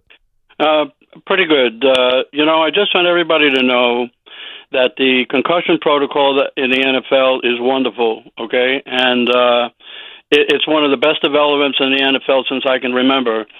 However, this independent evaluation by neurologists on the field can save future lives and brains. To the best of my knowledge, chronic traumatic encephalopathy cannot be diagnosed by radiology. It has to be diagnosed by autopsy. Right. Consequently, they're doing football players an incredible favor. But one thing, Tiki, that I talked about since last year that I believe still needs to be adopted is the Guardian cap. And the NFL players, sometimes are their own worst enemies. It doesn't look good. They don't want to wear it. But the fact of the matter is, it costs $70 with Amazon, and it's used in younger kids. And I think it needs to be mandated, as well as evaluating the turf versus natural grass, which they found a way to do in soccer. And soccer, by the way, I talked with you, Tiki, that soccer has CTE too, and they found natural gas for them, but they need to evaluate that process for the NFL. Can they mandate the Guardian cap? It's a great question by Harvey. Or does that have to be collectively bargained? I think that would have to be collectively bargained. It'd just be an equipment change that would require everybody to wear that. Just like you're supposed to wear hip pads and thigh pads, and players, because they care about the aesthetic, not the functionality or the protectability. They want to look good. Yeah, but I think there's an easy solution to that. It's what the NHL did many, many years ago. It's crazy to say, but there was a time in which hockey players didn't wear helmets. It's kind of crazy. They grandfathered it in. Right. And so that's why you watch old clips. They call me Evan Pucks. No, that's Paulie Pucks. You see guys without helmets, and it's a very odd look. It just feels crazy. It feels insane. Even then, it feels crazy. I know it does. Because it was worse. So I guess if you were ever thinking, and I don't honestly know enough about the Guardian caps, how effective it is, but let's say it is effective. Let's say it definitely helps limit concussions. I think you start at the youth level and you grandfather it in. So this is not something that's going to help Jaxson Dart, but it's going to help who's ever drafted next year and the year after. And then give it 15 to 20 years, everyone's wearing the Guardian cap. So I think it's a grandfather rule like the NHL did with helmets back in the day. Let's go to Richard in Manhattan. What's up, Richard? Evan, Tiki, great call Saturday on the Tracy missed block that almost got Jaxson Dart killed. You were great on that, all over it. Of course, I had it on radio. That was, that's a big change in sports radio now, when you hear the announcers really be critical, the analysts in football, about the plays on the field. That's great. We can see it because you explained it so well. That was great. You put your heart into it. So you were, and obviously as a running back, you know what you're talking about. So it was great, Tiki. That was great. All right, Pete coming back tonight. Now I go back to Eddie Jackman coming back. I go back to Tom Seaver coming back. This is a little different because we can root for Pete and still root for the Yankees to win the game. So I'm rooting for Pete for 4 home runs, but because he doesn't have the control that a pitcher does like Tom Seaver and a goaltender like Eddie Jackman when he came back to Detroit, it was almost contradictory. You couldn't root for those two guys without rooting for... You're saying this as a Met fan. Wait a second, I'm confused. Or a Yankee fan who's going to root for Pete Alonso? Like, this isn't Mets-Orioles. Right. When it's Mets-Orioles, it's a different discussion. It's Yankees-Orioles. Why does he want Pete to be so successful against the Yankees in the division? If you're a Met fan, it's easy. You just hope Pete goes crazy and the Yankees lose. Right. If the Yankees win, or if you're a Yankee fan, the only reason you'd ever want Pete to have success is to drive people like me crazy. That's all it is. It's just to bother Met fans. That's all it is. But I'll tell you, a month from now, when Pete makes his return to Citi Field, it's going to be crazy. I am still trying to digest what it's going to look like. I love being a Met. Like, the crowd is going to be on fire, And I wonder if they're going to pull a Piazza. And what I mean by that is, and I can't get over this. This one bothers me. And I'm sorry. Mike Piazza, Pete Alonso, very different. The situations were very different. When Mike returned in 06 as a Padre, not only did Met fans cheer him fine, I cheered him too, he hit a home run. And they cheered that. And he hit another home run. And they cheered that. And I'm like, dude, we're in a pennant race. Why are we cheering home runs by an opponent? Alonso's different because as much as some crazies want to deny it, the Mets are not in a pennant race. Right. They're buried. So it probably gives one free rein. Just cheer Pete Alonso going deep. Either way, it's the Yankees against the Orioles. This is cracking me up. And I want to make this clear. This is not based on any facts. It's just making me laugh. I came across something called Pro Football Network, where they use data to project the standings for the upcoming NFL season. So I see it, and immediately my eyes What are they dart. basing this off of? Data. I know, but what? Just go ahead. I don't know. Projections. Right. Honestly, Tiki, it doesn't mean a damn thing. Right. It just made me laugh. I'll give you the giant projection. You tell me if you'd be good with this. Okay. 8 and 9. Yeah, it'd be okay. Are you ready for the Jets? Because I had them 8, 9, 9, and 8. I think. Yeah, you're kind of in that range. You ready for the Jets? Go ahead. 1 and 16. No chance. I mean, 1 and 16. We did this as well. I had the Jets winning 5 games. So 1 and 16 would mean they're abysmal. But you know what? Everything has to go wrong. Everything has to go wrong. What's amazing about this is that they also have the Colts at 4 and 13 and the Cowboys at 6 and 11. Oh, dude, whoa! You're picking high. Oh my God, we're just cleaning up the NFL draft. Anyhow, it's just predictions. It's just data. Yeah. It doesn't really mean anything. I can't wait. We'll make our predictions right before the start of the NFL season. I am still struggling on picking a Super Bowl. I'm very much battling. Oh, you know what it's going to be. No, I don't. Yeah, Colts Chargers. I mean, Colts Cowboys. Colts Cowboys. Yeah, just to stick it to the Jets. Just to stick it to the Jets. And the Jets are going to win 12 games and miss the playoffs because the NFC or the AFC East is great. Boy, you have created some alternate universe. The Jets set a record most games from a team missing the playoffs in the modern format. Yep. And then the Colts and the Cowboys playing the Super Bowl. Let's go to Sean in Midland Park. Hey, Sean. Hey, Evan and Tiki. How you guys doing? Oh, it's good, man. Good. Yeah, so I just wanted to give a rebuttal on a previous caller from a little bit ago. He said that Jaxson Dart doesn't have much of a pocket presence. I don't know if anybody watches these games, but he has thrown multiple passes with getting pressure in his face. Let's say against the Eagles to Theo Johnson. Mm-hmm. He was getting a lot of pressure in his face. He delivers a dart right on the money to the guy. And then there's a compilation of video on Twitter or Instagram of him being in the pocket and throwing the ball right on the money to people like Theo Johnson and Darius Slayton, right, and just dropping the ball.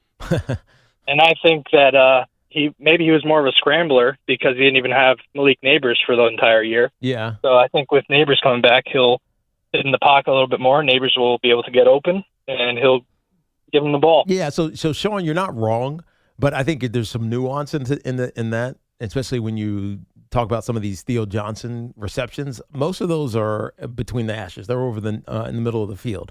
And Jaxson Dart is very good at standing in the pocket. That's why he gets hit a lot, because he's not bailing like we kind of think he bails all the time. But throwing the ball over the middle of the field is it's easier, right? It's just there's not as much traffic. I think where you talk about Jaxson Dart's development as a pocket passer, it's throwing the long out-breaking routes, the comebacks, or the deep outs, etc. It's throwing those balls on time in second windows, which aren't as clean. Like, for instance, if you're running a slant or bend route, where it's basically like a longer slant where you're going into the middle of the field, sometimes that first window isn't open. And Jaxson Dart, at times, he won't pull the trigger, and he'll wait too long, and then that second window now closes, and now he's stuck. And so there's nowhere for him to go with the football, so he scrambles out of the pocket. And more times than not, he becomes a runner then. He doesn't stay like Pat Mahomes in this exact same scenario will find a way to make a pass downfield, whereas Jaxson Dart will tuck it and go pick up 5 or 6 or whatever, how many yards on the ground. And so when the pocket passing evaluation is a lot more complicated than just, oh, yeah, he can make that crossing route to Theo Johnson or the tight end, or that stick route to Isaiah Likely, who's getting to the depth necessary for a first down, and it's coming out on time. So there's a lot more nuance to his development. You even hear John Harbaugh talk about this, and when he talks about what Jaxson Dart's strengths are and how they're going to craft this offense with their 3 offensive minds, because they're not all play callers. Matt Nagy's going to call the plays, but Brian Callahan, I should say, his son, is the quarterback coach, but he's more responsible for that downfield game. Greg Roman in the run game, and obviously Matt Nagy with all the quirks that he brings from being under Andy Reid for all those years. There's just a lot that's now being thrown on Jaxson Dart's plate, but they're going to focus on what he's good at. Artie is in Brooklyn. What's going on, Artie? Hey, gentlemen, what's going on? Thanks for taking the call. What's up, so man? listen, if it happens that we get 1 win, we're going to be in a good spot. If we happen to get 5 wins, I think we're going to be in a good spot. Not because I'm saying that they're going to go and run Geno again. There's no way that Moogie's going to let this team get run by Geno Smith next year unless he does a Fitzpatrick and they win 10 games and gets to the playoffs. But my point is that one way or another, whether it's through the draft, getting the top picks for the quarterbacks, or there's going to be quarterbacks named available. Yeah. Guys, the worst they could have is somebody like Baker Mayfield and McDermott as the coach. Ev, I'm asking you as a Jet fan, next year, if we have McDermott and Baker Mayfield, is this team a playoff contender? Well, a couple of things. All right. Deep breath on Sean McDermott. And I'm saying that for myself, not even for Artie. I can't stand the guy. And it would be a challenge. I would do it because I'm a Jet fan. It is what it is to root for that guy. You would reluctantly accept it. I mean, I have no choice. I'm a fan. Yeah. Like, what do you do? I think you got to ask yourself what kind of season led to the firing of Aaron Glenn to begin with to level up with what's my confidence with a Baker Mayfield, Sean McDermott combination. But Baker Mayfield's going to be a name. Let's see. Let's see where this season goes. Let's see where the prospects fall. And let's see how bad the Colts are. And I think he's going to be a buck, too. Baker Mayfield? They want him to be a buck. Yeah. It's just a matter of getting the years right. We shall see. If you missed any of the show, you can rewind it on the free Odyssey app. Check out the entire show on the WFAN YouTube page or download the Evan and Tiki podcast. We are back tomorrow at 10 a.m. Keep it right here all day long. Carton Show is coming up next.